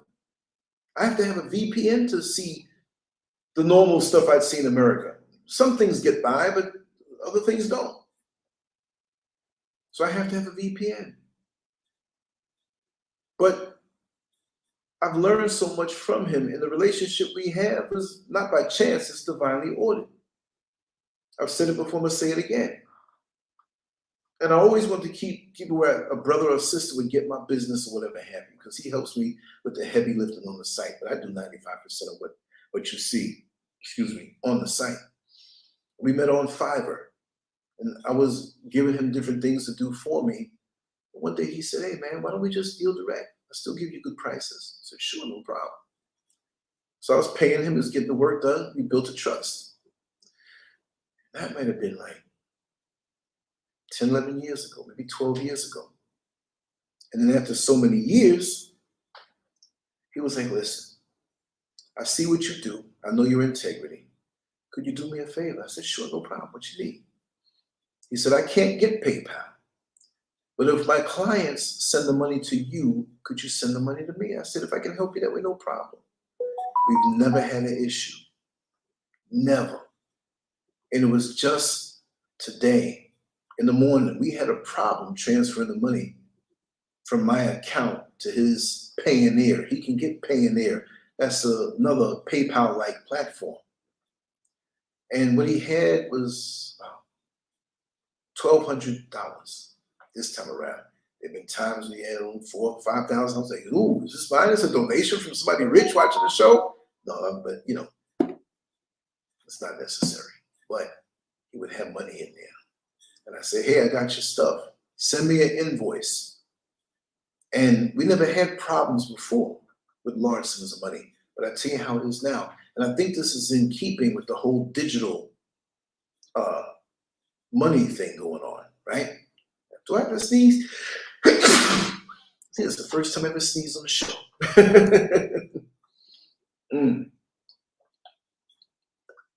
Now, he sent me the invoice for the $1,268 or whatever it was.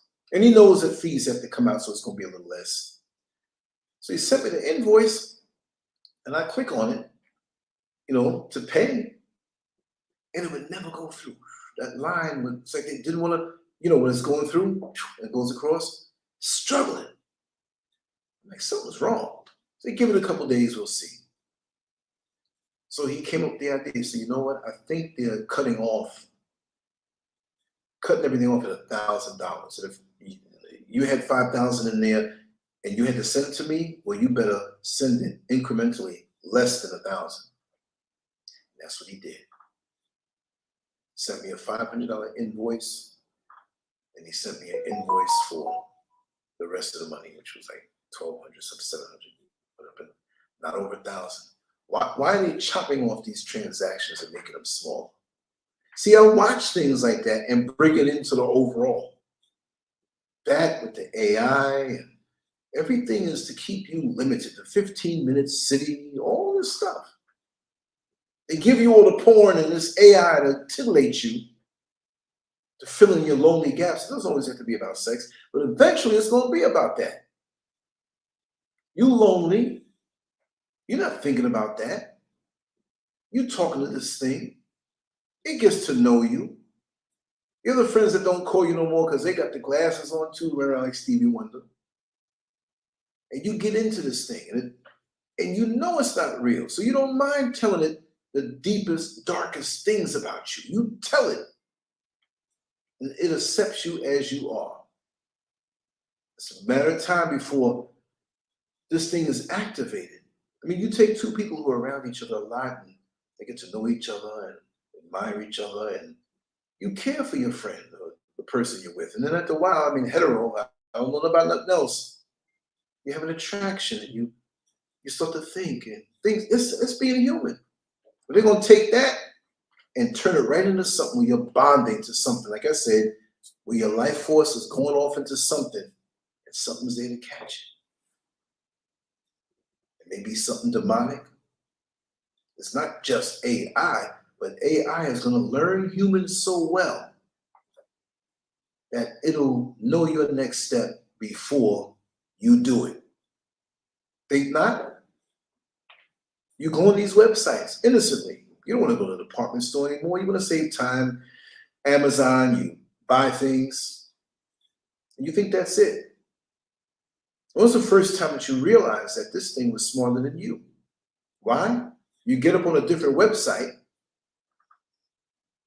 and you've never been to that website before, but the things that you bought before, they're suggesting something similar.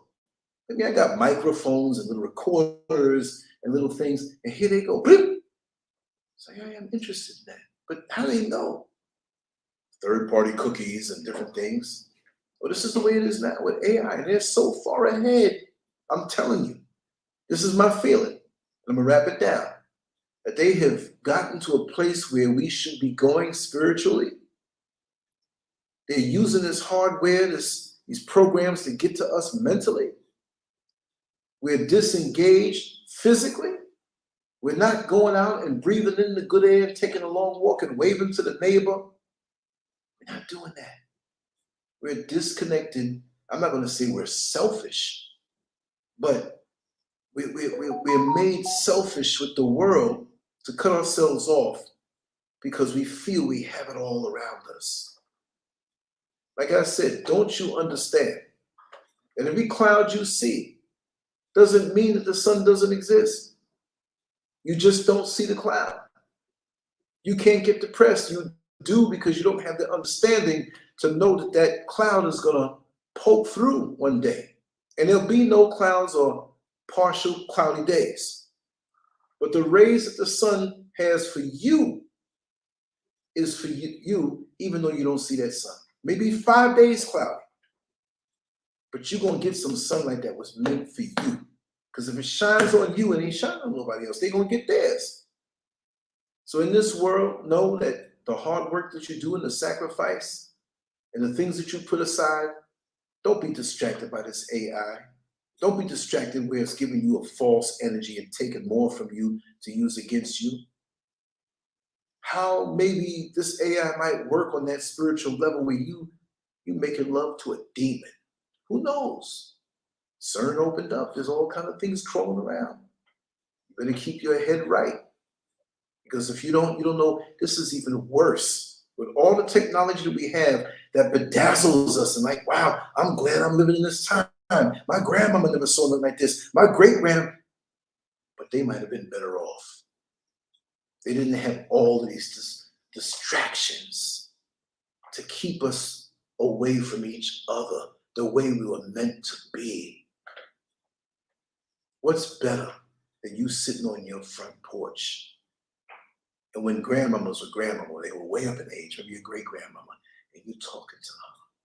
And she giving you soothing stories and advice on life. And she was always the one you can come to, and your mother too, if you had it that way. Maybe you didn't have a mother. Situations are different, but that person that you can vibe real energy from, that you can look each other in the eye, which is very important because with them iPhones and that retina business, you can look into the phone and you don't have to put in a passcode. It sees it and it opens up. That proves to me there's energy in the eyesight. Look into my eyes. How are you going to look into somebody's eyes and it's FaceTime? I mean, yeah, if you have a relationship already. And if you're looking into the eyes of something that is artificial, what are you giving your energy to? That camera's on that phone too. You're giving it to the camera. Who knows how up in your brain and all up in your head and what it's putting in there? I don't trust it. And if it's something that makes me give up real living,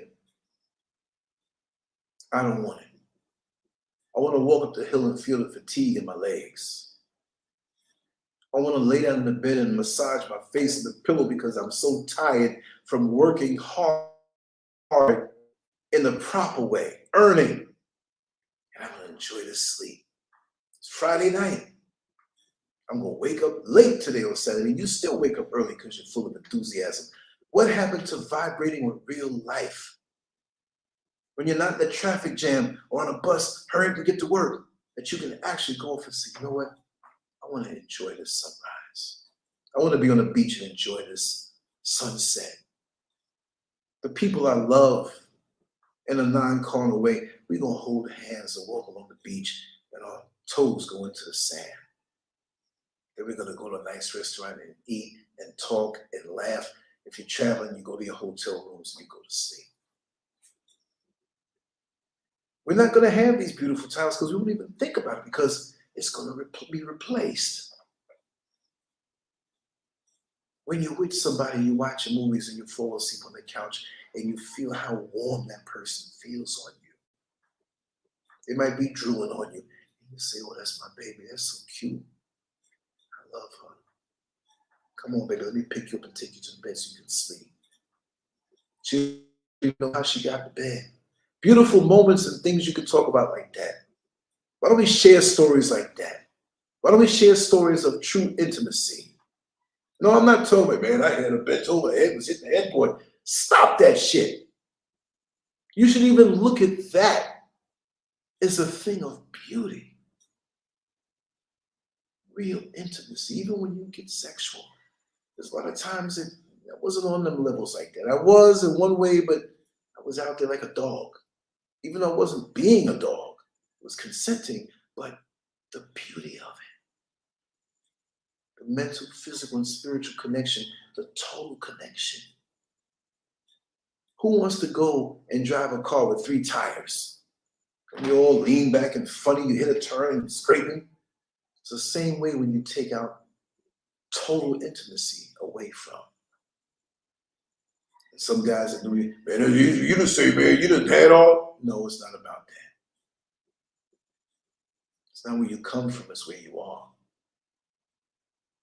If you don't realize these things, you lost a lot that you will not experience in life. When a woman truly loves you, that she gets up and cooks a wonderful meal. It doesn't mean that she cooked good and gave you food that she loves you, but I'm just saying energy in the food. AI can't replace that. That energy between 2 people as you both approach orgasm and you say, baby, I love you. You're both coming together. AI can't replace that. The sadness that you feel with that loved one when they have to take a trip out of the state. Only for 3 days. But you watch them as they walk down the road. I mean, you should be driving them if you have a car, right? But I'm just saying, they're walking away and they're going to meet somebody, whatever, and you're just like, damn, I'm going to miss you. So we're so caught up in this that we don't connect this way. That when we truly transition, we know we have videos, but cannot replace a person. It's bittersweet. Because we got into the artificial thing, and that's all we had, where we say, you know, I wish I would have spent one more evening with them. I was with them next to me, but I was into this. This is not a replacement. My image is put all over, and you get a taste of who I am, but let's really hang out face to face one day when it happens. It'll be sweeter, I guarantee you. But I can look you in your eyes and tell you how much I care for you because you stuck with me through thick and thin, through gossip and what people say as far as being a hater, and we're still here. When that time comes, I'm going to cry. I must really show you how much I love you. Because this is real. I'm real and you're real. That AI ain't real. You transition, AI going to show up to the service to cry. Hold up the phone because AI wants to see you in a casket. And AI's like, oh. They ain't going to feel that sting. That's part of it, the transition. We're going to miss the people that we vibe with on this level. We go, they're going to miss us. But I know that this universe, aside from any man-made thing, this man-made thing cannot replace the beauty of real life. And the more you find yourself sinking into it, you might as well consider yourself the walking dead, because you'll be gutted. Something taken from you that they want, that they can't create. create life. They can make a robot that looks like and put some nice big titties, nice poked out Tootsie Roll nipples on it, and you in lust and you humping on something that it's not even real. Creator forbid your mama transition. Let me go to AI. It's okay. Can you hug? Oh, hug me. You'll be hugging the phone. Hug me. Get out of here.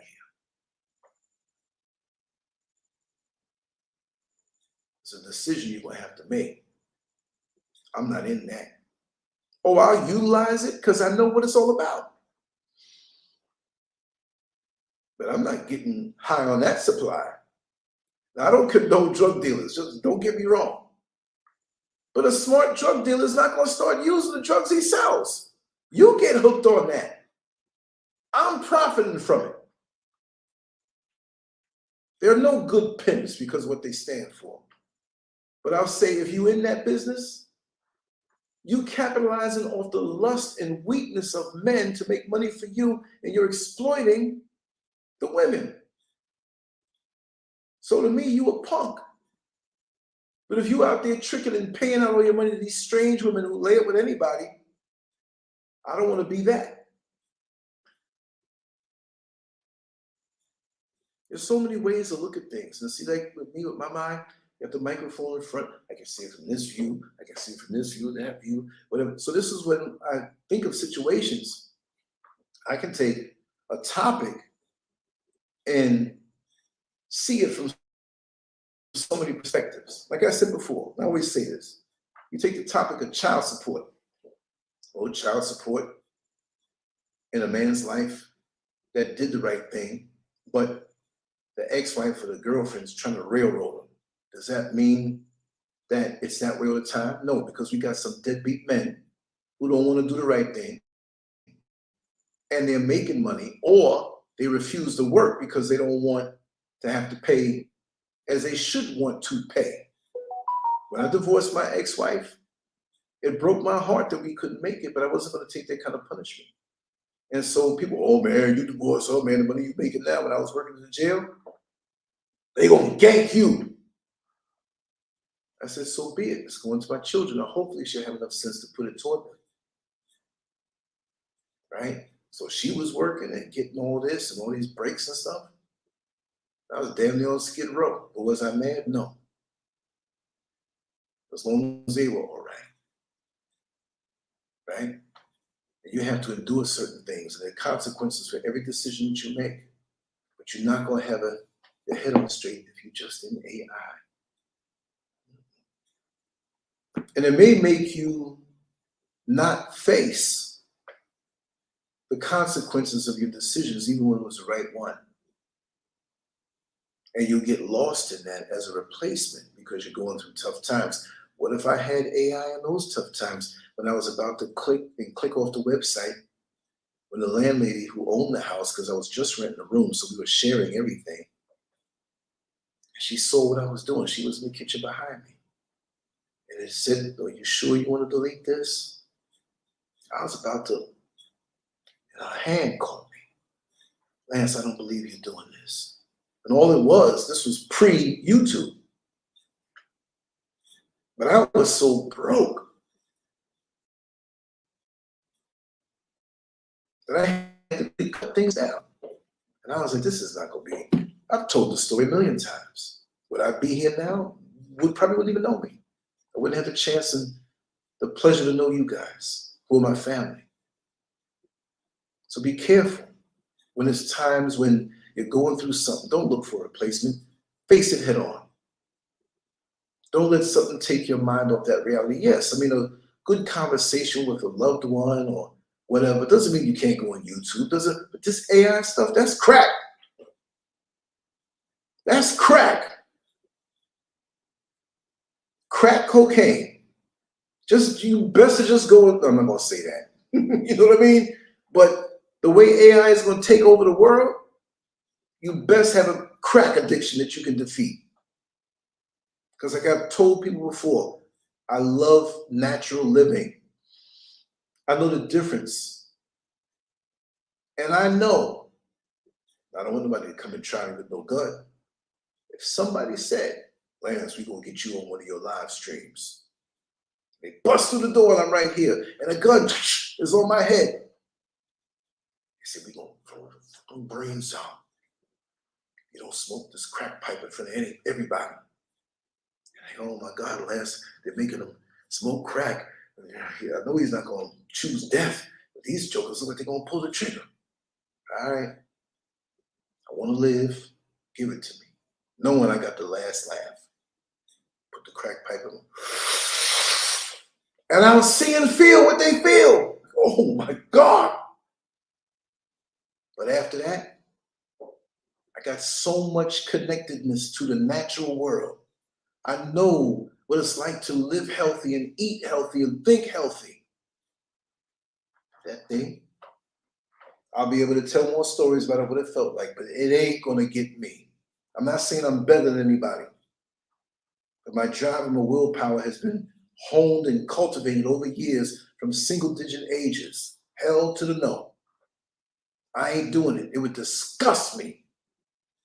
Again, I would see what it is and it feels like, but there are other things that I can think about in the natural world that feel so much better. Because I don't have that kind of void. I might rattle off like a 24-hour show from the energy that came, the sick energy that came from that. Man's been talking for 24 hours. What's wrong with him? No. But I can't have an appetite for something like that. I know what real living is all about. So hold on to that and enjoy real living. You can go to the beach and you live in that kind of climate, do so. If it's cold where you are, wrap up and take your friends, take your kids, walk out and just walk around the neighborhood.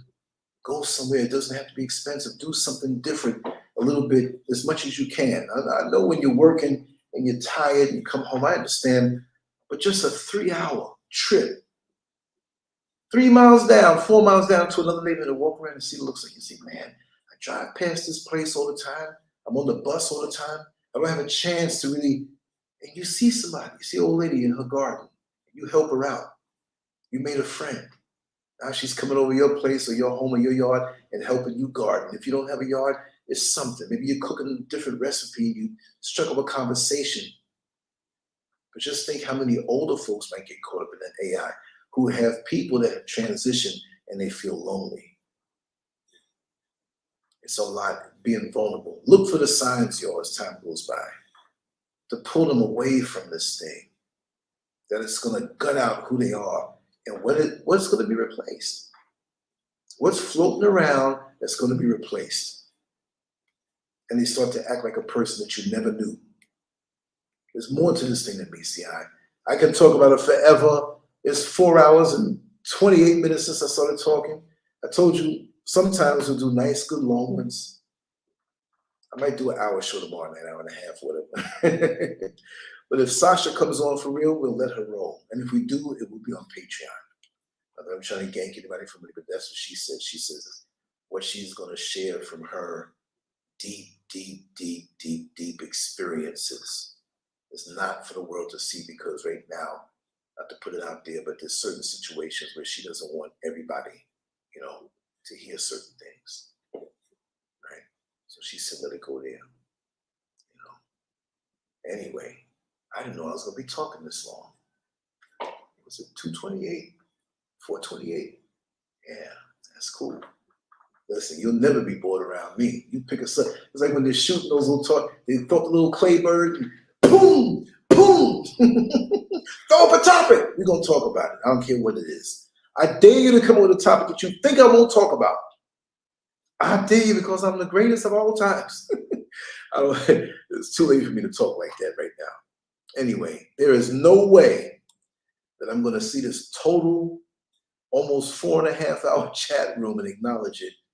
I just wanted to zone out and just do it that way. But woo, it's like I'm falling off the side of a building. Wow, let me check my phone real quick. But it's been a good time. I like to spend time with you when I can. And it's a beautiful thing. Thank you so much. Oh, yeah, thank you so much. on WhatsApp. Yeah, it's one of those nights. Anyway, what's tomorrow? God, Lord. See, Mrs. Scurv not going up for 2 days because she has that kind of fluish feel. It's been raining too, so she's like, okay, my babies are getting water. She's always upset at that. Like, it's been dry. I got to go up there. Somebody's like, it's Saturday. It's been too hot up there. I got to go feed my babies, water my babies. Okay, all right, no problem. Let's go. Right? So, like I said, it's thrown me off as far as days. So right now, for me, it's Thursday. For many on the East Coast, it's still Wednesday. Right? So for me, it's already Thursday. And man, when I wake up, go for the day, do the shows, routine stuff, when Friday comes, I'll be like, yo, this is Friday already? Because it's like we just finished doing Positively Angela, which now it went back a day. So Tuesday was like Monday to me. So this is like Tuesday to me. Is it Tuesday? Going into Wednesday. I'm all screwed up because I gauge my time by Neil Frazier and Positively Angela. That's Monday nights for me. It's crazy. Anyway, I hope you enjoyed the conversation and rant. Does anybody want to come in and say anything? I'm so selfish. I'm so selfish. This is one of them shows you just chilling and sitting on the couch. Like, let's just enjoy this. I'll give it the opportunity if anybody wants to say anything. Right? I think you all are all talked out from all the talking I did. Damn, man, you talk so much, my jaws are hurting. That's a good thing. We're using this in a very human way. I said tonight, secretly, I said, I'm going to put some time in. I told Mrs. Scurv that, you know.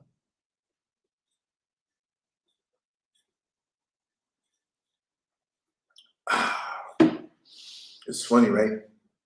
When I whip out my wallet, and the folks here, you know, in Ghana, they had the traditional, them big wallets, looking like a, you know, all kind of cards in there and everything. When they see mine, they're like, that's his wallet? There's a band on one side, and you open it up, you can pull whatever you have to pull out. And one thing, when you have a wallet, y'all, especially the men, don't put it in the back pocket. Don't put it back there.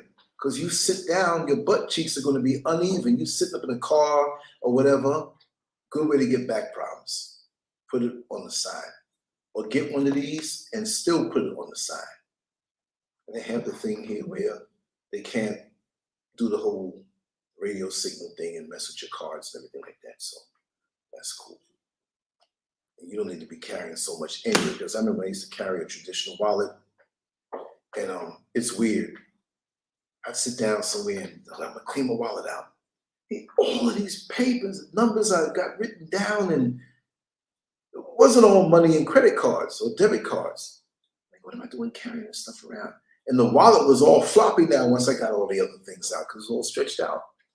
But anyway, I talked your ears off. Gifty, I see you in here. Of course, Master Glam, Nick Genre Faves, Sister Yala, just the names are just, I know Landon's in there somewhere, you know. Let me see here what she said. Yeah. It's going by so fast. And like I said, you have to have the mentality where you go at life, not like you're rushing, right? Because how do you think I feel at 60 years old? Time is flying. I'm a blink and I'm gonna be 70. So I gotta be intense like a fighter who is in the last round of the fight. Even though I know I'm winning, I'm like, I gotta act like I'm losing. You know what I mean? Psych myself up. I'm not sure. Either I knock this guy out or we make it hard for the judges to rob me. So every single day, and you have to be in the moment. I know we got things that we plan and we aspire to. I know we have things in the past that we think about. Why did that girl break up with me when I was 23 years old? I was doing her so well as far as treating her. We can't worry about the past. It's like seasoning. You reach back and you get a little knowledge from the past of what you learn now to understand why things happen. You know, you're driving sometime, you're at the light, and it hits you. This is why that happened. But you can't force it. But try to always remain enjoying the present. I'm here with you now. I don't know nothing else.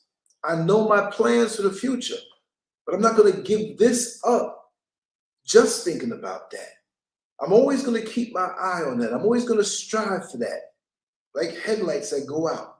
The headlights don't light up the road 100 miles ahead. It may be 25, 30 feet, maybe more, low beams, high beams, depending. But you see what you need to see in front of you while you know there's more road. Some of us escape to the past. Oh man, when I was your age, when I see bodybuilders, muscle up guys, when I was your age, I was better than you. Live your life, man. This is the time for you. There was a guy I knew, what was his name? Oh man, forgot his name. I gotta look it up, whatever. He was 58 at the time, 2 years younger than I am now. And he kept his body so nice. He was a man of means. He had bank. He was so laid back. He's a black man too. Won a lot of competitions back in the 50s when it was, you don't get no money back then. But he made good financial moves. He was living a good life and he kept his body in shape, right? I remember there was a time there was a young lady who came into the gym. Everybody was looking like, wow, she's going to be joining here. She looks pretty good. And she just came to pick him up and it's like, yo, is that your daughter, man? I said, no, that's my girlfriend. Oh, no, she wasn't some super young whatever. You know, she kept herself nice too, but I think there was like a 20-year difference maybe. She didn't look it. What I'm saying is that deal with today righteously and tomorrow will take care of itself. But if you don't do what you have to do today and you just looking over the horizon, what are you doing today to propel yourself so that reality is not something you have to reach for, it's something that comes to you, right? You don't have to reach for it. Do what you do now so the forces of this universe bring it to you because you're the best qualified person for that reality that you want to live. That's what I'm talking about. See me doing all this stuff here and drawing some pictures and writing some articles and doing shows. There might be one person out there who's like, Lance, everything you need is right here. Come. This is why now I know I have this stuff. I don't need it. Come and fill in and go into your destiny. I'm not waiting for that. I'm doing what it is now that I have to do. Mrs. SCURV goes up to the mountain.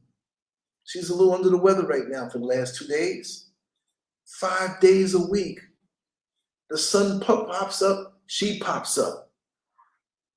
She gets herself together, and that's what she does every day. I don't even know to do that, so I have help. I go up with her regularly, but not like every single day because I got to every single day keep this platform to build up on the other platforms. I'm not making no money with this really big time. Y'all know what I make. Hell, I'll show y'all now. Again, it ain't changed much. That's because when people come and say, oh, you know, you lying, man, you getting this, you getting, no, I'm not. I'm not bragging that I don't get nothing I ain't supposed to show. But here you go. What did it say? $32.16. What that say? There you go. I lost 60 subscribers. See? Lost 60. They taking away subscribers. And look at the time that I put in doing this every day. If I don't do a show, I'm still doing something else. These 12 hours a day. 12 hours every day. At least times 30. You know, 31 days, 28 days. Then break that down by that amount of money. That's like $1 an hour. But it's what I do. So even through thick and thin, when you invest in stocks, oh, we have to be, this quarter was bad, we dropped. The real investors hold on because they know one day it's going to go up. If it doesn't go up on YouTube, which this is not about the money anyway, something we're connecting with each other. The biggest thing about me doing this on YouTube for me might not be for me. You might meet somebody in the chat room that might be a life partner. They might be a future business partner. It might be the very one to keep one from an addiction that they have. It might be somebody that will comfort you at a time of great loss, from the loss of family members in a car accident. Unfortunate. Let's not wish that on anybody, but they might be the one that hold your head together. We don't know. And I don't know what role I play in anybody's life. I mean, there are people who write me from years ago, man. I'm down with you from 15 years, 20 years ago. Whoa. And the things that are shared with me, that's so rewarding. YouTube can't shadow ban love. And on that note, I'm going to leave y'all and let y'all rest. And I really enjoyed this. And let me look at this banner again. I forgot. Did I cover the points? We talked about Bill Gates, energy vampires, and AI.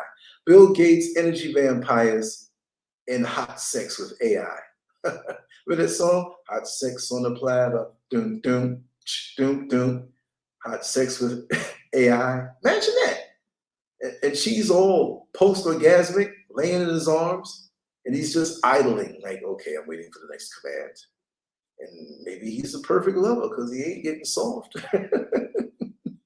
But Bill Gates, the vampires. What I said about the vampires, for real. Anyway, I am going to sign off. I'm going to play a song or two, or 3 or 4, who knows? You can continue in the comment section, but know when the show is over that you can still go to LANCESCURV.com in the comment section. See, the chat room, sorry, I really am getting sleepy, right? The chat room is there. And that chat room is the same as any other chat room that you see on any post. So you can jump in on any post. You just don't have to go to that particular one on that page. It's all the same thing, right? All the same thing. Somebody bit me. Dang on mosquito. Get him from the back of the head. He's talking to folks on the camera. Vampire spirits. But we don't want to deal with that. I know maybe it's too late for you to get on the conference line, but if you want to get there, I'm not going to promise you I'm going to go there now. Oh, let me move this part of the logo away so you can see it. 321-521-2515. If you all want to call and talk to each other. I'm a little spent right now, so I probably won't be there, but that's how it goes. You know, I'm a little beat, but I think I put enough time in. So that being said, I'm going to remove this,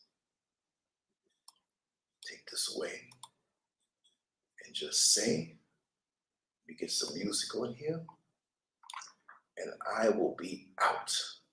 Much love to you all. Thank you for spending the time with me. I hope you got something from this. If not, a little entertainment, you know what I mean? But that's what we're going to do. It's always going to be fun. Whatever you want to talk about, whatever you want to do, just hit me up. The information is scrolling below. Much love to you all. Peace.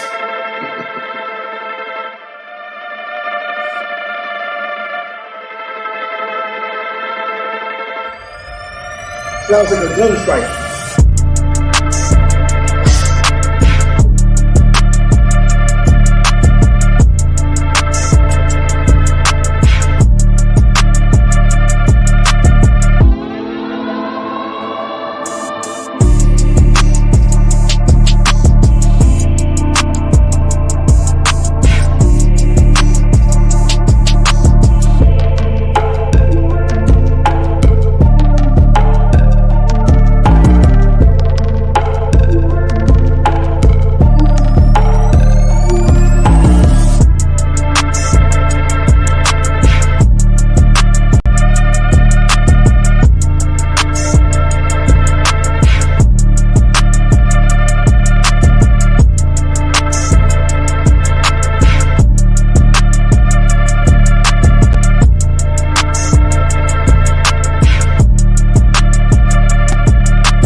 pack to the lung, kill the stress to the head. I'm tryna do more for the soul, way less for the bread. Yes sir, I take pack to the lung, kill the stress to the head. I see the things that they do way less than they say. Cause it's a war on the real, baby, look outside. A war on the real, baby, look out. Cause it's a war on the real, baby, look outside. A war on the real, baby, look out. Cause it's a war on the real, baby, look outside. A war on the real, baby, look out. Cause it's a war on the real, baby, look outside. A war on the real, baby, look out. Can't be a real nigga, might get you canceled. Fuck the whole system, need the shit dismantled. Coppers treat a nigga like the utmost wanted. Tryna rule the block, but don't know what goes on it. News got a story with a new take on me. Carrying out the window with the screw face on me. But I know that God love me when my blunt burn. 95 degrees and I can't get sunburn. Wonder when your government don't make me legal. Burn the whole city if I can't be equal. Get off my dick, please, Brad, I earned that. 400 years, how you still ain't learned that? I take pack to the lung, kill the stress to the head. I'm tryna do more for the soul, way less for the bread. Yes sir, I take pack to the lung, kill the stress to the head. I see the things that they do way less than they say. Cause it's a war on the real, baby, look outside. A war on the real, baby, look out. Cause it's a war on the real, baby, look outside. A war on the real, baby, look out. Cause it's a war on the real, baby, look outside. A war on the real, baby, look out. Cause it's a war on the real, baby, look outside. A war on the real, baby, look out. Shout out to the crackers tryna gentrify the genre. Tell them free my niggas, middle finger to your honor. End of days coming down to seconds on the timer. Goofy niggas still tryna purchase that designer. About to buy a chopper, learn to grow my own food. Cause I don't like the look they give me in the Whole Foods. And when you stay ready, you ain't gotta get ready. But it ain't on me now, I'm limping cause my dick heavy. But ain't shit sweet, niggas think we thin. My whole attitude on MC Ren. It's my neighborhood now, Bob, I bought that. 400 years, how you still ain't caught that? I take pack to the lung, kill the stress to the head. I'm tryna do more for the soul, way less for the bread. Yes sir, I take pack to the lung, kill the stress to the head. I see the things that they do way less than they say. Cause it's a war on the real, baby, look outside. A war on the real, baby, look out. Cause it's a war on the real, baby, look outside. A war on the real, baby, look out.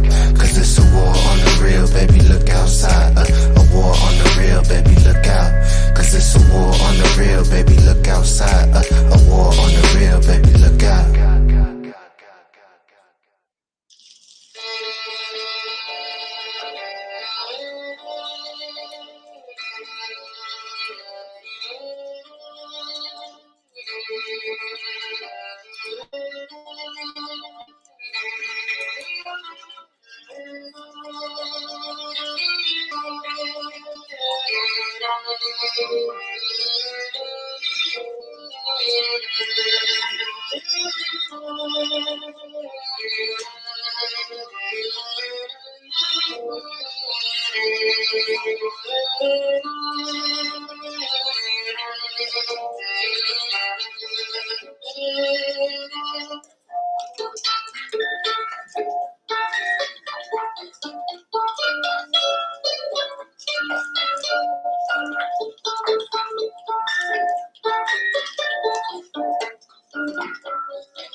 John Hawkins showed up in our country, telling us of a land filled with luxury. He said, black man, follow me to America.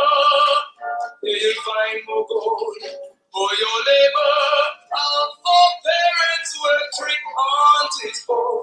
Since that time we've been wrestling with the gold. We landed here in Jamestown, Virginia, 400 years to suffer. So my friend, it's easy to tell. White man heaven is black man hell.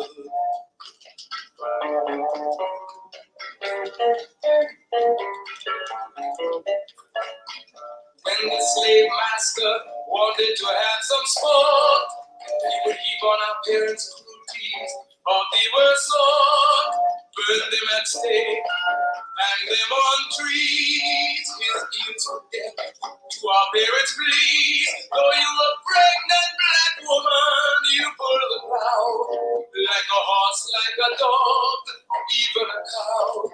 Ye fill your womb with this wicked seed. His half white children you were made to breed. Oh, my friend, it's easy to tell. White man heaven is a black man hell.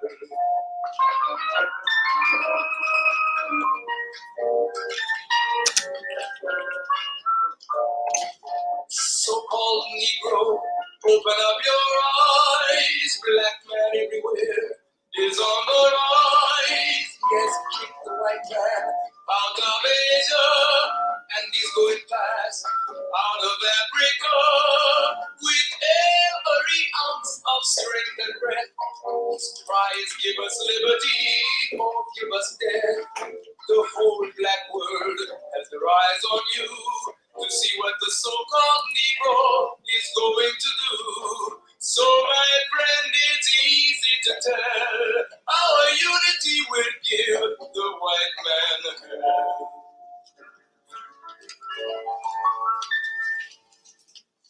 God made a promise to Abraham. His seed would be a stranger in a foreign land. They would suffer and be afflicted 400 years, but he would come, wipe away their tears. Our God and Savior, Allah has come. He has declared the white man's day is done.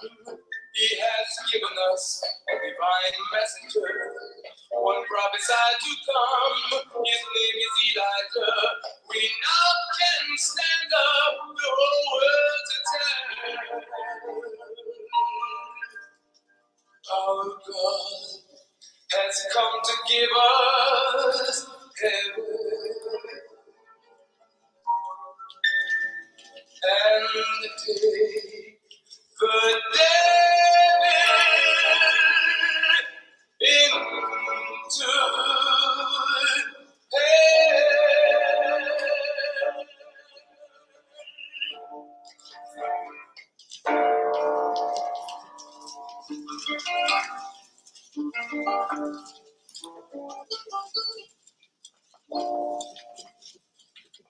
Why are we called Negroes?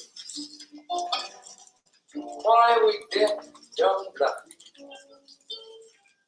Why is everybody making progress, yet we seem to be lagging so far behind? Why are we mistreated? Why are we in this condition, stripped of our names, our language, our culture, our God, and our religion? Here in America, all of our religious training has been gotten by the preacher. He has told us of a heaven way up in the sky that we can't enjoy now, but rather after we die. But all of the years that we're living, for us there's nothing but hell, pain, torture, and misgiving. Yet the Bible speaks of a heaven filled with material luxury, which the white man and the preacher has right here, so we see. So my friend, take it for what it's worth. your hell is right here on this earth. So let's check back into history, which rewards all research and tells us plainly. Before the white man gained entry to the East, he was living in the caves of Europe, a ravenous beast, eating juniper roots and eating flesh raw, till God sent Moses to civilize him and teach him the law. Then, following Marco Polo, an explorer, he gained entry into Asia and Africa. From China he took silk and gunpowder. From India he took jewels, manganese and rubber. He raped Africa of her diamonds and her gold. From the Mideast he took barrels of oil untold. Raping, robbing, and murdering everything in his path. The whole black world has tasted of the white man's wrath. So, my friend, it's not hard to tell. A white man's heaven is a black man's heaven.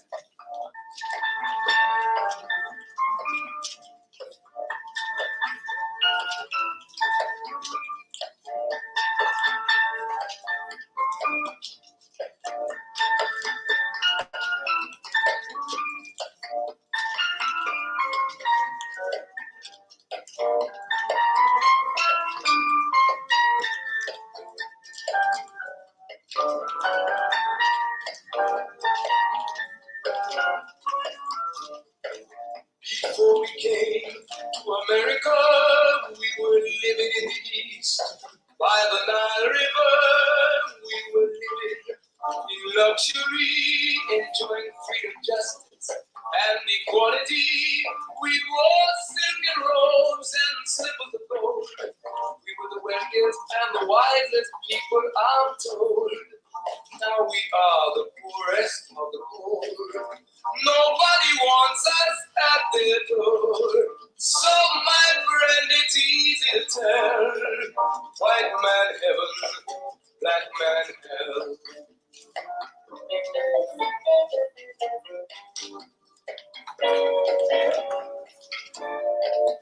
When the white man came to America, he told the Indian, I am your white brother. He said, red man, I'll treat you the best. Yet and still he pushed the Indian further west with his white woman and firewater. Tricks and lies, he stole America. The original owner of this nation is cooped up on a reservation. So, my friend, it's easy to tell. White man heaven, black man hell.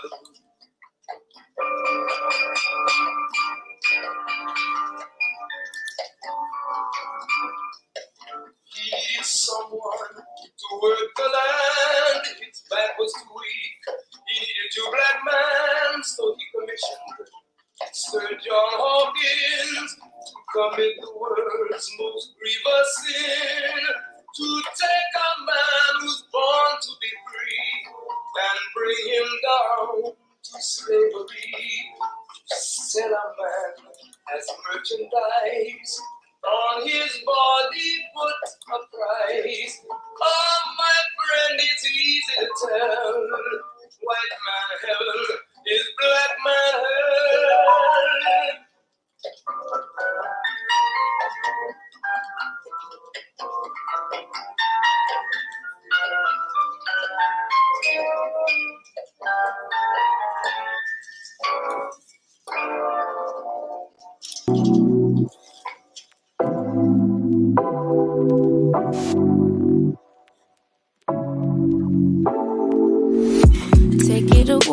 Take it away, feeling too good to me. Chilling all day, all in your space is where I wanna be. Here in this room, what did you do? I just can't get enough. Too caught up in your love. I've been trying to forget, but you won't let me. Something in my brain wants you. I've been hanging by myself, asking for help, but nothing seems to work on you. Yeah, you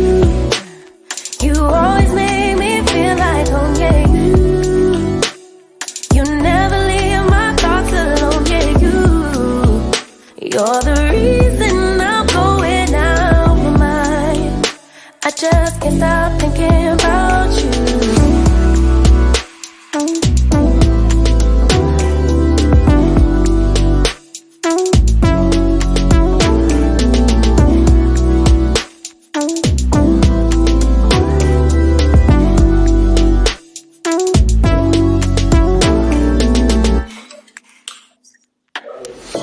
All that I crave when you're away, nights are sleepless. Do we need space? Yeah, maybe a break. Boy, you're my weakness. Give and we take, the love that we make, it's my favorite drug. Too caught up in your love. I've been trying to forget, but you won't let me. Something in my brain wants you. I've been hanging by myself, asking for help, but nothing seems to work on you. Yeah, you always make me feel like, oh yeah, you never leave my thoughts alone. Yeah, you're the reason I'm going out my mind. I just can't stop thinking about you. Got me feeling some type of way. You make me wanna stay in all day. You're the reason I can't get out my head. I just can't stop thinking about you. I just can't stop thinking about you. I just can't stop thinking about you. I just can't stop thinking about you. I just can't stop thinking about you. Hey, this is Oscar the Lawyer. You're listening to the LANCESCURV Show. For the thousands in attendance and the millions watching around the world, ladies and gentlemen, let's get ready to rumble! Cause it's a war on the real, baby, look outside. A war on the real, baby, look out. Cause it's a war on the real, baby, look outside. A war on the real, baby, look out. Cause it's a war on the real, baby, look outside. A war on the real, baby, look out. Cause it's a war on the real, baby, look outside. A war on the real, baby, look out. Cause it's a war on the real, baby, look outside. A war on the real, baby, look out. Cause it's a war on the real, baby, look outside. A war on the real, baby, look out. Cause it's a war on the real, baby, look outside. A war on the real, baby, look out. Cause it's a war on the real, baby.